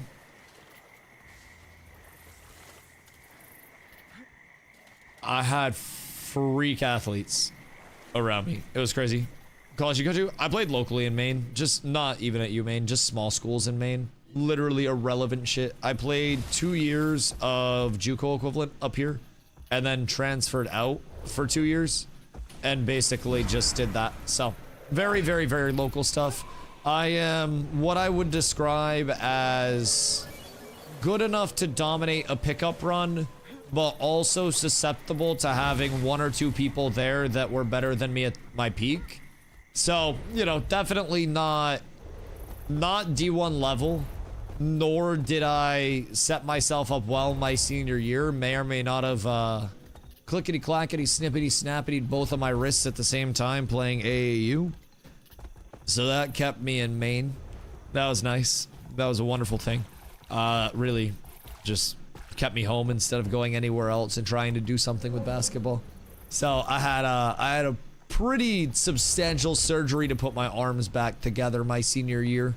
Missed most of my senior year of basketball and then just ended up taking a year where I focused on school for my first year of college and then transferred after that to the first school I played at and then transferred after that to my second school that I played at. So effectively from there, ended up getting my degree after that and shit. What should I do? Didn't even get to play at college because the coach didn't want local players. Oh yeah, that shit's ass. That shit's ass. We definitely had a very good program, I will say. So like, we played, it was NAIA. Was it NAIA? No. Was it NAIA at that point? Or was it USCA? Regardless. It was basically a JUCO division. And shit was...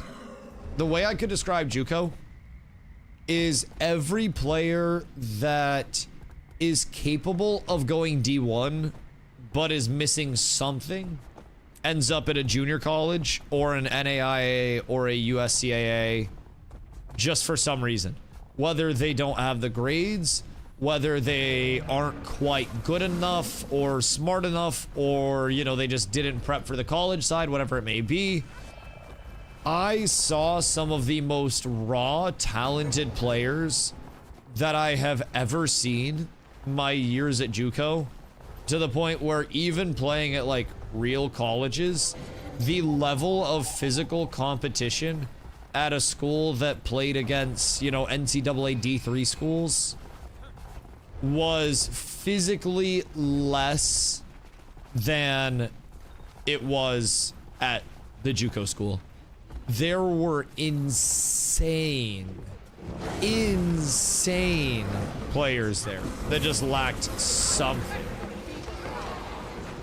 Two would play you in an exhibition matches. I want to go smoked. Oh yeah. A lot of schools up here. We have, in terms of Division 1 schools, effectively nothing.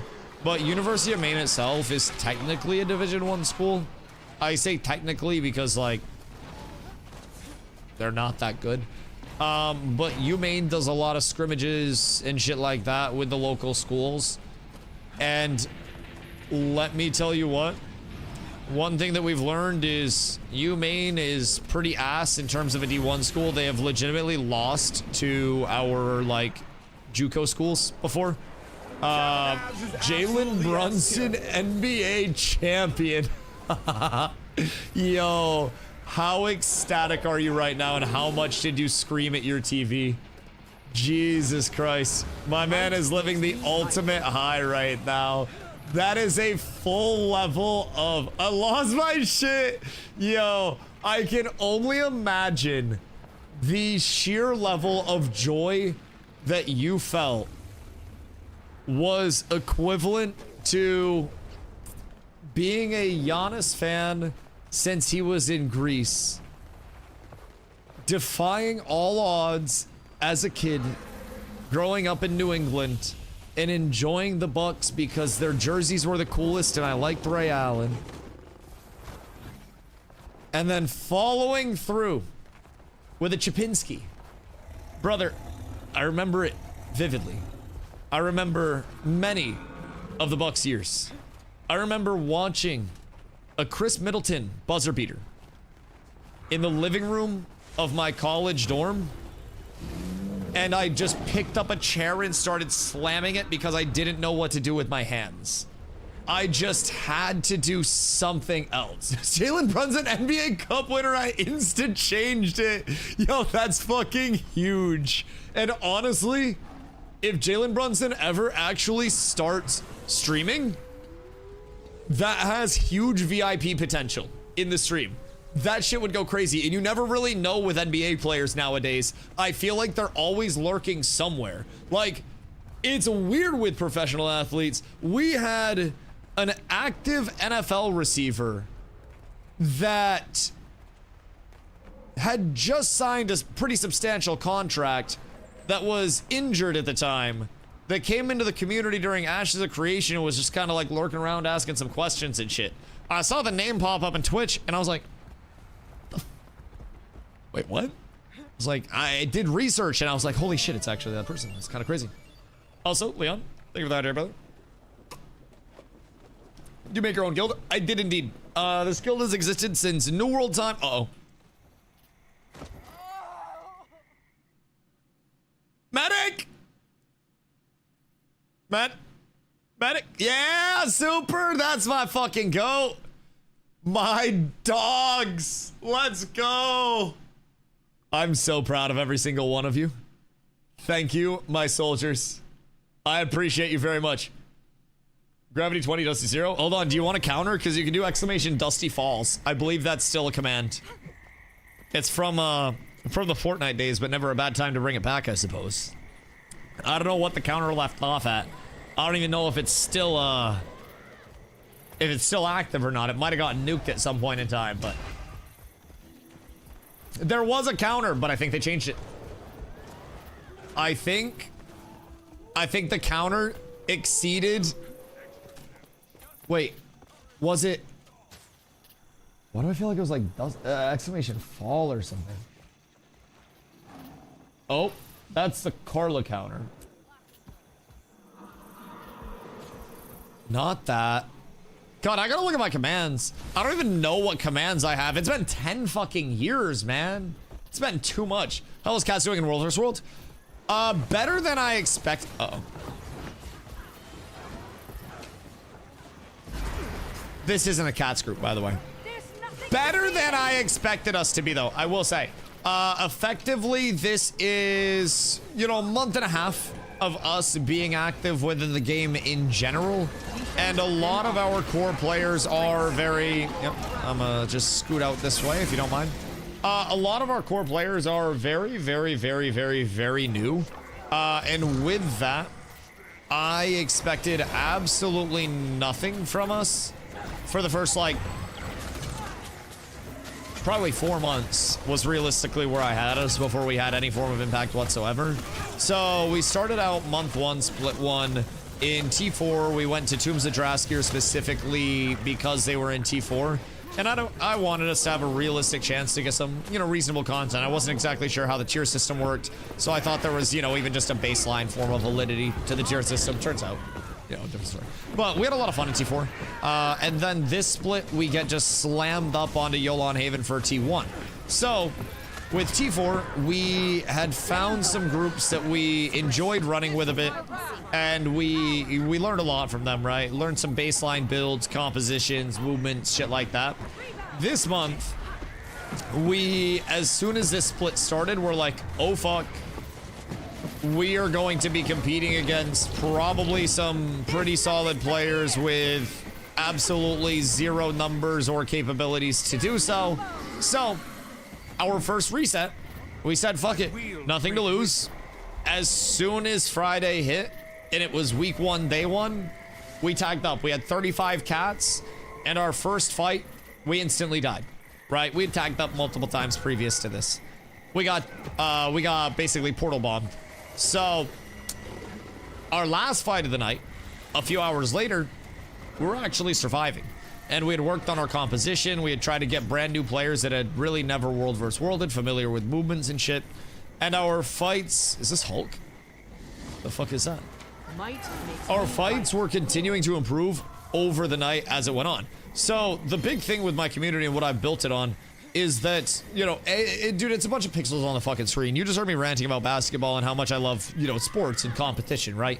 And even that is something where you know, I'm just some mildly athletic, pasty dude from Maine that has a sunburn on the top of my feet because I went to the beach today, right? And I played a lot of basketball games against competition that was far better than me, but I found a way to have an impact in that game because no matter what I do, I thoroughly believe that I'm capable of being the best at it. Things just have to go my way. And sometimes you're good enough to do it. Sometimes you just are the luckiest person there. But eventually, if you believe that no matter where you go, it'll happen every now and then. So, I took that mentality and I'm like, I started playing PvP games, right? Dota 2. After Dota 2, I got into Fortnite and fell in love with shooters and like the competitive side of those. After that, fell back in love with MMOs, got pulled back in with the New World and the PvP side of that, and just really enjoyed the community side of what MMOs provided, while also having the, you know, the competitive aspect of it. And my mentality on like, yo, I literally just pop stabbed for us. I don't know how he immediately got yoinked like that, but that is crazy. I'll see you in Valhalla, big dog. But my big mentality with it is, if you're expected to lose, then what's stopping you from just going in and trying, right? If everybody's already wrote you off, then why wouldn't you just turn your brain off and go absolutely as hard as you can and take every single thing that you can from the experience, right? You're already expected to lose. No one's gonna be shocked if you do, but everyone's gonna be shocked if you just happen to pull off a win. And when you start looking at things from that perspective, I feel as though it's a lot different. So with our world versus world growth, very simply put, the same way we have in every other game, we have beat our head against the wall.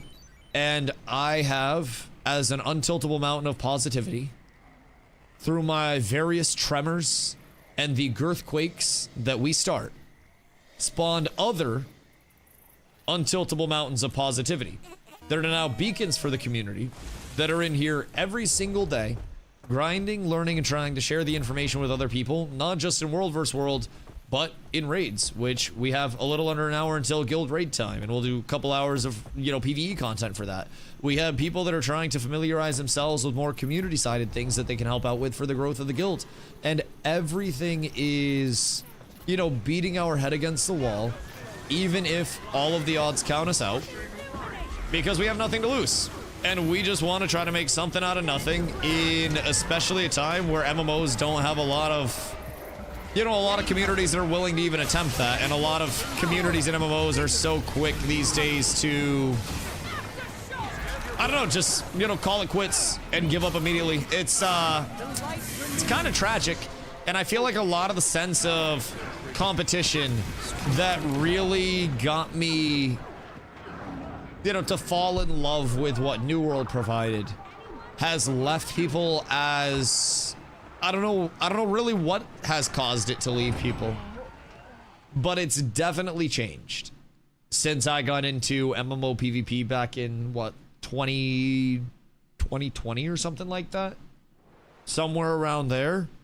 So, I don't know, man. I yearn for the days where everybody feels like they have nothing to lose and they're just enjoying the competition in the first place, instead of feeling like everything is going to be blown out of proportion. One misstep, one bad fight, and it's going to be clipped and shipped, and you're going to be kicked out of your group. So you have to, you know, you have to have zero fun with it along the way, and you have to stress about everything. There's just a a whole lot of hoopla and hullabaloo with it. You know what I mean? It kind of sucks. He played PvP in Mop Classic. Mop and Legionnaire PvP is so fucking good. Funny enough, Mop I never touched. But for me, WoW is like WoW is WoW, man. I even, after Ashes of Creation died, I played WoW for 2 months. And I started with TBC ×3. And then after I burnt out on TBC for the 3rd time, I ended up going to retail. And I checked out the Midnight launch. And let me tell you, I burned out on that too.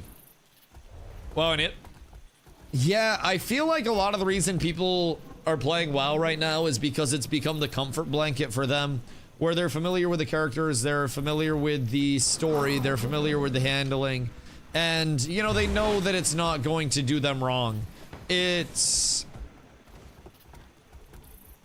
the job that has job security but pays, you know, just enough to pay your bills, versus the job with a little bit less security that, you know, has the potential to change your life type shit. So, which is really good and just hated at the same time because it wasn't classic. PvP was so fast paced. That's actually part of the reason, funny enough, why I worry for the next generation of WoW with Classic Plus on the horizon. Between Guild Wars 3 Riot and WoW, I almost have like, you know, a 3-headed beast of sorts. With Guild Wars, I think you have the consistency. I think Guild Wars is the most likely to have a community that is very, very, very accepting of change and aware that their game that they love so much will inevitably have to change over time, whether they'd like it to or not. Riot, no fucking idea what they're going to do whatsoever. Everybody wants to say Riot only has bangers. Riot is amazing. Riot's monetization scheme is very encouraging for an MMO as well. And the amount of sheer capital that Riot has is literal multiple Jalen Brunson contracts. It's phenomenal how much capital they have. So, you look at Riot, and they could. What could they do? Everything. They could actually drop one of the greatest, most genre-defining modern MMOs to exist. They could drop an MMO that is homage to an era that is no longer here and brings back the elements that made so many people love not classic WoW but vanilla WoW and made World of Warcraft the zeitgeist that had people talking about gaming addiction on the morning news, right? They could also drop a fucking stinker. I don't think they will, but like, is it within the realm of possibility? Oh yeah. Yeah, they could fuck up. Look at 2XKO. 2XKO isn't like flawless. They had a Runeterra card game, I think, which was pretty like, I don't know, not the greatest. What else? Riot's had a few other things that, you know, not exactly just immense failures that had an impact on the company, but they're definitely capable of putting out a stinker or two, right? So we don't know what they're gonna do. Classic. I say this in terms of relativity, but I feel as though Classic is the lowest risk, highest risk, lowest reward scenario in terms of the big three. Where with WoW's player base, I died on tag.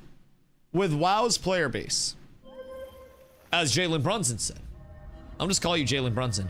Also, then I'm going to tell you about the time that I may or may not have attended a concert directly next to Mike Brown, but never even bothered to ask because we were just fucking vibing. Now, we'll get into that in a second. But, what? Okay, so I cannot hard confirm that it was actually Mike Brown. I physically cannot hard confirm, but I swear to God, he has a doppelganger that also matches his size and wears the same fucking glasses that he wears, if not him. So, My girlfriend Carla and I went to Tampa for the Ye concert down there. And it was night 1 at Raymond James. And basically, was he wearing corset? Bro, if I'm being a buck, Carla has pictures and videos that include him. I remember his face so vividly that I don't even remember what he was wearing, except for the fact I want to say, I don't even remember his pants. I'm trying to recall the pants and the shirt combo, if I'm being honest. But our first interaction, I thought he was there with the lady next to him. Turns out, also, Chrissy over on YouTube, what up? Hope you're having a good day. He, I thought, was there with the lady next to him as like a, you know, them a couple. And he's just vibing, minding his own business and whatnot. And Carla and I are sitting there waiting for the concert to start. And for whatever reason, there were seats that ended up not being taken next to us. Oh, the people next to us on our left showed up late to the show, like literally an hour and a half late. And then just took a bunch of fucking Snapchat videos and were like, yes, girl, and then left. So that was kind of silly. But basically, for the first like hour and a half of the show, we didn't have anybody to the left of us.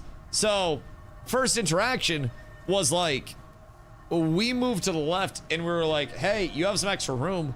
And he looked at us and he was like, oh, sick, now I can man spread. And kind of laughed. And I was like, why does he sound and look so familiar to me? I was like, why do I feel like I've just heard his fucking voice recently? But I've never met this man before. Like, we're in the middle of Tampa. I have no reason to know this man. And so we're sitting at this point, and the show starts. And I stand up, and I'm 6'5"ish. And he's like just about as tall as me. And I'm like, it's a big dude. Not many dudes that like, to put it quite bluntly, frame mog me. I'm 6'5", 200, and he was just under me height wise and much like bulkier than me.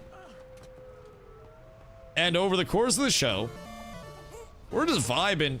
I don't know. I tried to do some digging on like Mike Brown and find like any social media, any preferences on music taste to figure out like if he would be Kanye affiliated, because he knew every word to every Ye track, and we were absolutely spitting back and forth. And at one point during Touch the Sky, we were like trading bars, bro. It was like coordinated shit. And even if it wasn't, the man was an ultimate fucking vibe and deserves an NBA championship. But I like to just hold on to the little bit of hope, and I never bothered him. I never hit him with the, are you Mike Brown? But he was by himself, right? When the show started, he put sunglasses over his glasses and vibed like that for the entire show with black Ray-Bans on. I specifically remember the black Ray-Bans being put down over his glasses and him vibing. And the only other time that I saw him interact with people that weren't us was when a group of girls behind him was recording a Snapchat video with the flash on, and they turned their camera so the flash was pointing to the stage, and he immediately turns and just starts like loving the camera and like spitting bars into the camera. 98% of me is convinced that Mike Brown flew solo to Tampa for a Ye concert. That's Mike Brown. Bro, that's what I'm saying. Like, it was the most Mike Brown behavior of any Mike Brown that could have ever Mike Brown. The height lined up, the face lined up, the voice lined up, the now I can man spread lined up. Like, if he hit me with a who let the dogs out before the concert started to get me hyped up, I immediately would have been like, motherfucker, you just want to chip. Like, I have no way of confirming, right? Zero. But I am pretty fucking sure that Mike Brown went solo to a Ye concert, sat like 7 rows back, and I could probably pinpoint the exact seat. And if it's not him, then whatever. But that man is Mike Brown's spirit animal, if not.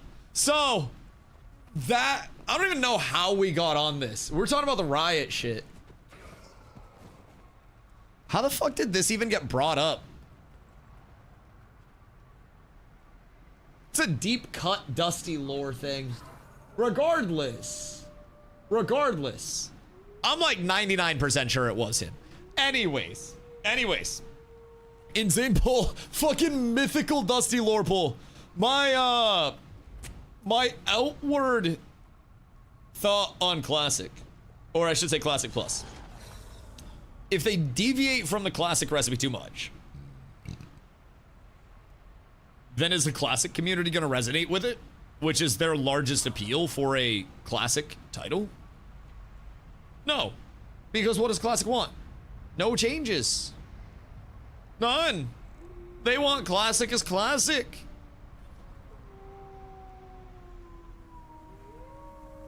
What does the retail community want? Not anything associated with Classic. And I feel like if Blizz innovates too much, then they will lose out on a lot of their Classic population that really prefers the game as it was. And if they don't innovate enough, then everybody will look at it as just another Classic game, and they will just have to fall back on their millions of monthly subscribers. Oh fucking no. But I worry that Classic Plus is in a weird middle ground where SOD has existed, Titan Forge has existed, private servers have existed. You've been through multiple iterations of rerunning Classic to get modern pain points from people as well. Difficulty checks through post-nerf content on deployment to see what, you know, resonance with that would be. I just feel like it's gonna be another WoW game. And I don't know that everybody wants just another WoW game right now. I feel like people with the next gen of MMOs want it to feel like a next gen of MMOs, which Riot is definitely going to do. Riot is going to feel like a unique title. And Guild Wars 3 is, I think, also going to feel like a very unique title. And based on the movement system that we've heard about so far, shit might actually slap a little bit. Shit might just be kind of fun. Feeling C+, might pull an SOD and die after 3 months. That's always the brutal thing. Their content umbrella on the Blizzard side is so enveloping, where you don't really get that one game loyalty, because as they spin more instances, if you have a TBC, you have a MOP, you have a retail, and you have launches for each of those where they're progressing on unique timelines, you'll have a certain percentage of your players that'll just fair weather each of your games, and then you throw a fourth into the loop. And if all of your games are relatively similar and they all handle similarly and they're just WoW with different levels of, you know, modernization, then you just have effectively competition between your games more than anything else. And on the other end of the spectrum, Guild Wars 3, Guild Wars 2, and Guild Wars 1 will all continue to receive support. Guild Wars 2 is going to get yearly content updates, or I should say yearly expansions and routine content updates. But Guild Wars 3 is also going to be substantially different than Guild Wars 2. So you're going to have people who are very opinionated on, oh, well, why do you play Guild Wars 2 when the Guild Wars 3 systems are so much better and the gameplay is so much better over here? Well, because Guild Wars 2 is better, blah, blah, blah, blah. So, it's because the new WoW game director was in charge of EverQuest for the period where they released a new Classic expansion era server every year, and as it comes with Blizzard, does the same thing as choice paralysis. Yeah, and that's one big thing that can happen with, honestly, like, choice paralysis in general. You see that in-game with Guild Wars 2 with new players a lot, and then it spills over to people having too many choices again, like you said, within the IP as a whole, where the umbrella just, it covers too much. It simply has amassed too much space overall. Guild Wars 3 will have downtime too, where you can switch to Guild Wars 2. Yeah, I think on top of that, like staggering the content releases, right? So say they go 6 months, 6 months, and every 6 months it's either Guild Wars 2 or Guild Wars 3 getting an expansion, and they just go yearly for each, right? Basically. So with that, you would go 1 year for Guild Wars 2, on the 12th month, expansion. Stagger 6 months, 1 year for Guild Wars 3. I guess at that point you could do a year and 6 months if you started counting at the same time. First expansion, and then every year after that, an expansion. So every 6 months, you have an expansion on either 2 or 3, and then anything you do to 1 that would have any chance of carryover players from 2 or 3 to get them interested would just be simply that. Extra to potentially get carryover players. They have a really good setup over here, and I feel like having unique games for players to go to and having people not feeling like they are playing the same thing everywhere that they go, it's going to be quite impactful. Do we have anything happening over here? Something tells me EBG is kind of cooked. Kind of cooked. No tag. Okay.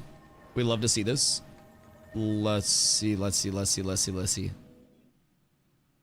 Green? We have raid in 30 anyways. So I'm not too tight about it, but I would love to slap around a little bit more. But I think it's capped. I think it's done. Ever give us some downtime? Except Guild Wars 2, apparently. Apparently.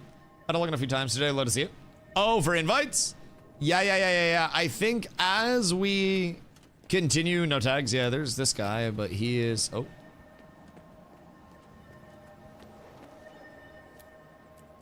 That was 3 people. But I think once we get our nightly events going as well, I'm gonna work to try to get people in place to help lead some nightly events, especially starting with the new World vs. World reset. We're gonna work in 2 nights of dedicated World vs. World tagging so we can run our tag and work on our calls and work on our fights. So effectively with that, we really are going to start kicking things up a notch now that we're getting familiar and we're getting really rooted into Guild Wars this month. We're at the point where we can kind of up our production a lot, and we've eased into it a little bit with some raids. You know, Sunday, Monday raid nights has been great, getting more people involved there, but it's to the point where we can definitely scale up like absolute crazy, if I do say so myself. How much faster is the accumulation of Ethereum? Because honestly, Super, you might have been on tech earlier. Because over the course of the 3 upgrades for the market, the more that I think about it, if the upgrade is actually that fast, it probably works out. Yeah, significant. Yeah, if it cuts the time in half, then over the course of the 3 upgrades, it'd effectively be mining half as much Ethereum. Which, Twitter, I'm not talking about cryptocurrency, by the way. Mining rate. Oh, you got the stats. Fuck, I appreciate you. Mining rate 1. Oh god, how do I read that? Mining rate 2. Oh, thank you. Oh, fuck. God, that confused me. Oh, that's a lot better. Seconds per unit with boost. Units per hour with boost. Time per 1,000 units with boost. Wait, so... Guilds with leftover influence combine Ethereum production boost from Akitha Stone Thunder temporarily increases the mining rate of Ethereum by 5%. So, without boost... Oh, it's just the parentheses difference. Never mind. Never mind. I know how to read charts. So basically, no boost is this number, and then boost is this number. So effectively, we'll be going from mining rate, what, 1 to 2?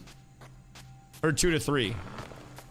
You got it? Yeah, sometimes it just takes a fucking team, brother. 2 to 3. So that's gonna be 40 to 30 seconds. So it's a 25% reduction, which is, I think, statistically, like, the largest production, no? Or the largest reduction? Because this is 1/6. This is 1/5. And then that's another 25 for 5 to 6. So that's unironically one of our largest jumps. So that would save us on a 3,000 unit about 9 hours per, or about 27 hours worth over the course of 3 upgrades, right? We have 2 now? Okay. So effectively what we can do, are there any other cheap upgrades that we could roll? I'm sure we have something, right? Let's see. We got War Room shit. Because that's 35 guild XP. This might be even cheaper. Because we could peep War Room or we could peep Tavern. If I'm being honest. Manufacturer tier 1 improvement. The rigs the supply depot at your guild's claim trajectory to explode if your objective is captured by enemies. Boo. There are options in the War Room and Tavern that we can afford. Let's see. Guild's claimed objectives now emanate an aura that applies boons to allies in the vicinity while the guild holds the objective. Initially, the aura applies a +5 supply capacity. That's kind of cool, if I'm being honest. How much is that? Oh god. So we need mystic coins, piles of dust, and charged lodestone. So that's a little bit expensive, if I do say so myself. That's a 2,000 cost. This is a 500 cost. So we could always just roll with these. Filled some out that we can take now. Word. Yeah. Because it seems like if we get a few more heavy supply bags, fuck, I feel like I just got rid of a lot of these. Then we could roll these. And then that's going to get us out of it for 1250 and 300 favor. So we'd still be retaining what, 1350? And then we'd be fine. Drop in roll, people auto open them because loot. Do I have any? I have 4. Hold on. Does anyone have heavy supply bags? Need some for guild hall. Can we just buy them? Whoops. Heavy supply bag. Oh, we can. All right, we'll see what people bring in. Because if we can get those taken care of, then that'll be 2 easy upgrades.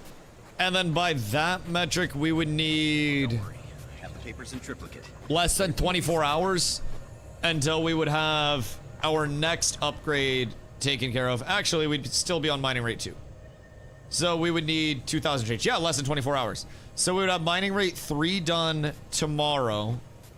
And then after that, we'd be at 8 hours and 20 minutes per 1,000. So 3,000 is 25 hours. So then we'd have to let it recharge for about a day. Do we have 3,000 or 5,000 cap? I think we have 5,000 cap now, right? Pretty sure we have 5,000 cap. Get arrow carts out of War Room. Need something. What the arrow carts be doing? Because I do like the prospect of all things arrow cart. Alright, I'm gonna let that sit for a sec. I'm gonna go fill up my water real quick. And then I shall return. If we do not have heavy supply bags, I'll just buy them off of the trading post. And then we get that done. So we can get these upgrades rolling before raid. So that way we can just start stocking up on all the good Ethereum. Because we are definitely gonna need that. What was the... We're on a Ethereum capacity 3 as well, right? Oh, wait a second. Do we need 5,000 for the next mining up? Or is it 3,000? I feel like it's 5,000. It's 5,000, isn't it? So that's actually going to be a little bit... That's going to be about 2 days. Checking. I think it's 5,000, which would put us at about 2 days until we get that unlocked. But once we get that unlocked, still going to be a substantial time saver because every 1,000 at that point is 3 hours faster. 5K? Yeah.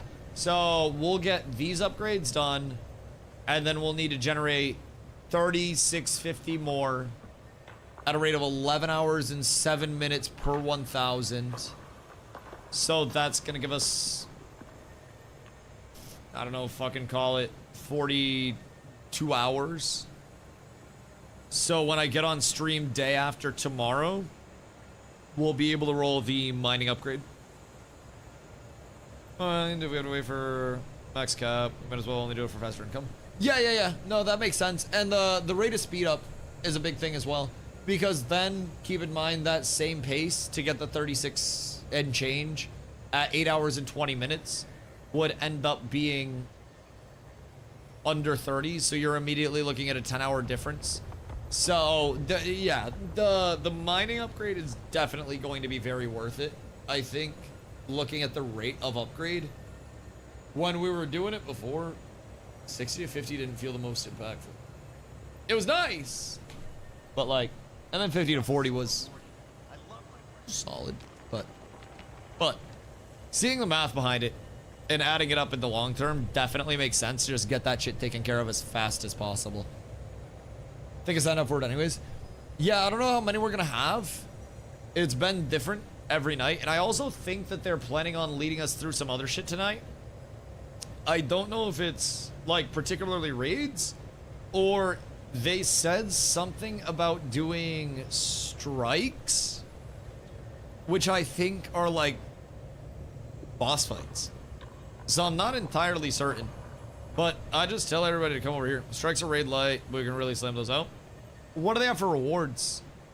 Like, what's the big purpose for getting those bad boys? Probably do all strikes in like 2 hours. Oh, really? And then we just get like gear and ascended and shit. Like, is there a chance for ascended from strikes? Get magnetite shards and gold. Oh, and you can get ascended gear. Oh, okay, that's huge.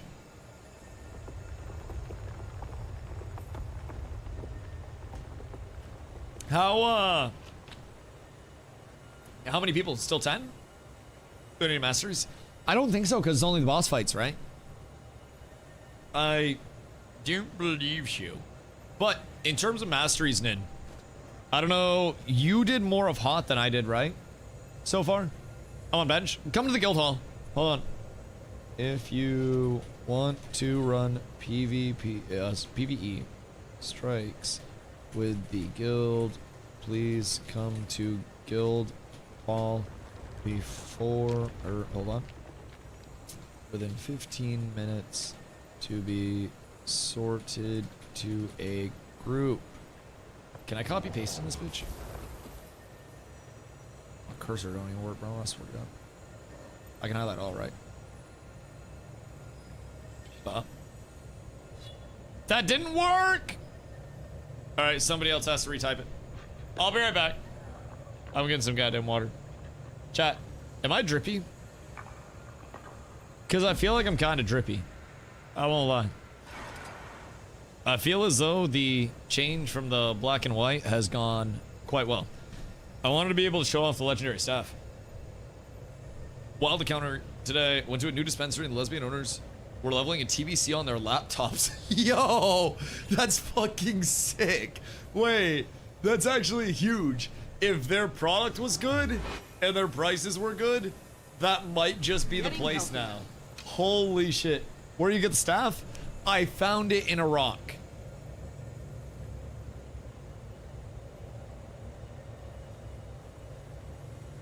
It was in a rock. I pulled it out of the rock. Hoofsy's rock. I did not get this from Hoofsy. Riverbed? The rock was in the riverbed, yes. Yes. I was fishing with my papa, and we were trying to provide fish for the family and bring home a bountiful feast. I looked to my left, and I said, Papa, what is that in that there water? And Papa, he looked at me and he said, well, by golly, I think that there might just be a legendary staff, my boy. And I said, well, Papa, how may I acquire this staff? And he said, well, son, you must be strong enough to pull the staff from the stone the same way you did with your sword. And I said, Papa, I've already pulled one legendary from a stone. How will I have the strength to pull two? And he said, my son, you must believe. In the same way that you believe the sun will come up tomorrow. In the same way that you believe LeBron James will go to Miami. You must believe. And I did. And as a result, that stone, before I even got there, shattered, disintegrated, fell apart. And out of that stone came your fucking mother.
Good day.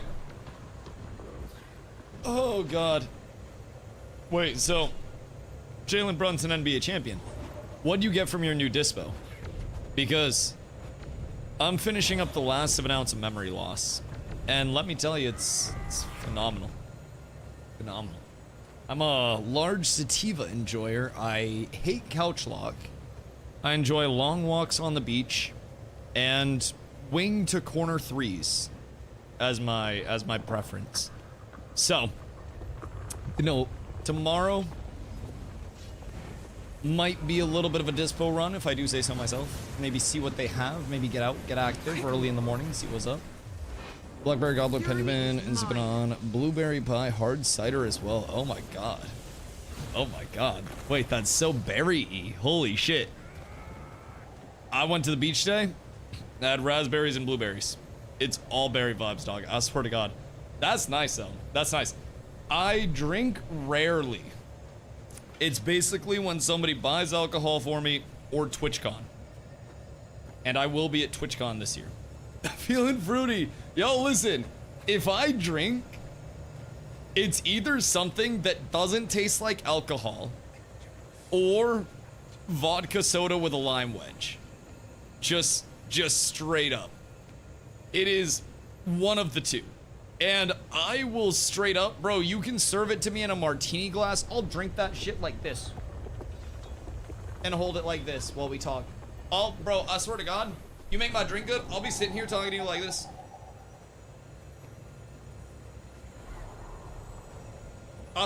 I'm fine with it, bro. If the drink's good and you paying for it, I'm down. But still hurts from Josh Hart's thumb. Jesus fucking Christ, brother. I love, by the way, just as a side note, that the NBA is fun again. I feel like there was a certain point in time where the NBA tried to be far too serious. And I don't like that professional sports tried to turn every athlete into a business entity, because some are built for it. LeBron James is built for it. Imagine if they let Allen Iverson be fucking Allen Iverson, man. Just imagine if they let AI have the cultural influence that AI could have had, and they just let him do him. What he could have brought in to the NBA, what he could have advocated for, even past what he does. How many people haven't fit the NBA status quo, so they've been shipped out? And now you have this newer wave of stars that are coming about that I think are more present outside of the game, where the whole, like, you know, you're a basketball player, shut up and dribble. Well, no, now they're personalities that go far beyond the game, that are advocating for their communities, advocating for, you know, their colleges, the places they grew up, the places they live, and they're trying to bring so much value with their presence and give back. And I feel like there's been this wave of involved athletes with their communities that makes the sport very watchable, even outside of, you know, the heated team versus team rivalries that used to exist. It's been fun. It's part of the reason why I really liked Giannis when he was first, like, coming over. He was just goofy, man. Like, I actually showed Carla, my girlfriend, like a week ago, his tweet from the first time he had a smoothie, because, like, I randomly just show her, like, NBA shit. She had never been to a basketball game before, and then her and her family are from Phoenix. Well, live in Phoenix. She's from Mexico, but now she's here. And we went down to Phoenix to visit, so Maine to Phoenix, and that was back in February. So our flight got cooked by that, like, snowpocalypse that came up, our return flight to Boston. So, yo, Ackley's Ethereal Dark, hello, I hope you guys are having beautiful days. Our return flights got absolutely hosed because of that, like, snowpocalypse came up, right? So we ended up, we're in Phoenix, bro. We ended up seeing 3 goddamn Suns games. 3 goddamn Suns games for effectively the price that it would take me to see less than 1 Celtics game. Which, the craziest shit is, I saw the Celtics. I saw Suns Blazers, which was effectively a junior varsity basketball game. I saw Suns Celtics and I saw Suns Lakers in the homestand that they had. And the Lakers game was phenomenal. Luka 40 burger. Just absolutely insane game. Celtics game looked like it was going to be good, and then the Celtics just, as they did. Yeah, it looked like it was going to be okay.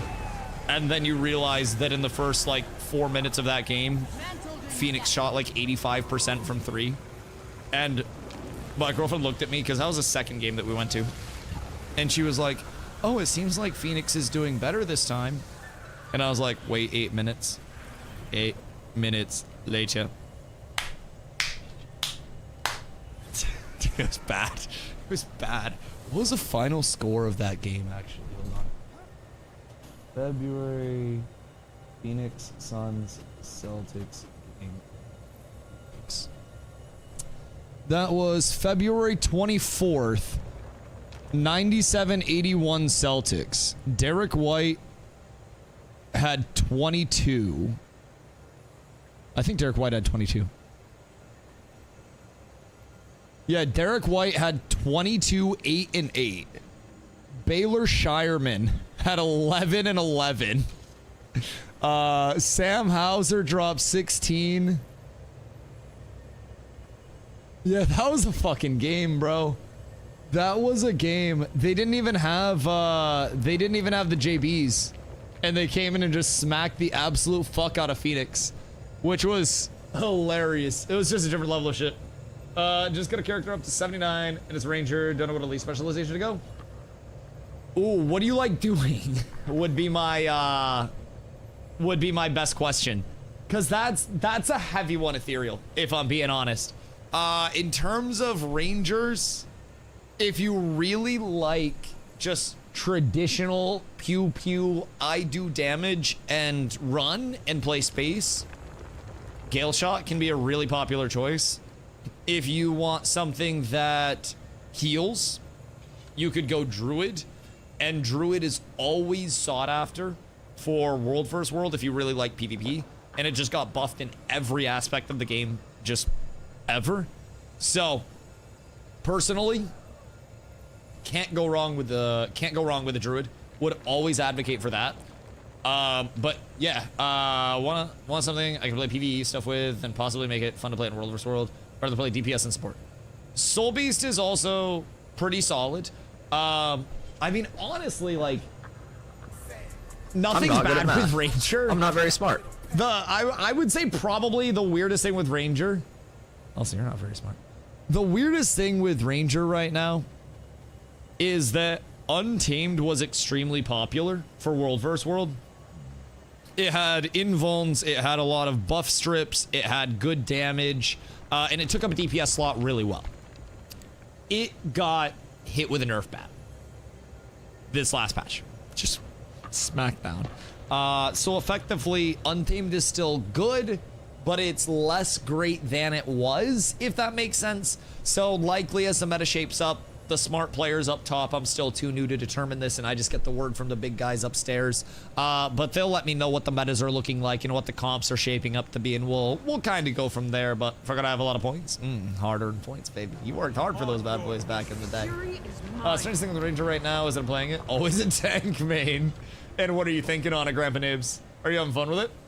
Oh, it's on Bam's 83. It's fucking 83 points in a basketball game, dog. Like, regardless of what anybody says about free throws, regardless of what anybody says about the team that it was done to, that was an NBA team that has players that are signed to professional contracts that would wipe the floor with any normal player in existence, myself included. And listen, I could still probably give you 35% from 3 with open looks. So, you know, you give me a good shot selection, I'll get you a point per attempt. But outside of that, Bam's film from his 83-point game, which, by the way, fucking exists.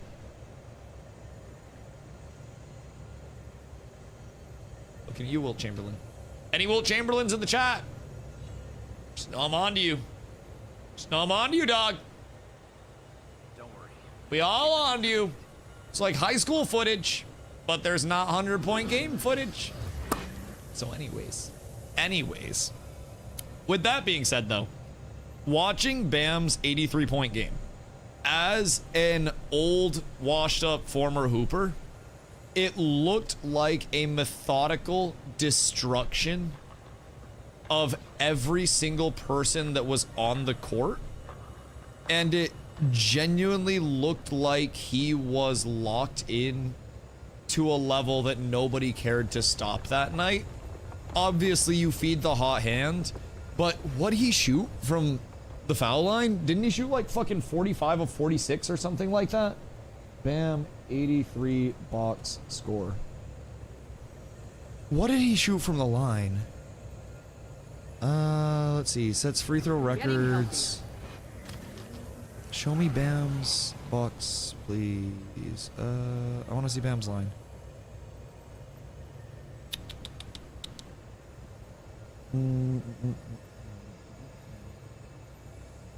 Oh, 36 from 43.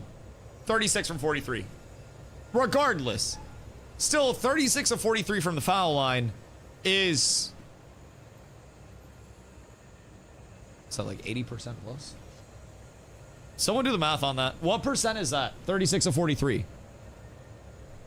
In a game, while you're also chucking up 22 threes, and hear me out, Bam will outshoot me from 3. But Bam is not an elite create your own 3-point shot person, or the one that I would think is chucking up 22 threes in a game. Went 7 of 22 from 3. Was he chucking to chuck and get points? Yes. Would I have also been doing that? Yes. One time in a college game, I started a half. I was 5 of 6 from 3 at the half. You know damn sure how we started the second half. Bro, we came down court. I came off a screen, just, yup. We came back down. I came off another screen. Yup. Immediate. And then I went cold. I finished 7 for 10. Well, let me tell you, those first 2 in the second half, them shits was silky. But I will say, I think scoring 83 points in a professional basketball game, regardless, is impressive. Are there stipulations where you look at the game as a 150 to 129 game, where 43 shots were taken from the field and 43 foul shots were taken? Sure. But even then, I've always been told as a basketball player, advanced metrics dictate that 1 point per shot means you are an efficient scorer and the ball should be in your hand. So that's 50% from the field, 33.3% from 3. There's a reason 50, 40, 90 is so sought after, and it's because you're efficient. Every time you shoot the ball, you're generating points, guaranteed. Guaranteed, on average. So, with that in mind, looking at it, 20 for 43 from the field. So almost a point per shot. 36 for 43 from the foul line. Makes up for a point per shot. And 7 for 22 from 3-point line. Almost a point per shot. It's 83 points on over a point per shot attempt from the field, which, breaking it down from just that standpoint, I think is a very, very, very, very, very efficient 83. The only thing is, what's the level of differentiation between Heat Wizards on a Tuesday night with 279 total points scored and the NBA All-Star game? What is the level of competition within that versus, we'll say, a Game 7 intensity? Is 83 on a random Tuesday better than a 40-plus closeout in a championship game? That's up to the person to determine that's talking about the game. Could I drop either? Nope. Nope. You could give me that many attempts. You could literally murder the defender. You could do that thing that people used to talk about for Steph, where it's like, why don't the Warriors just like put their arms around each other's shoulders and then form a barrier around Steph and let prime Steph shoot? And then realistically, you should just have Draymond kick the shit out of everybody that comes by as well. You could give me that, and I still wouldn't be able to give you 83 on a point per shot. Just for perspective. But I also guarantee if you gave me 20 minutes in an NBA game, I probably do nothing and get hurt. So I might be impressed by these things. I'm impressed by pretty much every single thing that happens in an NBA game, if I'm being completely honest with you. The fact that LeBron James moves, I think, is remarkable. And I saw him, like, fucking in person. Like, I can confirm that he's a real, like, actual person that is that old and still fucking moves. And he's good at basketball, too. It's remarkable. I can't believe he did 100, literally with goals and his teammates threes and dunk them. yeah, Will had minus teammate grade out the ass, bro. I swear to fucking God. Will, genuinely, if you put Will and Draymond Green on a team, and then you basically import them to peak bad boy Pistons, you probably would have had an average NFL defensive back locker room worth of crimes every single game. Shit would have been absurd. But also with Wilt, bro, they changed the game because of Wilt.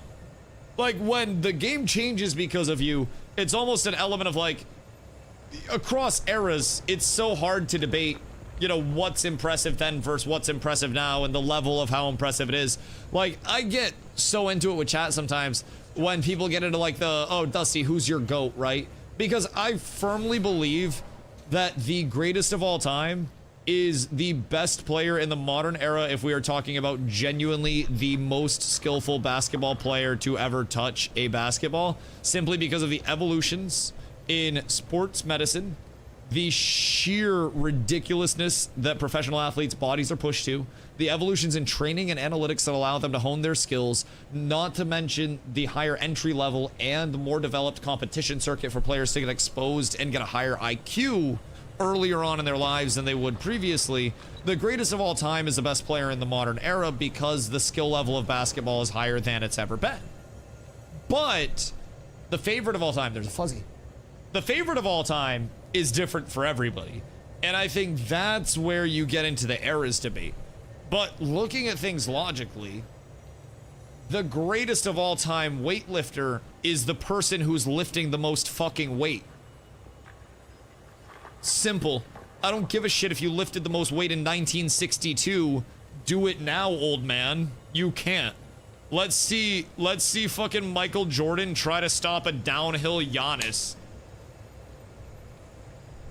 Done. Done. Yanni will pull out the fucking windmill on him, brother. I swear. I swear. Now, if you take Michael Jordan and you put him in today's day and age, and Michael Jordan is going to North Carolina in the NIL day and age, does Michael Jordan, even with everything that's available nowadays with sports medicine, with the developments in training and technology and analytics and everything that's there, does Michael Jordan become Michael Jordan?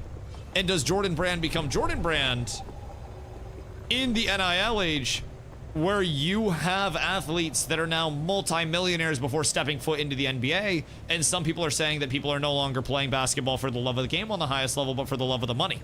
Break it, I break you. It's interesting. Then you look at aprons and shit. I saw it today while I was taking a shit, actually, that no teams are on the second apron, which is interesting. My insole's coming out of my slipper. Sorry, hold on, this is bothering me. I've had these slippers for years. They're LL Bean slippers. And let me tell you, I need a new pair. But these bitches are just so comfy, and I don't want to spend money. But like my toes busting on the side of these shits. I can tickle my foot. But dude, they're so good. National Flop Association. I really fucking hope that they crack down on that. There was an entire push a few years back around protecting the shooter's area, but any contact that was initiated by the shooter was deemed as an offensive, and the shooters, or no call, and the shooters weren't supposed to hit the up fake, step in, and lean in, right? And basically that wasn't heavily enforced. So what ended up being enforced with that was a half where the defenders are no longer able to impede on somebody's ground. So a shooter has to have a perfect platform to land. Otherwise they can just, and then you get free throws, right? So the side of that held up was defense has to give the shooter a place to land. The side that didn't hold up was the shooter can't initiate contact or you're not gonna get a call because you just bring that in. So the shitty thing is people like SGA, go watch his most recent international hoop that came out. Go watch any of his like international ball. Different player. Man can be a fucking demon, but I think the NBA rewards a certain type of gameplay, and when that isn't around, then that can change. But I also think that has to do with officiating, and that has to do with, I think, so much more than just an individual's play style. And it's almost like shit, when I played in high school, my buddy that still comes into chat, law firm in chat, he is like a 5, I think he's like 5'9", and he's stocky and built like a shed that you'd store your lawnmower in.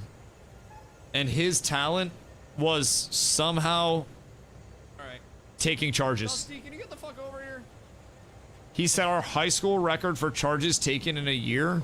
We don't even know what the previous record is. All we know is that he broke it and our coach got him a plaque that says he broke it.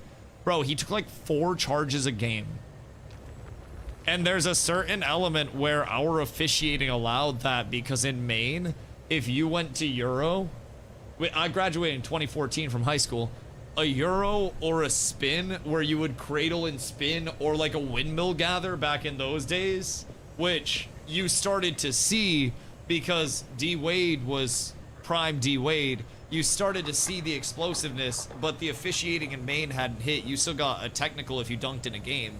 And effectively, like, it was much harder for people to go downhill without the defender getting the prio because of getting to the space first, and the person, you know, the offensive player not being able to actually move in any way without main officiating being so bad.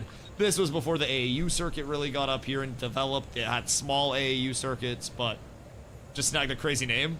Wait, what you got? Hold on. I gotta join Discord as well.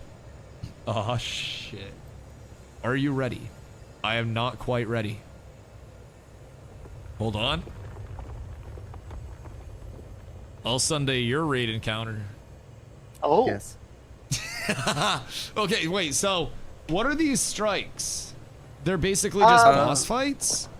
Yeah, it's cut out the entirety rest of the raid and you go straight to the boss. Some of them, there's like a jumping puzzle or something. Oh no. In front of it. Sorry. Yeah. Die. Not like this. I forgot what line court existed. So, but overall, they're much more. This is the one that has the jumping puzzle in the front. Sorry. Oh no. So are these like the same difficulty as the bosses would be on a normal raid? Easier? No, significantly easier. Oh, word. Perfect for us then. We'll probably be able to knock most of these out. Okay, cool. This one is just a pure DPS check. It's honestly comical. Oh wait, let me change my gear over then. Hold the phone. Nope, I'm in the right gear for once. I don't have toughness on, boys. You're good. Nothing. I'm gonna put a saying, get into guild for some reason. I want to get the food. Oh wait, make sure if you go into your guild tab, people need to hit. Let's go. You check it, and then you should be good. We gotta re-enable. That Benjamin, bro. Penny Hardaway be throwing you the craziest alleys right now. I swear to God. I swear to God. I'll be right there. I have not had a good Benjamin in so long. Be careful up there. What's the name? This is gonna Indiana Jones. Transfer portal's crazy. Crazy. Brother, let me tell you, New World as an MMO basically had an NIL transfer portal. Ah! Stand your ground.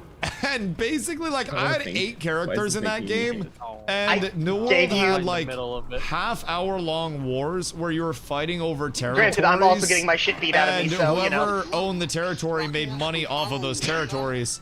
So I would get bribed to basically go in and play wars for other guilds on accounts that they would level. And sometimes people literally would just give me their account to play on and watch from the cuck chair while I ward on their account. It was the craziest shit that I had ever seen. Yeah, I got hit again. I'm gonna have to reset my abilities. You seem like you get know through what this you're shit. doing. Yo, typically I just use somebody as a pacer in this shit. That's the advantage of being a streamer, by the way. Yeah. There's always somebody that I can follow Absolutely embarrassed though. that knows what they're doing, and I don't even have to have it like that. Oh, Nin, I no! wait for teleport and just stick No, around. There's so many chests though. Nin was so close. Okay, we're up. Hold on. Hiya. Oh, Yo, I'm actually cooking. I feel like I'm putting on a goddamn show right now that nobody thought I would put on. I'm defying all odds. Everybody thought that I was gonna be ass at this. Everybody thought that the jumping puzzle was gonna get the best of me. Brother, I talk about defying the odds. Defied the odds my entire life. The first one I ever did. Nobody thought you were gonna suck, Dusty. You're the one that said that. Hiya. There should be a. I'm so is it sick. a teleport up here, or do they just GG? Bro, and they sometimes spawn you up literally here? just surpass what you think you're capable of. If I'm being honest. Icon. But yeah, I would deadass. I would just have Got bombs, let's guilds go. that would bribe me to come in and play wars for them. And I'll just Grenade log is on to somebody's not account yet. and then just stream that shit. You can also type /GG for free gold. I just ask chat for free gold. GG usually makes port mad There at should be a me. little icon, blue icon that you can click on the map. Also, Teleport. usually over the course of a 2-hour raid window, I jump off a boss platform at least once. Okay, so I'll hit the ready check and we'll just go blast it and go next. May the odds be ever in my favor, boys. I feel like will we blast it is the ultimate question. Because they said we were gonna blast it, but I don't know if we're actually about to blast it. Oh wait, we're actually about to blast it. This unironically might be. Wait, did my build switch? Why do I not have alacrity?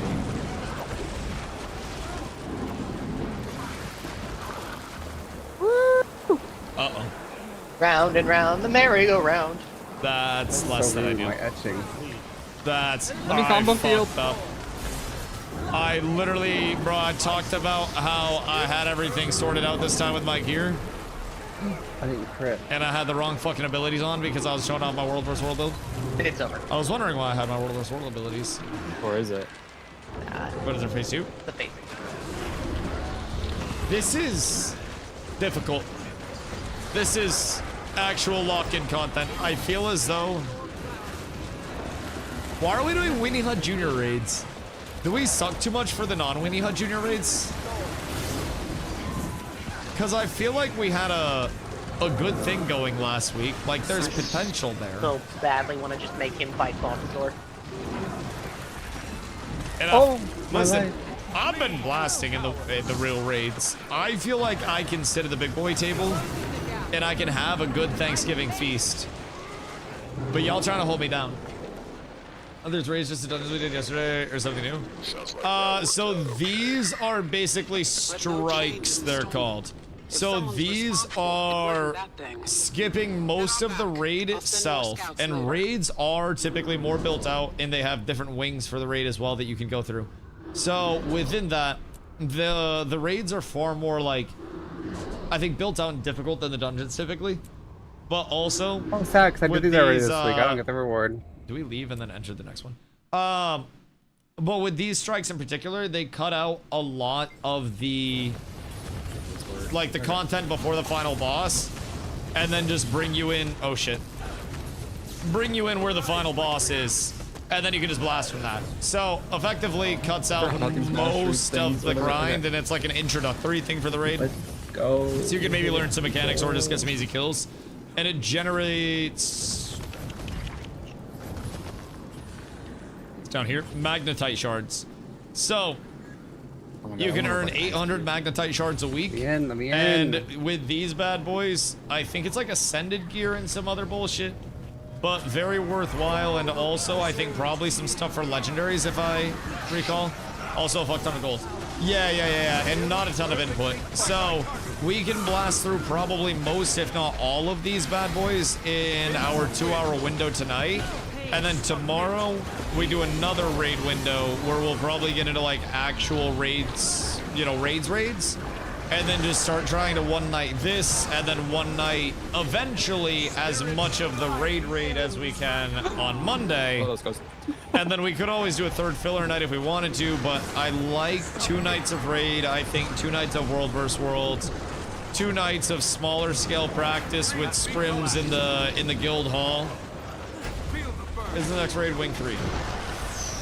I mean, if we're going chronologically, I believe we would be doing Wing 3 next. Now, I do know, A, I let my alacrity go, which needs additional gliding. Well, I did what I needed to. I'm responsible as fuck.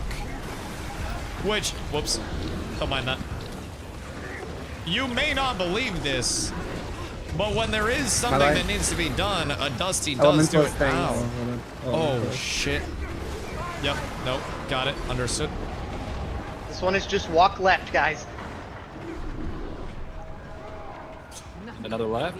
I wasn't really paying attention, I'm not even gonna lie. I fucked up just a little bit here. Just a smidge. I did myself slightly dastardly. Uh-oh. Oh, we're so up. Fuck everybody else. The only thing that matters is that I'm alive. Hey. Didn't die at all. Easiest thing that I've ever done. The bad news here is some of these chests are only unlockable if you have the right Ice Brood Masteries. Sorry. You don't get the loot. Aww. So if the red's around them, you don't get it. The fuck is this? Yeah. Well, no. You just have to have the mastery to be able but yeah, no, I have. But you still get the regular. Under my masteries, Heart of Thorns. Normal chests you get out in the world. You think that I haven't done my masteries, Mr. Merkington?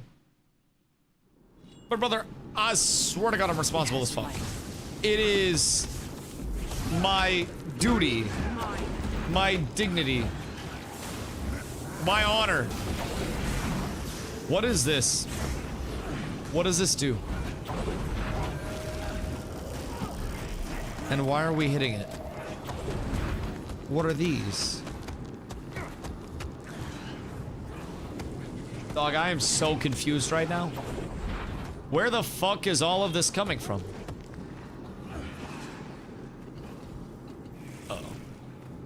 Uh-oh. Everything is not bad. Nothing can bring me down. Do these do anything? Because I actually don't think they do anything. I guess I'm cooked. I think ley line's needed for Wing 3. What? Is ley line... Yep, just punch your way out. Is ley line the one at the bottom? This one? My opener. I didn't even finish any. Because if that's the case, most people probably aren't gonna have that. Well, maybe. But I would have to guess most of our new players definitely won't have that. Now, we could start working on it, but that's a lot of XP. And I think even going through and doing the little adventure event thingies, I don't know that we'd necessarily be able to get that caught up. And back to the DPS check. Some of the raids would know. Yeah, we'll inquire about it. Because I know that we eventually will need ley line. Right? Oh, the thing is, okay. I don't know when I could really ignore it. Part of the room I'm so annoying. You're telling me. You're telling me, man. And I don't have my... I don't have my flying mount yet. So like... I got doubly down badness. I'm actually down horrendous, brother. Yeah, DPS so I'd have to go through that shit just organically, and that makes me longer. very sad. That makes me very sad. But I think it'd be good for the soul. I feel like it'll be a little bit of an ego death. I feel as though most things in Guild Wars have, you know, come to me quite well at this point. And it's definitely not something where I feel completely incompetent, incapable, or anything in between. And maybe the Heart of Thorns map is meant to bring me down to earth. Maybe it's meant to kill my high just a little bit, you know what I mean? Really give me that element of, there is something better than me out there. And it's a map designer. It's a cliff. It's a little jumpy mushroom. But really all we need to do, this motherfucker just say Jumanji. All we need to do though, is just go out and earn giga amounts of XP. And I think that's just from the little, like, the mini-game things out there, no? In the most efficient way. So we could pop, I don't know if XP boosters would actually work out there. But we could always pop boosters, get active. If the boosters don't work, we could just get active in general. And I think that'd be perfectly acceptable. So what do you have here? I've been told that there's a chance for Ascended stuff. Bone Skinner. But I'm not seeing that. Someone asked if we're saving Bone Skinner for last. Low chance for Ascended stuff. Is This Bone one Skinner gonna gotta skin my stay bones? grouped up, and everyone needs to move as a group. Or death.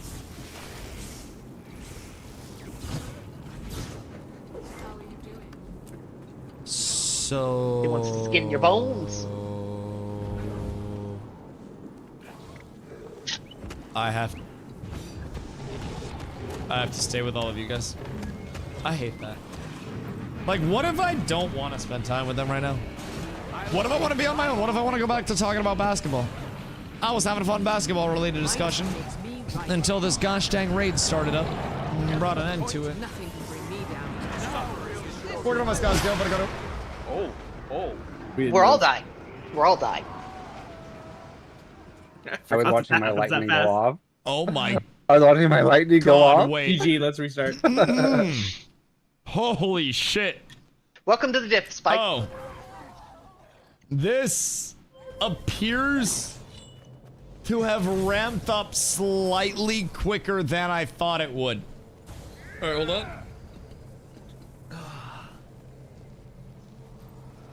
No, hold on. Gotta get a little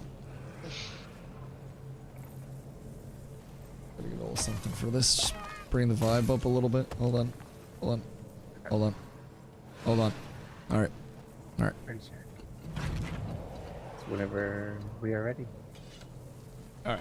Alright. That one was my bad. Okay.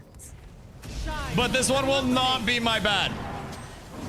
This one will not be my bad. We will claim victory once again here, boys. And if we don't claim victory, it's kind of a we're absolutely fucking cooked. Because honestly, I don't break out the Timmy Trumpet very frequently. I couldn't see over my watching. I'm not playing Elementalist. Oh no. No, he's I dropping broke out the Timmy Trumpet for this. Ground, and if you are standing in circles, it is an instant hit. Oh my god. Yeah, I couldn't see the. I could not see the circles. Oh my lord. It's what I need. It stay incredibly stacked and then constantly move left when constantly I think we're slightly cooked. Yep. No, it's hold on. Cut out the music. This isn't the one. This might not be the fucking one. I feel like this may not be exactly what we wanted it to be. We might be in a slightly rougher than intended spot out here. Oh god. Okay, hold on. Bring the music back. In the ground through the fire. Never mind. Cut the music again. Someone get me up. Someone get me up.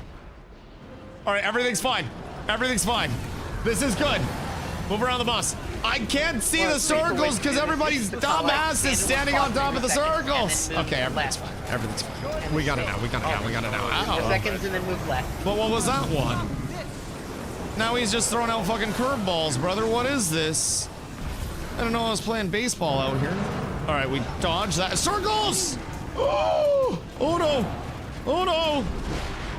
The dead's. I went right instead of left. I think I've got him. Oh yeah, yep, baby! Oh, we're so up. This is the easiest fight that we've ever done, I think. If I had to say anything. Oh! We've hit left. Nobody fucked up here whatsoever. This is the easiest shit we have ever done, boys. He learned legs. This is so fucking free. Oh my god. Like, I've never done any. Oh, I went right again. Why do I always just instinctively go right? Why do I do that? Why? What in my muscle memory is telling me to go right? Res your friends. Fuck my friends, brother. It's all about me. What do you mean? There's only one streamer. I can't res them. They're full dead.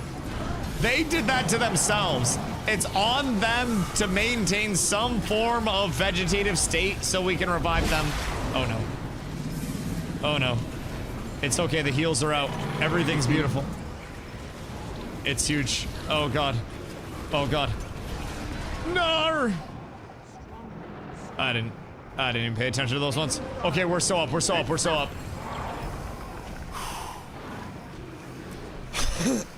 Boys, I'm not gonna lie. Well done. Timmy Trumpet doesn't let us fail. Timmy Trumpet literally wills us through any challenges that come our way. Do these still hurt? No. Oh, this is kind of like a little rave. Look. That was kind of lit. Arrest you and you let me die? Whisper of Dormag. I Timmy Trumpet's caught. saw you trip and fall on your own weapon. All the buffs.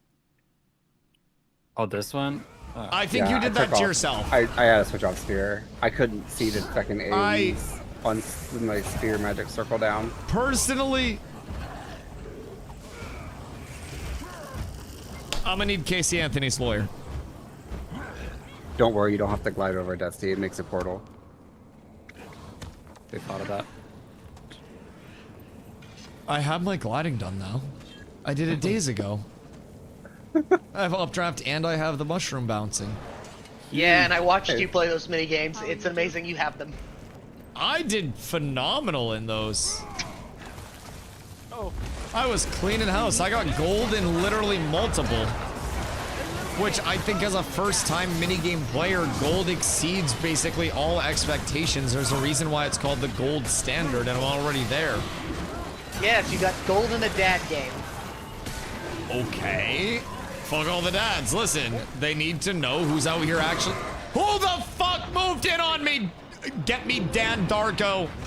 Jesus Christ. Bro, there's been a hit put out on my life. I'm not dealing with the slander. He saw me there and swooped in, I swear. I will not take any slander whatsoever here. I was murdered. I was murdered. There was a hit put out on my life. I got Putined. And I think it's a goddamn... Okay. You have to fight your own Dark Shadow. Was that it? Usually I last longer than that with myself. Not by much. But like smidge. Smidge. Alright, I'm getting the fuck out of here. Fuck this, fuck you, fuck that, fuck you. Nope. Nope. Blow me up one time, shame on you. Blow me up 2 times, shame on you. But I should also dodge it the second time. Don't blow me up though. We got you. I think this is the map that I jumped off of last time. I should probably be slightly cautious out here. Because if I'm being real, I don't think I want to jump off twice. I don't think I want to go through that again. I feel as though that is on like the lowest side of my totem pole right now. Oh. It must not be safe in the middle like I think it is during that. That just annihilated me. Uh-oh. Oh, we're so up.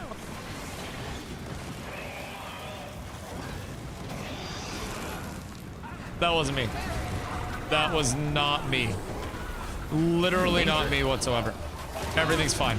Everything's fine. We have nothing to fear. Oh! Oh! We need more heals. Why am I getting stressed in these? Great up after hours. What up, brother? It is strike night. And honestly, apparently the strikes are not all just completely autopilot. I thought, based on the earlier ones, that they were all going to be brain dead autopilot. It turns out that they are only partially brain dead autopilot in some of them, despite...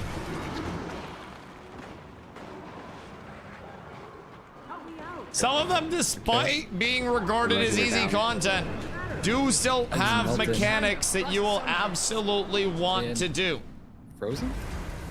Okay, hold on. That is a false accusation. Okay, everything's bad. It's all breaking down. Oh, we're good. We're set. Everything's fine. This is good. I trust everybody. And I think we can truly achieve Living this. my best elementalist life. Remember, you're all my thugs out here. Truly humbled under God.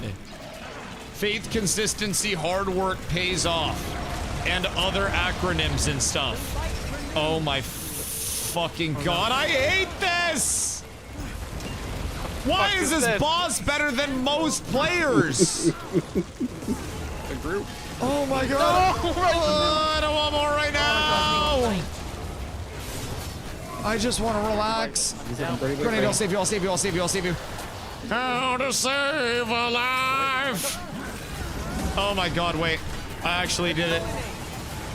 You guys can't say that I never fucking helped anybody. You literally... You can't spread that slander. I'm playing fucking elite levels of support right now, chat. This is like Michael Phelps taking bong rips in between Olympic swimming matches and coming home with 72 gold medals type shit right now. This is fucking inspirational to people who are inspired by very cool things. Stay away! Kind of Fucker's trying to move it on me. Oh! Oh no! Oh no! Oh no! Oh, fuck! Wait. How many of us just got cooked? Oh God! Carry us to victory, Kyle. I believe in you, 4. You're the greatest. I got you guys. 4%. I got you guys. We're up. We're up. Everything. Oh no! Everybody blast! Down. Everybody blast! 2%. No. 1%. Not like this. Not like this. It can't be. I believe you. Go dots. Oh, we did it. Oh my God, we still haven't wiped yet. Oh my God, we're so good. Oh my fucking God, we're really so about to good. Unlock freaking Ryland's tool. Oh shit. Oh, we still haven't wiped. Everything's fine. Not a singular wipe. Oh man. Holy shit. Why can't I retry from checkpoint? This is so clean. We had that one wipe. Should be able to. Oh yeah, there was that one wipe. But other than that, no wipes other than that one. I got you. Holy shit. Thank you. Oh, it's coming. I Don't thought we worry. were cooked. Wait, they... Oh, fuck. Wait, these weren't the hard ones? Forging steel. Oh no. This I one's haven't more done this like one a in map a million years. These are Oh, do we want to skip this one? This one's long. Hell yeah. We've gone through the rest of them so quickly. We might as well. It's only been 30 minutes since we got together. It says 30 minutes. Yeah, this one is long as hell. This is like multiple metas. Metas. It's like one big meta. No, we'll circle back around to we're this one off. if we have time. Oh my God. Over here, soldier. I was thinking Cold War, not that one. Oh, wait. Okay. Yeah, for those that don't know, that one is like Where my 3 Scouts events beginning fans and, at? like, starting. PlayStation. Yo, And then Skibby. it's like a That's half-mile fucking goddamn walk. crazy, by the way. Talk to the things. I can't talk to the also Absolutely easier to insane to me, solo it. if I'm being completely It honest. is actually a I totally have solvable map. no clue. Tell me that isn't the wildest shit. Unreal. Am I calm? Unreal. Let me get my So, EMP. Skibby messaged me earlier Don't today, point anything at- and is Alright. basically like, I hey, actually got a good drizzlewood grip together my today, kid and I was went like, to I camp, forgot not how fun mine, that map Skibby's is. kid, goes to a camp, and apparently at the camp that she was Oh at, wait, there's things down here. there was conversation overheard of a group of lads talking about one particular DustyWhy. And Everyone attacked the Skibbert and I statue. are, you know, IRL. Skibbert and I are quite close. He's known me since I was a wee lad. What do these do? I have no idea what these even do. But provide buffs that make you do more apparently, damage and handle enemies she just better, goes but up and she's you like, "Oh might hey, not have the, I know that guy. mastery My to make dad's friends with him." Literally DustyWhy too, not just Dusty. The word for word DustyWhy drop spoilers. is so fucking weird to me. Not weird in a bad way, but like. Oh. Should be able to get in. Ah! Oh, hold on. I don't know what to say. Hold W! Soldiers! Onward! Uh-oh. This definitely All right, we're came out up. around the time of what But you yeah, call it. that's crazy to me. Like, I No, this was a genuinely COVID era. feel as Like though all of Ice Fruit Saga came out right in the middle of COVID. That was its development time. my platform is not that large. That this map release. And then without voice acting. anytime I start thinking that, This one there did? are always like Yeah, 4 it released people without from voice acting, Maine they that went are back and lurking in the corrected it, stream but yeah, that, COVID. you know, we have Ice no Fruit idea Saga was who their each other COVID era, are. That they're just like, wait, you're from Maine Guild too? Wars really And destructive. apparently the platform far surpasses what I thought it was. Got it. And I have no idea Sorry, how Zuka. it's got to that point where there was literally like an overheard DustyWhy name drop that ended up during being a COVID era. commonality to start a The first conversation. part of Ice Fruit Saga But was that so is good, but the literally, I Dragon think, the Response Mission wildest ruined it. story. So, oh, I have a bazooka! What was the point of that? They were like little instant world thing. That we ran out of It's money. dungeons. They were like dungeons. So you gotta hit the 2.0, but less 360. developed. Whoops. They get to reuse maps and do stuff. So it's supposed to be. Wait, your weapon's out of ammo. Oops. Collections and achievements related Hold on. to, but they never actually Hold fleshed it on, out my bad. because COVID. Can I made shoot him in the everything ass? Really hard for them. ArenaNet did not know how to operate during those years. I really felt like, let's just put hardens and instance content. We're so up. Like I can kind of forgive it, like knowing. I the feel like I'm situation, carrying but, right now. Like Maybe I'm they doing shit that's really not whipped that necessary with the 2-year Charzuka. period. But I feel like I'm out here doing God's work. Nothing can bring me down. Oh, that's not good. I need another Charzuka stat. Oh, he did. All right, we got a I Charzuka. thought it was gonna go further, so I put my AoE further out. Oh, whoops. This one shoots slightly off to the left. This one isn't aligned very well. That's not good. Don't worry, boys, I'm helpful. I don't even know what these are doing, if I'm being honest, but these are doing something. Making waves. I wouldn't call it that. It might be like a little splash, but like, no, that's genuinely a really cool thing. I don't consider myself to be any level of known whatsoever. So it is always like a very humbling thing. Like, I told this story, Skib, pretty recently as well, but we were at a family thing because Wayne ended up moving. So my nephew, his kid, was basically like, you know, they're old enough now to comprehend that, you know, Uncle Dusty plays video games for a job. Wow, super cool. So I got hit with the Uncle Dusty, what's your channel? And I think they knew that when they. And I said, nope, not for you, young one. You must not be corrupted yet. Not in the same way that your father and your uncles were. You must remain pure of heart. You'll ride your little four-wheeler or something. Elbow drop? So, yeah. I politely referred them elsewhere.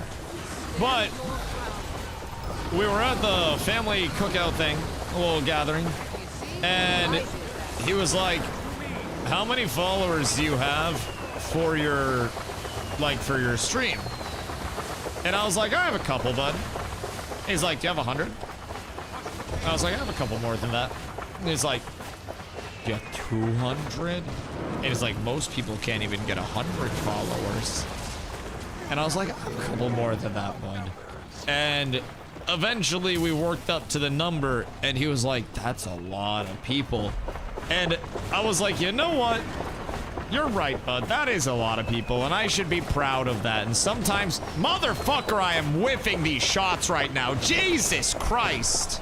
I don't know why people do follow me with a performance like this. Holy shit, brother. My God. Anyways, it is a cool thing to sometimes have the reminders that, like, you know, streaming very frequently for many people is not something that comes to fruition at all. And it really started as just some, you know, super for fun thing that if it ever worked out, it worked out. And so far, I've been extremely, you know, extremely thankful to have it work out past any capacity that I ever thought it would. And I hope it continues to, because, like, it has truly been a very cool experience. So, I don't know, it's always humbling, I will say, that the community stretches further than I would ever imagine it stretching. And there's, like, influence in areas where I wouldn't even think. Also, why do we get more loot from this if we lock in? Is it like loot per kill? Oh, points until next chest. Okay, that makes sense. Should I be calling in the volley? Or no? And do we also get more loot if I'm Charzukaing? Because, like, I'm down to continue the Charzukaing. I'm cooking them out here. I'm literally fucking killing them. I just don't know if I'm doing anything useful or not. Wait, we're so up. And then I can blast the last charge of this one. And then we reload, no Tony Montana. Lead the shot a little bit. Wait a second. I've been disarmed. My good man. Somebody stole my fucking Charzuka there.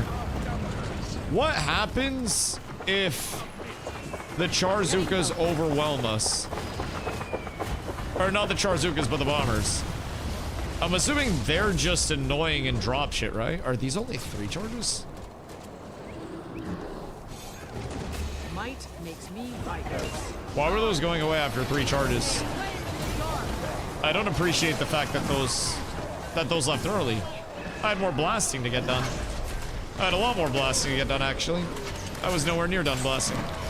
What if I just pew? Will that do something? Because I feel like that might do something. I don't really know what I did, though. Oh. The one gets struck by lightning. Did I do that? Is the counter like any good to use? I don't know if I fucked that up by pressing my N or if I helped. But I'd like to think that I helped. Where are the blasters? Ah, blaster. One down.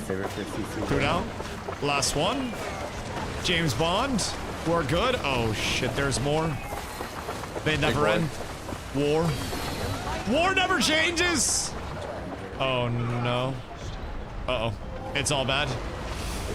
It's all falling apart here, chat. And this is apparently the easiest of these still. I think we're not technically into the hard stuff yet. Which, I'm not gonna lie, worries me. I was told that we'd be able to blast through all of these super easy. Those who've never been on Grizzlewood, peasy. this is how this map, that map plays. It is a, like, legitimate war. Oh, we didn't kill it in time. No, come back. I don't, Son of a bitch. I don't know how we're gonna fare on all these. Target. Wait. Oh, there's another one. Oh no. I'm dead. Oh no. Hold on. I feel like we should use our N on this, right? Is this also? Oh. Oh no. Guys, you gotta. Yeah, this one of those times where the green circle is not the thing you stand in. Noted. Noted. That was a very bad green circle. The game is not. That did not help whatsoever. Oh, and that green circle gave me many trust issues. I have stood in effectively every green circle so far, and it's treated me extremely well. Excuse you. And now the green circles betray me. Why? I've trusted them. I've dedicated my life to them. I've given them a home, birthed their child, and this is what I get. This is my thanks. I feel like I'm about to die again to a mechanic that I'm not paying attention to. That hurts. Oh my god. Circle, green circle. Not getting on that green circle. I'm not staying there. I will be getting out as quickly as humanly possible there. Do I have to do anything here? Or can we just vibe? I think we just vibe. I think we might just be able to ooga booga this one down now. Uh-oh. Uh-oh. I'm bitch made. I wasn't even staying in an iframe it. I was gonna stay in an iframe it to try to act cool. I wasn't fucking with it, bro. I don't have that level of confidence yet. Oh, no! I hope this is time to I'm overload getting air. one more combo. Oh no. Everything's bad. Everything's terrible. Actually, everything might just be okay. This might work out. Excuse you, please. I do not want to die again. I'd like to stay healthy, alive, please. She interrupted my fucking... Oh yeah, we're fine. We're fine. Everything's perfect. How many strikes are there, chat? Let me hit you with lightning. Like, just in total. Because we've done what now? 13. Oh my god, wait, what? Oh, what the fuck? How many have we done? Was it a trap chest? What the fuck was that? No. Was that 4? You got bombed. Yeah, we popped a phase for an attack, and because I feel as though the moment we killed the boss. We might not be doing 13 in 2 hours. The spoils of battle. There's a weekly thing for doing every strike. Hold on. Achievements. Okay. Mastery point. Let's go. Right. Now the real fun begins. Right. Oh, wait. Yeah. All right, hold on. Hold on. I know what we need for this then. Chat, everybody bong rip. Everybody in here, smoke 'em if you got 'em. I will return. I live in Texas, they'll shoot me if I pick up some weed.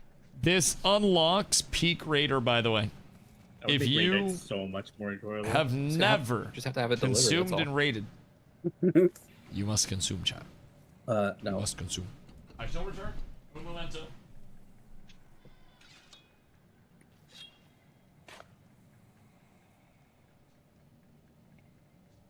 I spent all my Eternal Life shards.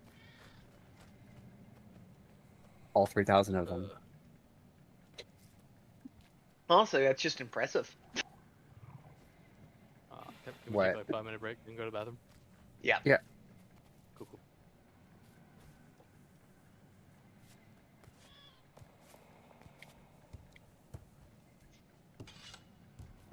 Holy shit, I've got a bunch of fucking exotics.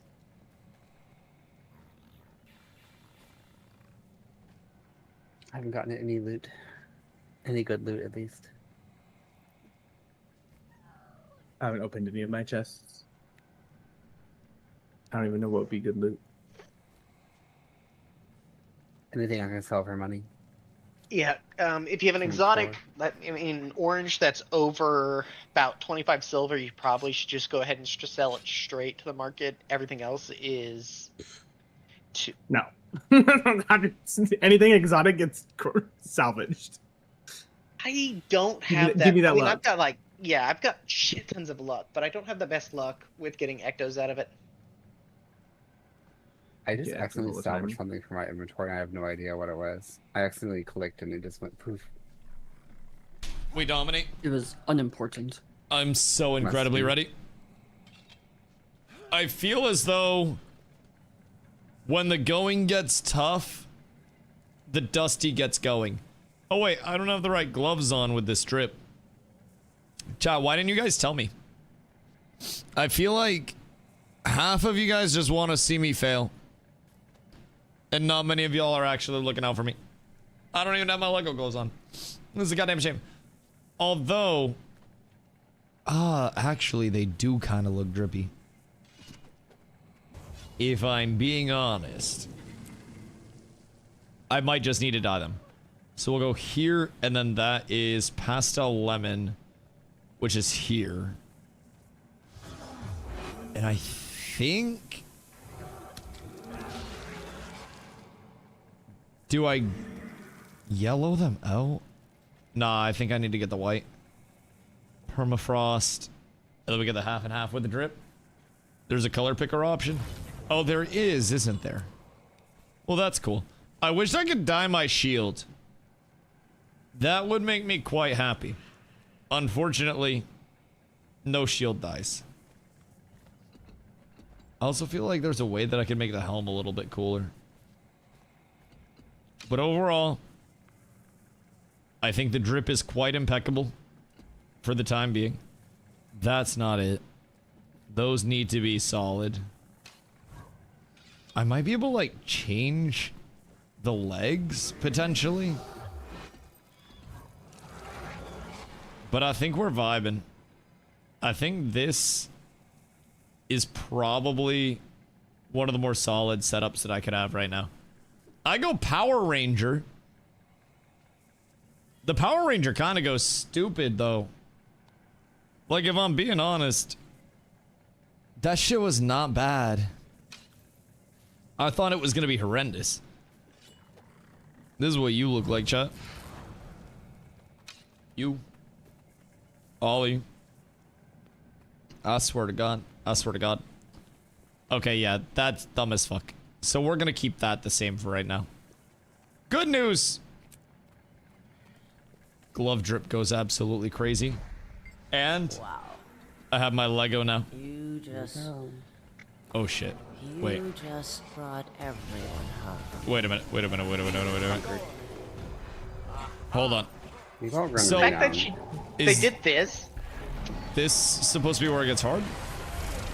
It's gonna be a little more challenging, yeah. What the lady do? Drink a lot of booze and then kick the shit out of us.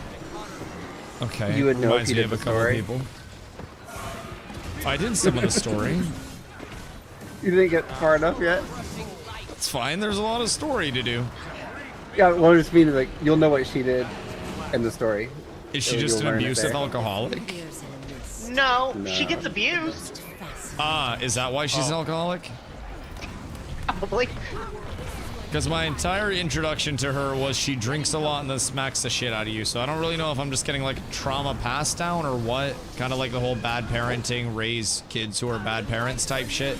But like, I don't know if that's what it is, but... Honestly, not a terrible portrayal of my trend. She gets better. He's misunderstood. She's going through a phase, doesn't know how to redirect her anger properly. Yeah, kinda. Just lashes out. Hello. Just kinda oh instead of ooh sometimes. But also an alcoholic. No, we all find our crutches. I mean, I smoked a bowl before the fight. If she had a drink before the fight, that's fine. I'm not gonna judge that. The getting drunk and smacking the shit out of me is kind of a rude combo, but...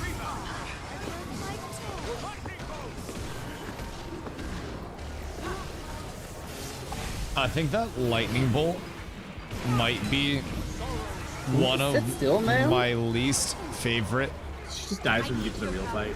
voice comms in this entire game. I can't lose again. Scarlet Briar. It makes me What is my revenue? incredibly uncomfortable. Wait, so is this where the fight starts? No, that doesn't make sense. Or I was told this one was gonna be harder. So I'm expecting chaos to break out at any point in time. And at this point, I'm not seeing that the entire chaos. time without realizing it. Have we just... Uh-oh. Oh. So we have to spread and kill the odds. Don't stack up on our damage. And then we blast these. Yeah, it's a pure CC break. Wait, where's the CC break? Less chaos, more sudden death if you fail. So we just have to kill all of them and then CC break the last one? We're fine. I probably should have brought a CC break for this though. Or a CC for this. And I should likely switch one on if we're gonna see more CC breaks that exist. Because I do. Oh, what are you? Good decisions were made. Nothing can bring me down. No. I missed form to get out of the AoE. Healer down. Don't stand in red. I made a mistake. And I'm not a perfect person. Where's the facing? And I think it's important. We're standing right here. Don't move with it. Come back here. Come back over here. Look, you're all gonna die. You're all gonna die over there. Where forgiveness is due. Yep. Once you said it, I remembered how it worked. But that. So what is that? Wait, one of them just blows up? For those that didn't understand what was happening there. It's 3 rotating circles, 2 of which are a trap because there's also a line straight shot from an archer that kills anybody standing in the 2 that are the wrong one. That is not an archer, sir. That is a sniper. How do I tell? So you gotta stand opposite. Down. Oh no. Oh no. Well. Oh no. You gotta stand opposite of the direction that she's aiming. I think that's where my elemental adventures in. Not like this. All right, they clutched this surely.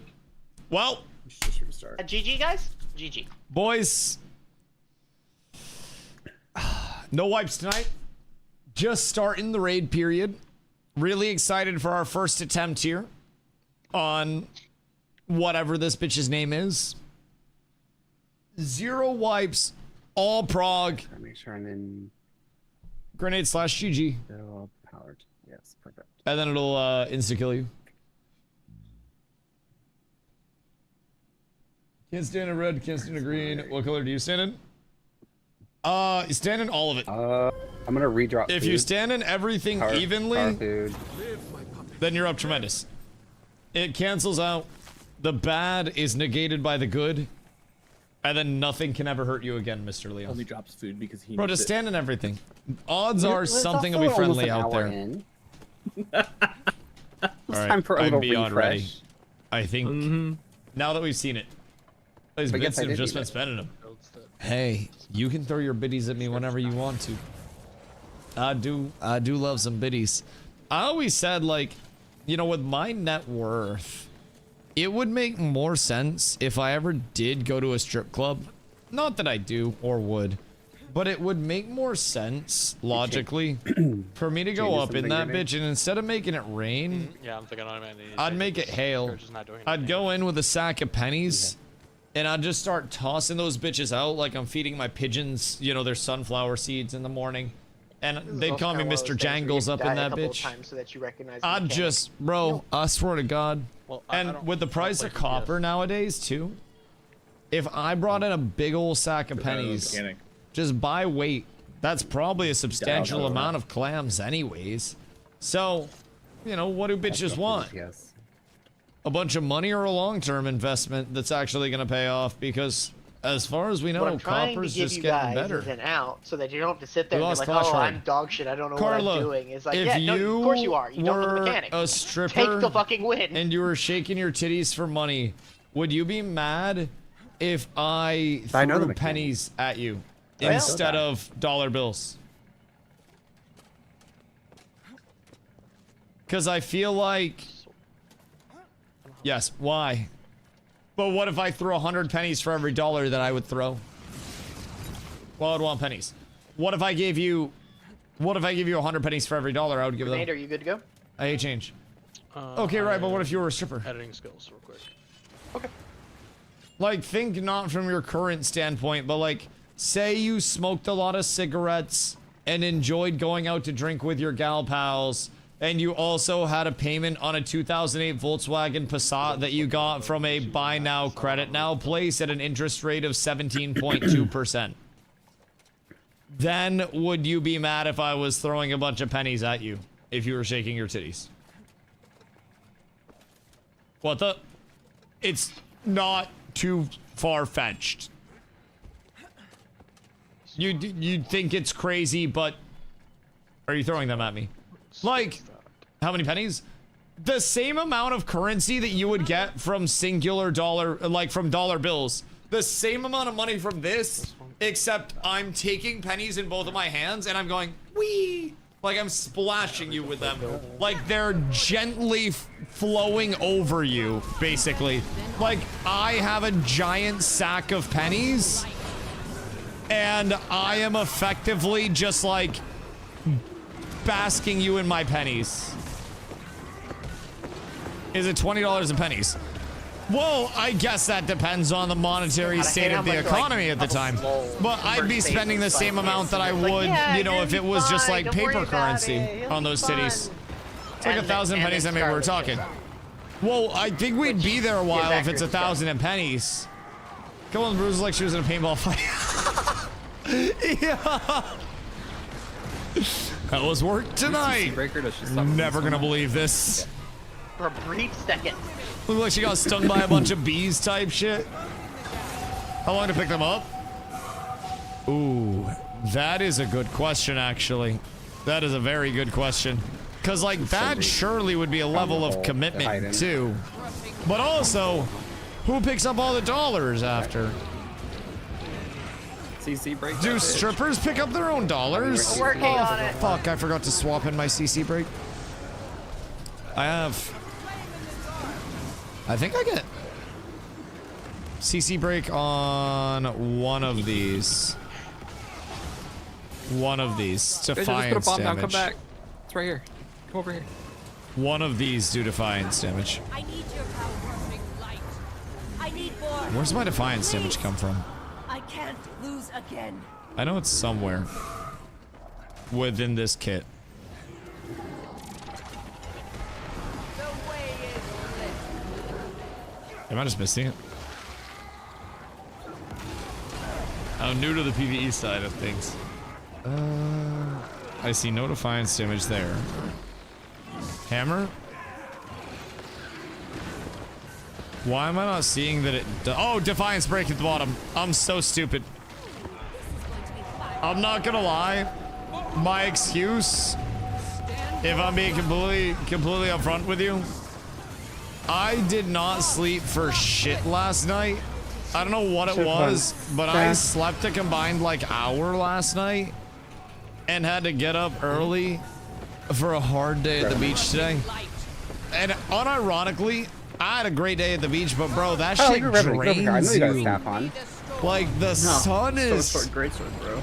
Oh, Are you conduit? the sun is draining. That shit's toxic. I'm a little eepy. This is also a At goddamn 10 p.m. I'm probably gonna get off stream, have myself some food after this this raid window, and sleep like 10 hours tonight, dude. I'm cooked. Yeah, so we got the 200 Defiance break there, which is great, and then that's literally all I have for Defiance break without switching in more, right? Fractal Rush. People could have done it. Regardless, not not the the where worst that stuff. person over there is pointing, you're gonna stand opposite of that. Her arrow tilts to a different. Oh. That makes sense. Nice. So if he goes over there, we just stand at their back, basically. Yeah. Yes, basically. Girl, let me hit Okay. you. Right? Shield These are not 5. supposed to be like kind 150 on that. fair. That's also quite nice. Yes, yes, yes, yes, yes. Shield 5, Forge Hammer, and then we're effectively cooking. I could switch in another Defiance break. Random shit. You heard the conk. So that way... What's in that? Excuse you? I did not watch out. I'm gonna fight. Everything's fine. Oh no!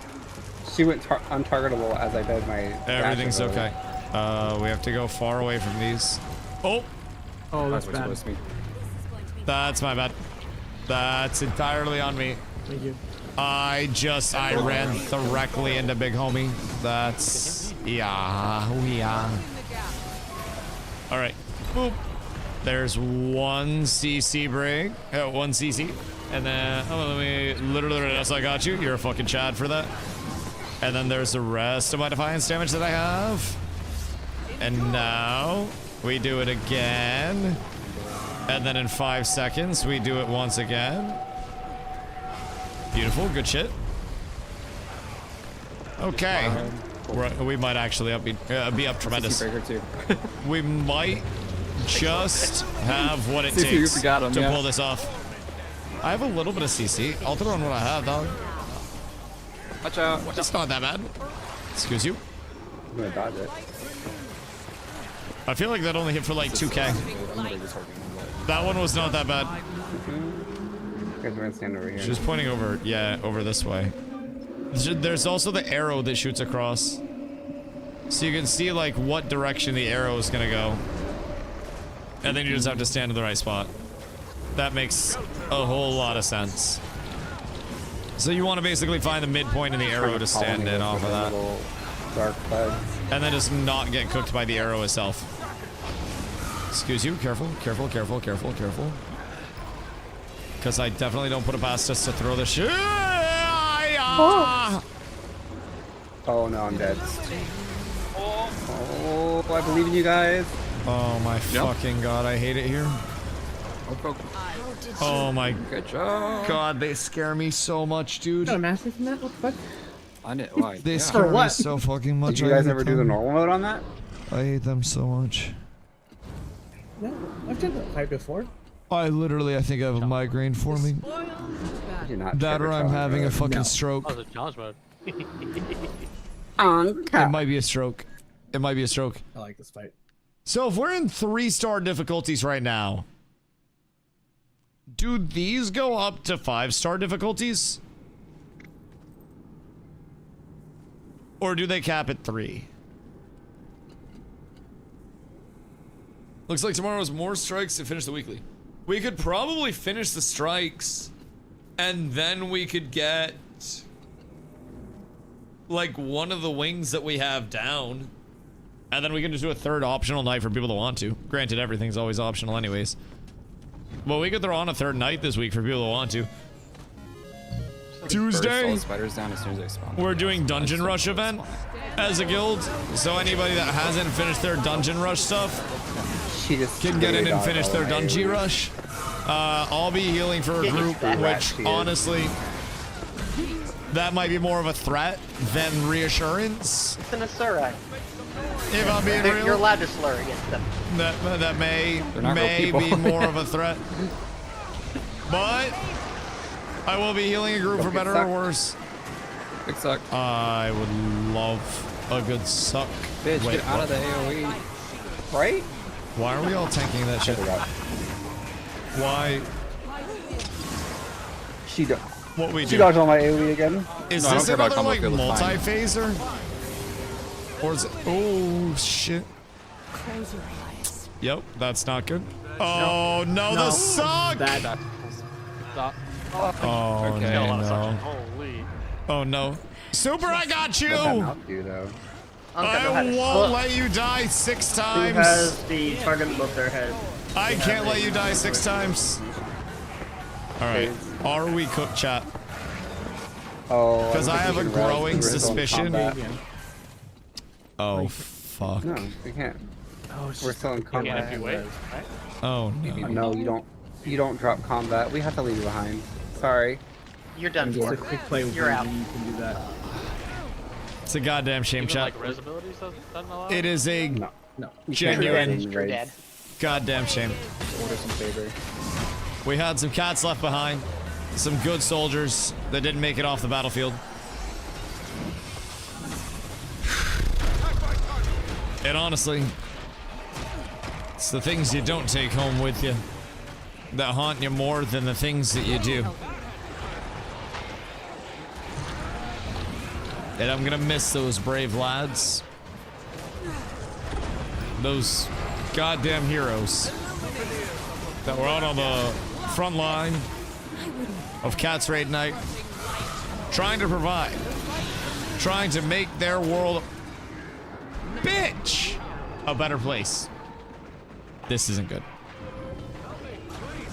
This is going to continue to get harder, is also what I'm gathering.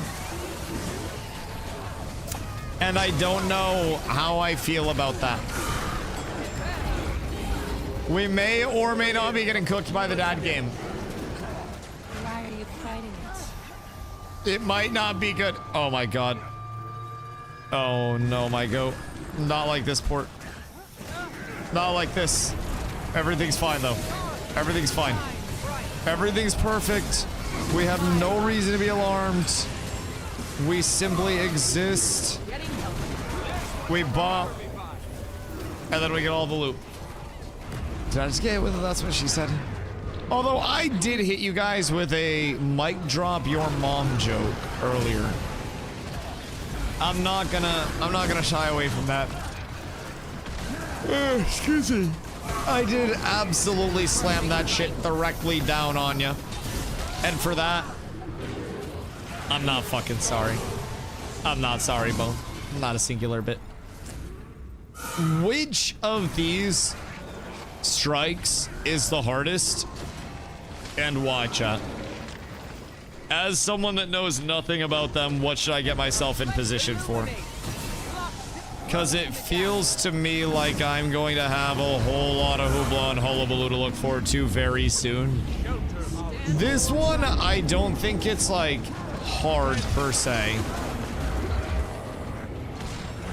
But I feel as though it is getting longer per strike. Which still fine. I think after this, it'll probably be, let's see. Is it raids? Weekly raids? Weekly raid encounters. Oh, we've already done 7.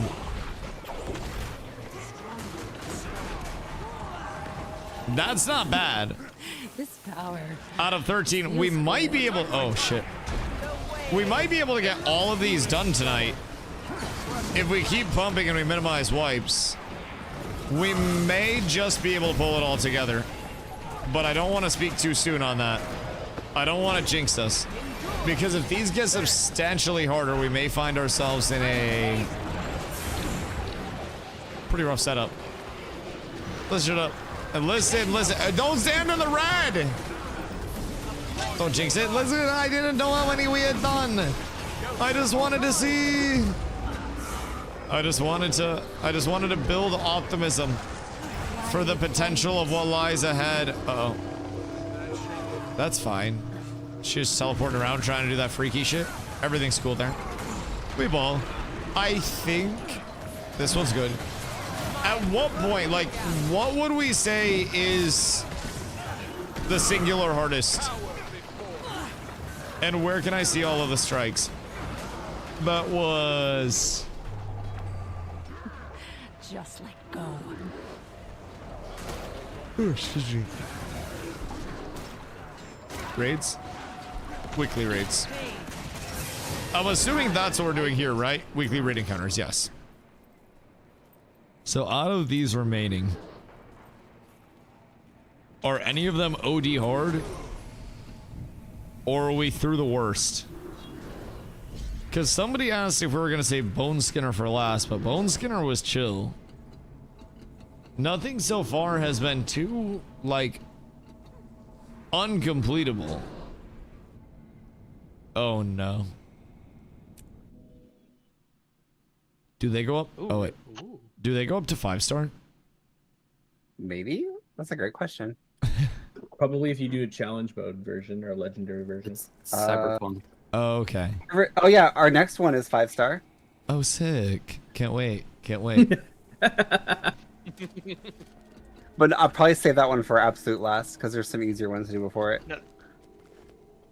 Maybe we do that one next, and then we do the easier ones for a cooldown. We keep the building going. Well, the other ones could... Well, it's just that one could take us the rest of the night. But what if it doesn't because we're running hot? We can try it. It'll just die. How hard are we talking? Like solid, like 5-star difficulty hard. like hymns difficulty. So getting 13 out of 13 done is... We'll see how this one goes. Okay, yeah, let's do this one and then evaluate. Because you guys seem scared of this thing. Oh, I fucked that up. Did somebody fall off? Right. What am I supposed to do? What the Interact. I do totally bozos. forgot. What am I supposed to do? What's up? Oh. I was trying to fly. no. I was like, what the fuck is this? If you get a number above your head, don't Boys, this one's stand on not the line starting good across from for the us, party. I will say. Don't be here. So might wipe you a few times, there's nothing to the next one. Does Master Lee just sit up here dashing back and forth and shit? Okay, so we have it. Or what does he do? I'll sacrifice my DPS. Because it seems like he just is dashing back and forth. And then throws out cool looking abilities. He is kind of drippy though. I like his mask. But Minister Lee Yeah, no. seems... Everything about Yoda is kind of drippy.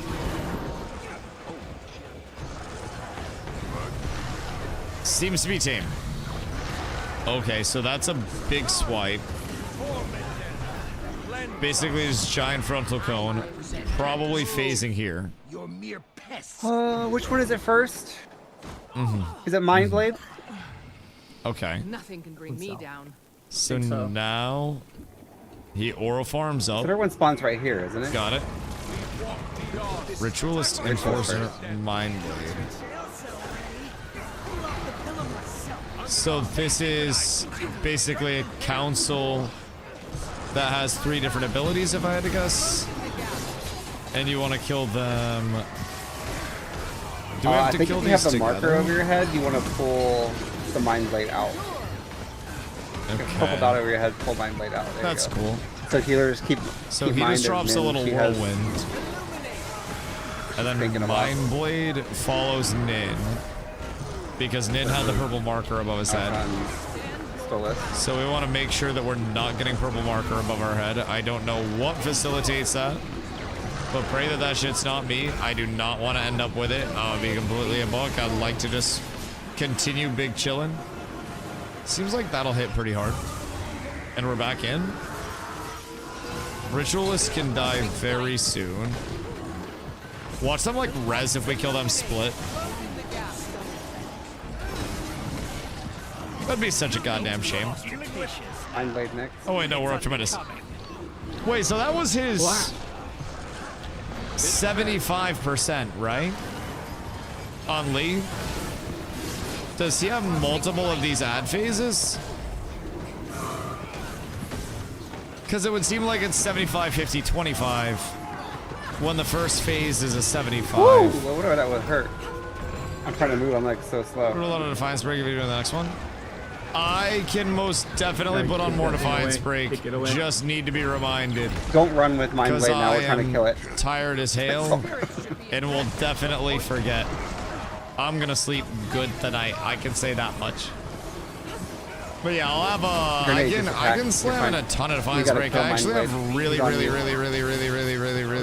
solid Defiance Break. But I just need to throw it on. And then we ball. Excuse you. So now we have the Enforcer. Attacks recklessly, taunts, and fixates on targets. Sir, please. Sir, please. He'll go back to the middle in a second. Why are you this way? So just, oh, lordy. Ay, ay, ay, ay, ay, ay. Bro, this shit hits hard. You just want to draw? I bet you can make a dick with the tiles on the map. TTP at an all-time high. I don't know, I have no idea what we got for gear from this so far.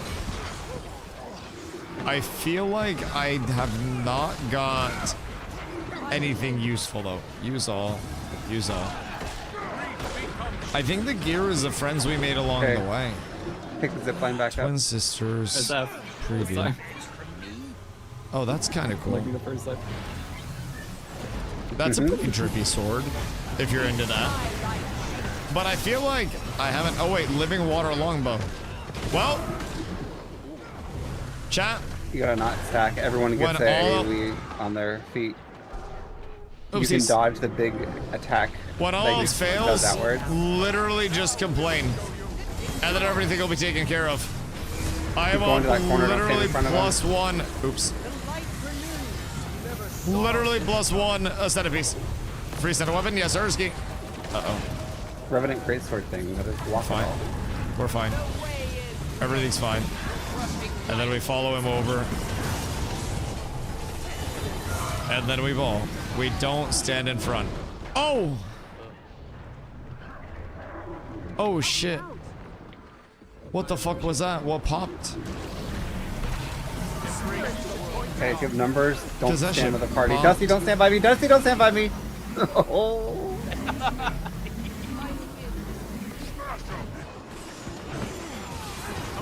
I'm trying to greed and do DPS while having a number on me. This is the way. Hold on, so I'm in the wrong spot there? Yes. He was in the wrong spot. You were following the guy that was going to get you killed. I was going away from the other guy with the number. There's 3. There's three I was going numbers. away from one, and you guys were all standing there. I had to go somewhere. Okay. On this one, we fight the sniper when it's down. When sniper's not down, we fight the mech. Okay, and we haven't lost anybody yet, so surely that means we're about to. And I am not looking forward to it. I'll get heals out preemptively there. Surely we're fine.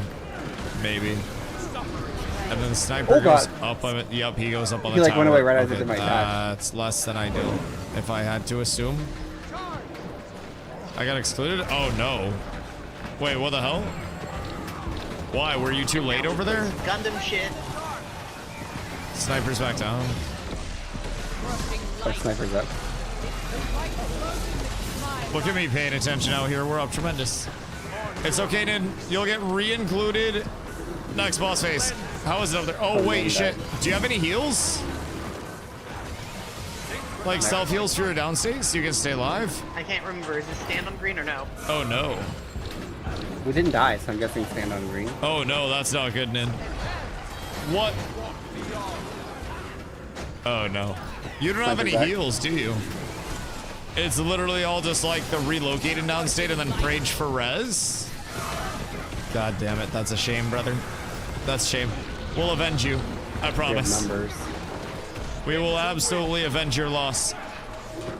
We'll get your trade. We'll conquer the boss. And this will be your ascended piece. I'm gonna just moving you guys across. Ah, that makes sense. That makes sense. Got stuck with him? Yeah. And then had nothing over there to actually kill to get back up. Good news is, seems like it's one more boss phase, one more ad phase, one more boss phase. So 2 more boss phases, 1 more ad phase. And then we're good. Excuse you, sirs. Big laser. But I would also assume each boss phase gets progressively harder. Oh, wow. Okay. I don't know the mechanics of the next one. I've never done Dragon Void. That's so sick. Oh, wait, no. He might not have another one. Oh my god. I don't think he has another one because it's 33%. I think this is last boss fight. Or last phase. It's not 25s, it's 33s, so we should be fine. Just don't die this phase. Dusty, you have a 2 on you. I get out. Oh. Okay, we're good. So there, like, I was in the corner. Should I have just stayed in the corner? No, it's just don't stand in line with another player because he will strike in a total line, and if everybody's getting fucking whacked, it's bad. So we want to make him zigzag type shit? Yes. You're about to dash towards all of you guys. Getting advanced. Here goes again. We might be able to do this. Out. I do not have a number this time. Kyle, you're gonna hit my thing. So, okay. What? That makes sense. So he throws out sequenced attacks there from the 1, 2, and 3 numbers. So you just have to spread out your numbers 1, 2, 3 Absolutely. to try to spread those out and stop it from going everywhere.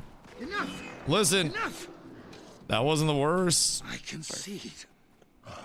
Like, fuck that guy in his mustache. That really, mustache is fine. that wasn't the worst thing that I've ever seen, So chat. are we Dragon Voiding, or are we gonna go do... Should we do Dragon Void to start tomorrow and maybe do like, what do we have left for this? We have Cosmic Observer, Temple of Febe, and then we can come back to the Harvest Temple afterwards. Yeah, Those two are easy. We can do the remaining easy ones and then we can just save Dragon Void to start tomorrow or save like the hard ones to start tomorrow. I'd be down with that. Granted, Well, we only have 4 left. Oh, word. Do we want to? Yeah. Do we want to save the hard ones for the end, or do we want to save the long one for the end? The hard one. We're not gonna do the long one because we don't have time. All right. So long one tomorrow? Well, Wait, resets how long tonight, is that one? so... Oh, fuck, it's Monday. Yeah. Oh, Jesus It can Christ. be 30 minutes to an hour, just depending. Oh, wait, no, really, it's Sunday. The It is Sunday, one, but reset is tonight. Reset's Monday. Yeah. Like at 4 a.m. When we say the long one, we actually mean the long one. it is a like map-wide meta kind of thing. It takes. Oh, okay, that makes sense. Why did they reset at like 4 a.m.? Rick, do you That's not so have cooked. Secrets of That's the a Obscure? goddamn shame. Oh. Someone's not in here. Yurik! He said he'd be right back. Ding Darko. Oh. I didn't hear him. It's We're Yurik. taking another quick. That makes sense. Smoke, piss, drink break. I'm not gonna be ripping another doink. And we only have half an hour left. I will be long break. Not for me. Not for me. I will be refraining from this one. I am too tired. If I smoke while I'm too tired, I'll just pass out. Granted, I'm probably gonna pass out shortly after this raid period ends anyways. So, with these so far, we have... Does no one want to smoke? I'm trying to smoke less. I'm trying to be responsible. Raids. Weekly raids. So we have 9 out of 13 done. Wait, so why does it show 5 here? Oh, because we can just exclude one of these, basically? Or am I tripping? 1, 2, 3, 4, 5, 6, 7, 8, 9, 10, 11, 12, 13, 14. 13. 14? 13. 14.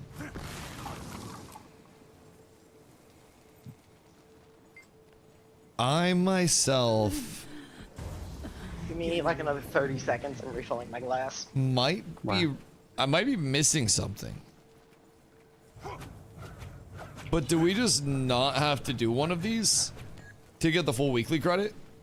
Because if that's the case, then we could theoretically just like avoid the long one, right? And just get 4 more done before the end of the raid period. Let's see. I'm going to also from big ugly char to rat. Play it safe. They change? And then we're going to Like Scrapper now. Sanctuary. The Scrapper does more DPS. Because Sanctuary absolutely AFK blasts defiance damage for us. But Just in AFK. case there are any CC breaks. Oops. But AFK. Or, oh my god. Oh my god. What did you just sneak in? Spotify, no. Spotify never. No. Alright. Spotify, that's bad. Why has Spotify been sneaking that shit in, bro? Here we go. Genuinely, Spotify just sneaks some bitch yodeling in my fucking ears. Oh god, I was just a quarter inch short. I hate it. I don't understand it. I don't like lyrical music during stream. And Spotify just hits me with like the deepest Stand in the green pipe line shit check. that I've ever heard. So this is the good green line to stay in, huh? That still hurts. Is this one of the easier ones again? Or was the deal with this? Because it seems like this one's just going to be stand in good lines, don't stand in bad lines. No, not yet. Where is it? Which is good. Let me touch you. Okay. Oh, wait, this actually lets me zoom out of this. That's Uncle nice. Touchy, no. I feel like some maps just don't let you zoom out for some reason. And that makes me slightly sad because in most games I try to zoom out as far as I possibly can. It's a brand new mechanic ain't no one ever seen before. Why am I always one that has to go so far? Oh, I don't have projectile I reflection. feel like I literally Big have sad. like the longest travel time regardless of the situation. I get host. Word. I held my ground that time. Sometimes you've just got to establish that it's your space and you're going to maintain that space, boys. Kyle, do you remember the order? I think for everything's payback? fine right now. Uh-oh. Uh-oh. I'm so sorry.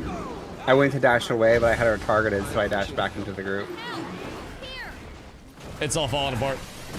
This was advertised as one of the easier ones for us as well.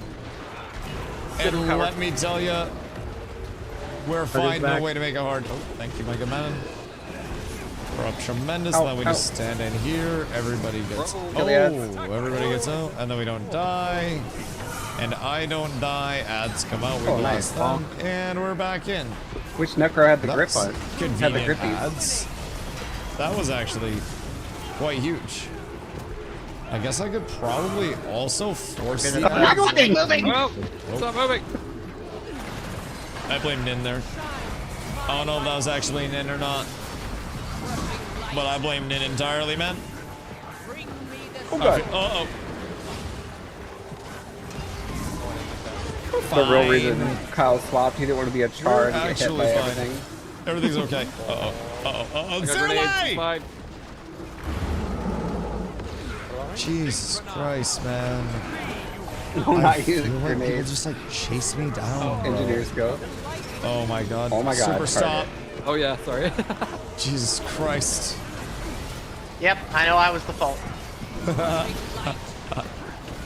just said it was on everyone's yelling. I just noticed that. It's okay. If I get it, you just wait. My revenge for everybody doubting me There we go. shall be large. Grenade has it. Oh, what happened over there? Grenade's chilling. Grenade's vibing. Uh-oh. Target though. That's not good. What the fuck? That's You were less outside than of the line. That's not the greatest set of What does circumstances. your damage if you're not in the line? We just gotta soak the damage. Might not target. be what we're hoping for. Oh shit. That's not good. I should not have stepped into that. That's doubly not good. Triply not good! Oh, what am I doing? Hey, Dust. Oh, you're taking damage. I fucked up. I forgot it was the out. If I'm being honest. Got another one over there. I fucked up. I did myself dastardly. And I deserve what came my way. I have nobody to blame but myself. My actions are a result of my carelessness. And unfortunately, nothing else matters. I will say, I get targeted by a miraculously low number of mechanics. I have no idea what causes this. But genuinely, I am so thankful for that taking shit.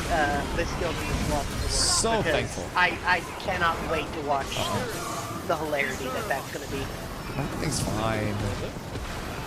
Everything will be okay. Slothazor, one of the raid bosses. We can kill Wing 1. I think we in probably less just than 17 tries. one-shot it, if I'm being honest. Because it's not a hard boss to fight. I feel as though... It's that nobody ever does the mechanic correctly and kills each other. So never.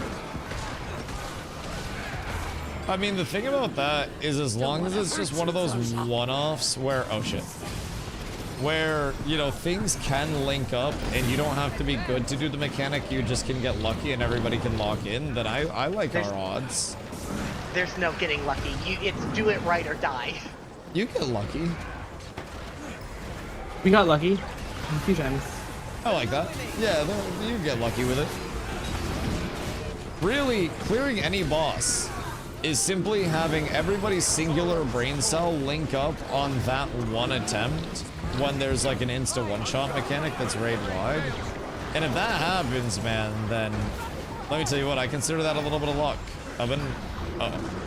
Speaking of luck... Slothazor is that one of your party members gets tagged as hostile, and the hostile party member is the only one that can clear the floor from being murder everybody. From his feet, from his feet.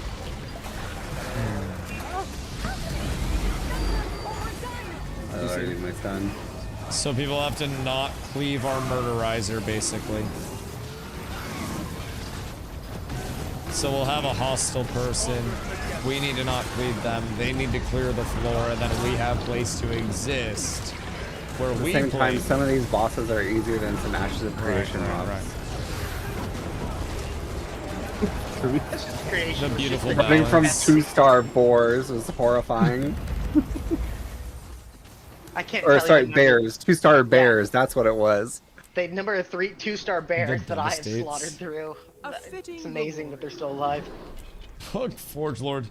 Forge Lord wasn't even the worst in Bears Forge, that though, were bro. higher level. That elemental fuck was the worst in Forge. Oh my Glenn And I cries. stand on that business like 1,000 times over. There was the elemental guy that just kind of hit a fucking conga and was like, hey, and then your entire fucking raid died. that shit was truly, I think, the most toxic that existed. And if I'm being real, I did not enjoy any time that I ran into him. Like, I enjoyed no interactions whatsoever. And it always felt like I was making somewhat of a mistake along the way. What? What the hell? What the? Everyone's falling. Uh-oh. Uh-oh. Because it wasn't actually ready yet. So we have now... What, 3 left? Something like that? 3 left total, and then there's far away. It's such a bigger super region. long one. Oh yeah. Jack. So, do we have to do every single one stack. of the strikes, or is there one that we can't do? Or that we don't have to do? That's a great question. Because Pull this out. Don't stack it around the boss. there are 14, but 13 that are required for the weekly achievement. So could we theoretically just skip this? You don't have to do them each week. Because the weekly achievement, this is how you have to do each one of them, or you just have to do 14. Yeah, it will reset it. Okay. Okay. Call my shadow. But what if it's only 13 out of 14? I guess it wouldn't do so.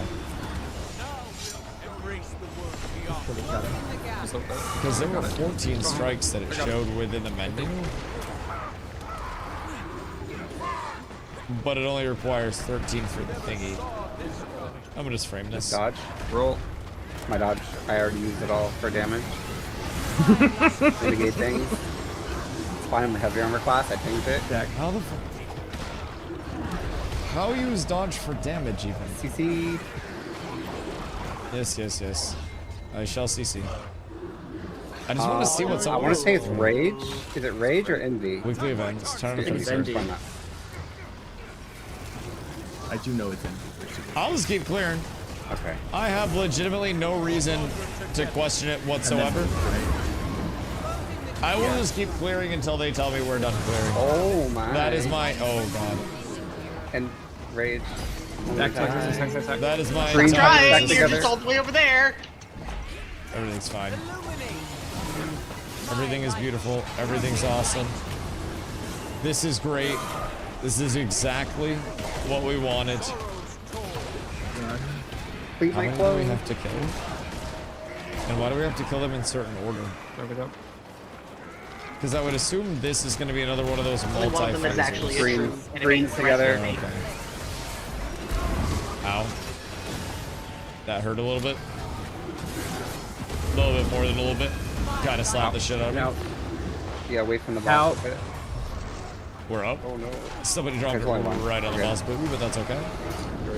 That wasn't me. I actually brought mine away. I would like to say there. Circles rip your boons. I literally brought mine Or out. I'm thinking about Gentle Wild shit on the floor. My boons are up.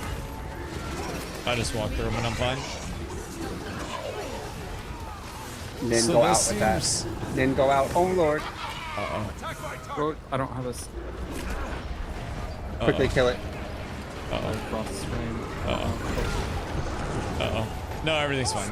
We have enough damage. Everything's beautiful. We ball. That was slightly scary. Man, the Cryptus design is so fucking cool. So what is the indicator for... Oh. Oop. I forgot. Bro, I just straight up did it. Too busy pressing my buttons. Green I literally just... I didn't. I probably could have. But I could not be asked. The thing that is beckoning to me most right now, is my bed. Nice. Run around the boss so we can just walk around. A little bit of food, a nice lot of sleep, and I will be one happy Dusto for the rest of the evening. I think it might be like a chicken Sammy, maybe some mashed potatoes or something, something nice on the side. I don't know. Out. We got a lot. Whoever has the marker. That's... Oh no. Is it Malice?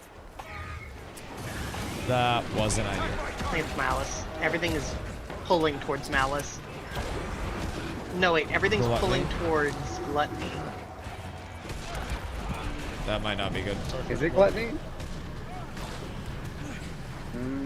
I don't ever remember fighting gluttony on this. Empowered gluttony. Oh no. Stirs gluttony is being empowered to stir the body of serves for increasing the power of his insatiable hunger. So this should be the one that we have to kill. That's a great question. I think. Oh, he has 9 stacks of extra damages. It's fine. Everything will be done. The other day I was doing one of these and they had like 20 some stacks. It's like everything was like half hitting. I believe in us. I believe in every one of us. Everything is fine. We have lots to look forward to. The damage is perfectly in check. Everything is awesome. And we literally have 2 healers. That means with 2 healers, we can tolerate 200% increased damage.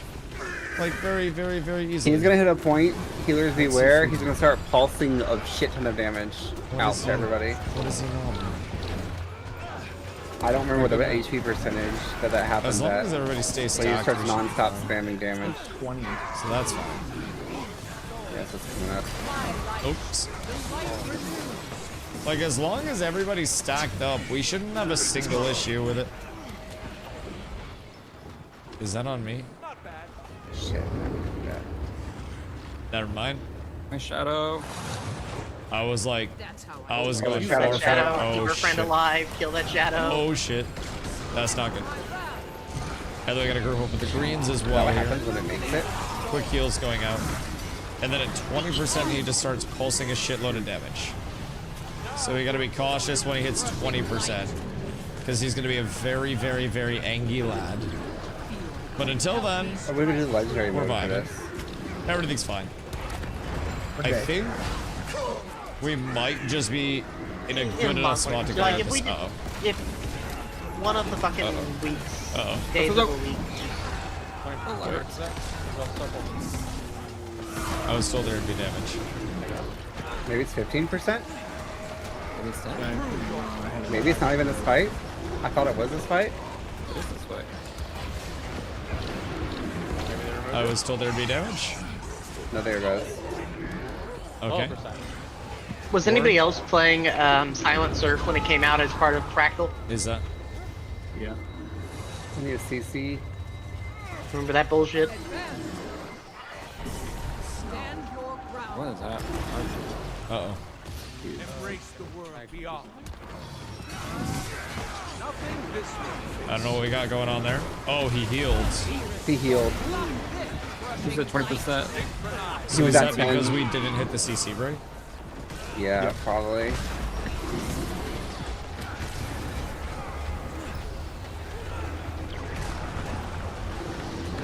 And what was that for a percent? That was at 10 and then he went back up? Yeah. He's at 10. Ready? Okay, we gotta kill the shadow. Dodge. You're ready for CCs as well, because it's about to be at 10 after the shadow. Rotate. CCs. There we go. We There's did the it, damage. boys! It's 10%. He's gonna keep We're spamming doing that it. until the fight's over. Yeah, it's a heal check. That's fine. Especially if he has high stacks with that damage buff. We have so much. Hank, what up, I go? What you be doing, brother? Hope you're having a beautiful day. What are we doing? We're doing some strikes, and strikes are basically like accelerated raids. So with those, it cuts out a lot of the actual raid and gets you into a boss fight with it. Okay. And you get rewarded for going around and Are just we gonna say pumping hi to out mommy? a bunch of We're these back bad to the fun boys. ones. Oh god. Is a muscle So we're trying to knock out a bunch of these Sure. bad boys, snag our rewards, and finish up Wait as till the much as we benefit of this one, so I can don't know. before our raid window I've ends never tonight. done a strike for this. Are you having a good time? we did. I am having a good time. I will say I'm tired as shit. I slept like ass last night, and on top of that, woke up early today and had a day out in the sun. So I am definitely on the like. The explanation of this end is I have no things. idea how to do this, so we're And just I gonna will be chowing push it. as soon Oh, as hey, I got stream a ends and got a then hammer. going to bed. Do not click the challenge mode. We do not need that. Oh yeah. Oh, that's a cool I got hammer. the shower. As soon as I go home, I got When you wield it. Couple tills. What are we playing? Whoever clicked that Oh challenge. yeah, you're playing Evoker. Or die. Yeah, I mean, Evoker Who did that? I just realized what that said. quite literally carpal tunnel. Same, I thought that was a ready check. It wasn't me. Wait, what do we do? Wait, what do we You do? know it is something we avoid would the blame you challenge for. mode. Unbeknownst to us, it actually activates. Did we kill No, someone? no, it will not activate. Can I move the shit? So this is going to be I heard mechanics. Catalyst is ABM Things, max dodge defense. things, heal things. Catalyst, you say? Don't take damage. I haven't heard much about Catalyst at all. I don't even know what it does, other than like aura share, This right? is a ball. I have no... Oh, there's a... How do you push it? Do you have to push it into the Knockbacks. white? You have to knock it into those things. So you need it like pushers. Like drag. It's a drag. Like basketball? Uh-oh. If it hits, Oh! That's not good. That's not That was what a we're big supposed push. to do. I don't think we did it right. I tried to say stole this, and I think I'm gonna pay the price for it. I don't think we did that Oh, no. as we were supposed to. Oh, it's almost there. It's Yay! No, it's bad. Wait, it's it's angry! directional, so don't put it towards the wall. It's Angie! Yeah, it's a drag. You figure out who has has the pull, and then you just drag it across the thing. Oh, lordy. Ah! Everything's fine. It's all okay. We're good. What is this? Fury is mine. What are you doing? This is just the pre-fight. It's not even the actual boss. Define Ow, what the fuck hit me? Shell is active. I have 400 HP. The wave murdered. So, So some people are hitting it on the opposite side, which is pushing it towards the wall. So you need to stand opposite of it towards the. right. Right. So if it's going, say if it's going Your Necro's north, Golem? You have to maybe run you- north and try to hit it back. so you gotta get between it and the wall. Zah. Yeah. Okay, okay. Wait, that's So do not hit it comms. from Hold on. towards the wall. Let's see what get happens when they between die. it and the wall. Is that actually it? And then you move it around like you're. Holy shit, wait. Do you just attack it to move it? Yeah. Okay. The Golem might be hitting the shit out of it and pushing it into the wall, by the way. Dusty's attackable. That's interesting. Oh. Your Golem was attackable. Is that yours? Or whose Golem was that? I don't know. You became an enemy. I could target you. Yeah, I could attack the Golem. Which was a little strange. Hold on, Golem is It's your Golem. Why was I an enemy? Is that a mechanic with it? Probably. No, I'd have to assume. Okay, keep your mech out. Don't put your mech away. Also, just be cautious Oh, of I'm gonna the... drop the mech when I need it. Just be cautious of the pets, because I think the pets were what cooked it. So we just have to keep this from hitting the wall, basically. Yeah, more or less. So yeah. But you have to put it Drag, in the circle. so it's drag. You drag it towards this blue circle. And then once you drag it in the blue circle, we drag it to the next circle. It's not a push, it's not a pull, it follows people. So we're trying to bring it into the like elemental effects on the map, not into the four like void circles. No, you're bringing it into right? this giant moon-colored circle. Yep. This one I Bring it to the Oh, four okay. that you see on the edges of the map are slowly just going to get bigger. It's a fail condition that you spent too much time. Right. So you're trying to bring it over to the illuminated ones over here. That makes sense. Oh, I might die. Those are annoying. Defense, then We got further though. We got the Krokotoric. And then with the ads, those cause like the ripple whenever they go out, so we want to have DPS Yeah. focusing the ads. This phase of the fight isn't even anything. I'm it here. is just stand on the opposite side. I'm trying. Nope. No, this phase of the fight is just stand on the opposite side of the bright blue circle. If you are anywhere else, how hard do I have everybody. to hit the ball to stop it? Cause I won't lie, I was blasting with everything that I could blast with. Does it just target somebody like a fixate mechanic and follow? It's definitely not following people. Yeah, it's not following people. Look, I don't know. The opposite direction of anyone. You have to get between it and the. Yeah, you have to get between the wall and the ball to stop it from hitting. Is it a push? I did that. I stood in between it. It just ran me I thought it was a chase. It's a push. It's momentum.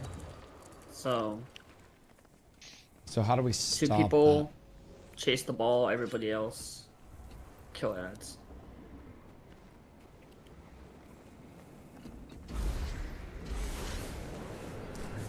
I would assume. Does anybody even need to be standing in the blue circle? Is the blue circle only the goal for the ball? It's probably easiest. Okay, so ignore the big blue circle on the ground.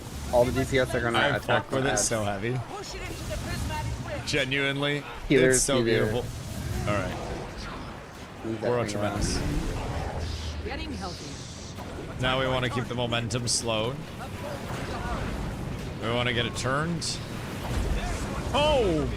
Yeah. That resets the momentum as well. Blue circle over here. Okay. Yeah, when the ad hits it, it resets the momentum. Oh, it's gonna hit the wall. God. Oh god. Pay for damage. Yeah, so anytime an ad hits it, it'll just kind of send it. Good news, we can always bounce it off the wall and then get a reset that way. And I think the more we hit it, the faster it goes. So we want to kind of like slow tap it a little, but we can't go too slow with it. Where's by heels? We're going. It's starting to turn. Just be careful, it's gonna go fast. I don't think we need hits anymore. Get on the other side and start slowing it down. Oh, we're so up. There we go. Nice. See. Help me. Less than 8. We did it. We won. Yeah. No, real fight. Kill. Keep those outside. Getting healthy. Defense, then This is a giant ass dragon. What the fuck is this? This is why you die? This is the Elder Dragon in the game in one dragon. This is the every dragon. Dang, man, you just got like erased. Victor, this is grown man content. We are here to try to complete aforementioned grown man content. There's no way this is like the fight. It's 35%. This is just phase 1. This is phase 1 of a lot of phases, isn't it? Oh, we got ads coming out now. Oh, yeah, it is. I'm good. Oh, yeah, it is. Uh-oh. It knocked you off? Gosh.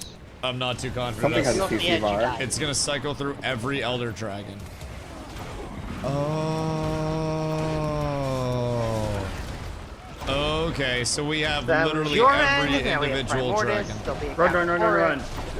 Get out of the telegraph. Big AoE. Can we chomping? Oh no, we can't. He hungry. We cannot do that. I don't think we would want to stand in there whatsoever. Not even if there's a fucking fire. So now, what, 5? 6? How many different dragons? Excuse you, sir. Oh, great sword saved my life. That. It's extremely rude of you.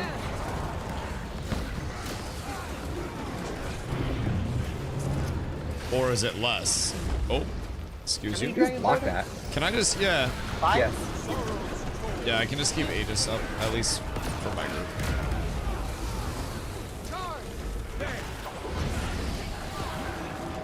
This one we don't. No, that one out.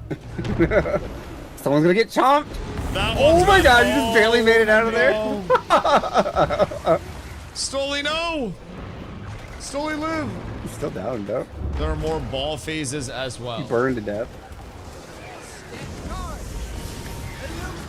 What do you mean there are more ball phases as well? Stand in the hitbox to bring all the ads in. What are you talking about? Stand in the hitbox so that you pull all the ads. Which one? No, I know. Okay. But like, why are there more? Why is that a thing? So now we have Shadow Dragon Boy.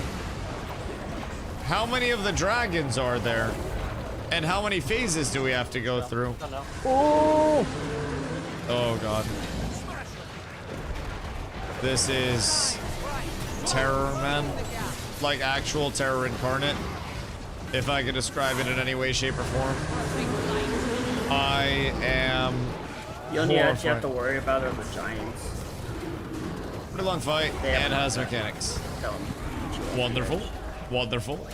So is this what they were talking about as like the long one? Or is there one that's longer than We want to this? stack that AoE on top of each other. That way No, it this reduces- isn't the long one, Dusty. This is the hard one. Oh, okay. And then after this, The long we one have... isn't hard, it's just long. Gotcha. And then after this, we have easy ones. Another corrupted orb. Oh. You know what to do.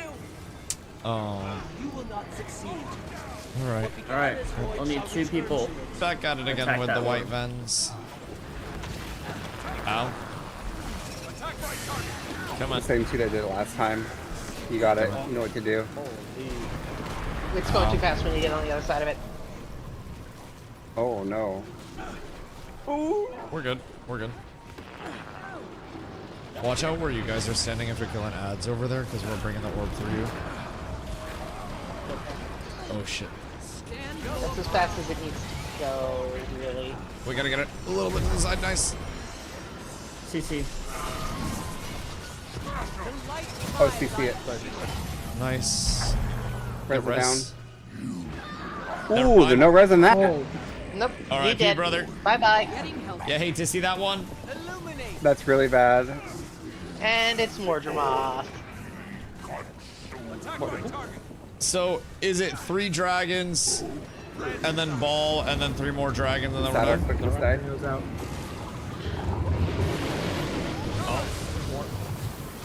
Okay. Easy. Are there 7 dragons? How many fucking dragons are there? Wait a second. I can't remember. Oh no. We just got knocked off. Holy. Oh!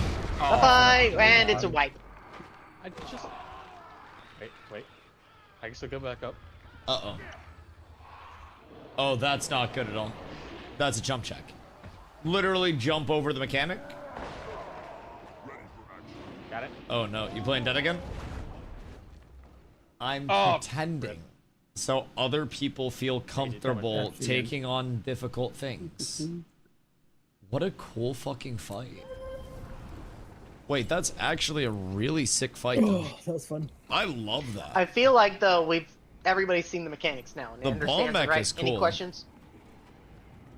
I think we're good. I think we cook it. I think this one is the one, if I'm being honest. I had 22,500. Nin, no throwing. 6 gold, 3. If Nin throws again, I don't know what to say. I don't know what to say. I will be There slightly... should be 2 people at each tiny little orb. Slightly saddened. Slightly saddened. Oh yeah, that would also probably help out a little bit. Okay, that's all it needs. Okay. I got you. I'll clean up this one. Starting to turn it. And then we're turning it... 2 DPS per little black orb. Oh no. To kill the ads when they spawn. We just camp it. Don't worry. Getting healthy. Defense, then offense. It's going fast, but we can get it slowed down and reset. Is it damage dependent or is it just hit dependent? All right, we're so up. We're so up. Oh wait, and then we got the CC breaks out, and now it's dragon time, baby. All right, that was a quick ball face. I'll be real, that was actually way. Uh-oh. Uh-oh. I'm in a bad spot. That was way smoother than our last ball phase was, though. I will say that was quite nice. Excuse you. Gonna get the hell out of that. And now, if we can go in with everybody, damage will be far better. Don't lose anybody. We gotta hit the jump check on 4th dragon after 2nd ball phase. And if we can hit that jump check, then we just have to figure out what the fuck else to do after that. Because that's surely gonna be a mechanic as well. Just something on a dragon after that is gonna have like a dodge check or a jump check to knock us off. Because now apparently they're obsessed with playing this goddamn stupid fucking platform. Yeah. Come back in the hitbox here. The red circle. DPS check and a run check. Word. That do make sense. So everything just stacks up on us and then we can cleave it down. And run check. Run. Uh-oh. I'm dead. No! I literally was so slowed I could not move.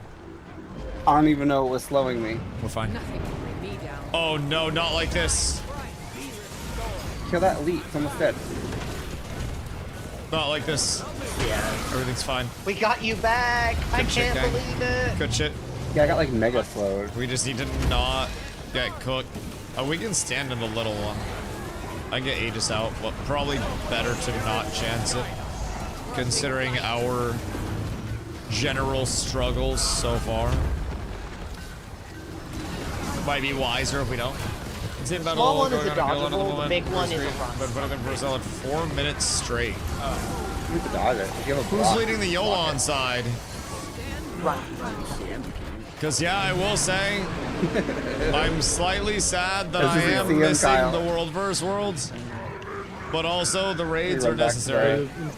Not sure the tag isn't public. Oh, are you just following it around? Who's, like, what are the guilds that you're running around with? Just go ahead and kill him. I'm not coming. Oh, solo. Wait, that's actually sick, though. How's your stab? Do you miss me yet? But yeah, who are the guilds? Left cannon SHW.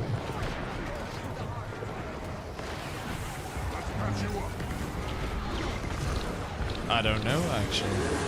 I don't know. But you said they seem to know their shit pretty well.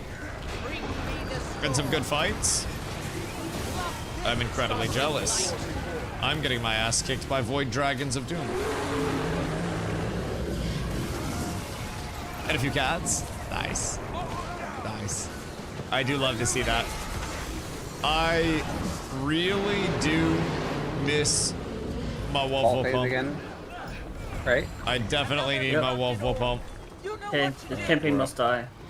Where, if I were the big ball. Hiya. And we're off. So, do you know how to play with balls? Enjoy. Right. Sir, please head that way. Sir, please. Thank you. Ah! And everyone else focus ads. Ah. Might makes me getting Okay. healthy. Back across. All the way back across. Ayo, Jazz! Don't stand in that stuff. What it do, Michael? I appreciate you, brother. Much love, much love, much love. I hope you are doing well. I hope the stream was phenomenal. I hope you're up to some good shit on this fine evening. Next dragon is... We are in Strike, which are basically like little mini raid bosses. But not all of them feel that many. Big boy. Oh, it's Mortimer. Some of these feel... Yeah, it's big boy. Oh, Jesus Christ. Oh, fuck me. It's a big worm. Some of these feel quite large, if I do say so myself. Some of these feel quite difficult. I thought. And knowing that this is just the easy version is really... Oh, shit. Oh, there's multiple jumps. Really intriguing. Okay, it's like... I look forward Okay, 3. to seeing all of the difficult versions of this. Uh-oh. We stand here, we take that, and then refine. Maybe put on my distinction and applied jumping title. Jumps. Jumps. I jumped too late. Jumps. Too early. Oh my god. Took so long with them without being in the tag. Try to take notes about like what their group comp is, if you can. Because that's one thing I have heard that some comps, I don't know how serious it is, but I've noticed some comps are running additional druids. Oh, and some right at groups the last have second had there. 2 druids per group. Which I think is It's absolute overkill. Giants knockback. Yeah, Giants not bad. But- Stand in the box. Why is everyone down? But definitely an interesting thing regardless. And I think druids right now are just god tier. Now, I do also think some groups have been going into double necros from what I've been able to see. But again, I don't really know what people are running that I can't see because I can only see a very small cutout Dan, of you are things. fucking a killer. You are a god amongst men. Oh no. Haven't seen a single Tyler's druid. god amongst me. What are they healing with? Oh no! Hi, Dusty. No! Not like this. Not like Get the this. healer up. Alright, everything's fine. Troops and Loomies. Right, but usually you have a third in group because you have Troop Loomie and then you have one more. Which Alright, would we be should your control druid. T to call target and just focus fire down. Oh, this is gonna be bad. Uh-oh. No. Uh-oh. Okay, I believe you'll live. Everything's Okay, bad. kill this one. Last one. Last one. Okay. Okay, We're let's kill not right here. that down bad. I'm guessing the final one is Suwon.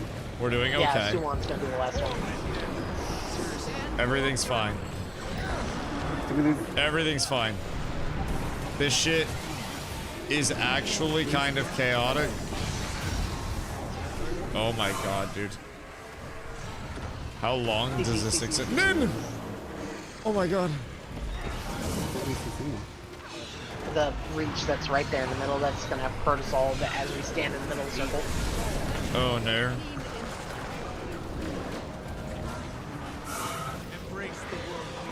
Earner. Can I push it? Okay, we're good there. Jesus I typically Christ. go with the mechanical correction versus an attention correction. Wild. I don't know why Interesting. people I wonder if respond they to had that better. something else that was like supporting in the groups. How many do they have? This is where logs could actually be really nice to see too. Because there could just be something with the group. Because I mean, sustenance is a big thing in terms of fights. Around 20 to 25. Push the ball again. Interesting. All the other balls. Interesting. Okay. Interesting. Go balls. Alright, off we DPS on go. the Salt Spray Dragon. Oh, that's unfortunate. Where you at? Uh-oh. Right by the dragon, by the light. I see. Uh-oh. The salt spray. The salt spray has to die Everything's first. fine. He's in the way of the light. Everything's fine. Yeah, trying to kill it. We can just slowly keep the ball here. Wait. Maybe Are all the we're- DPS on the Salt Spray Dragon? I was dead. Trying. Alright. Okay, there we go. And then we work this in. No! Oh my god. We cut that Ed. so close. Not like this. No. No.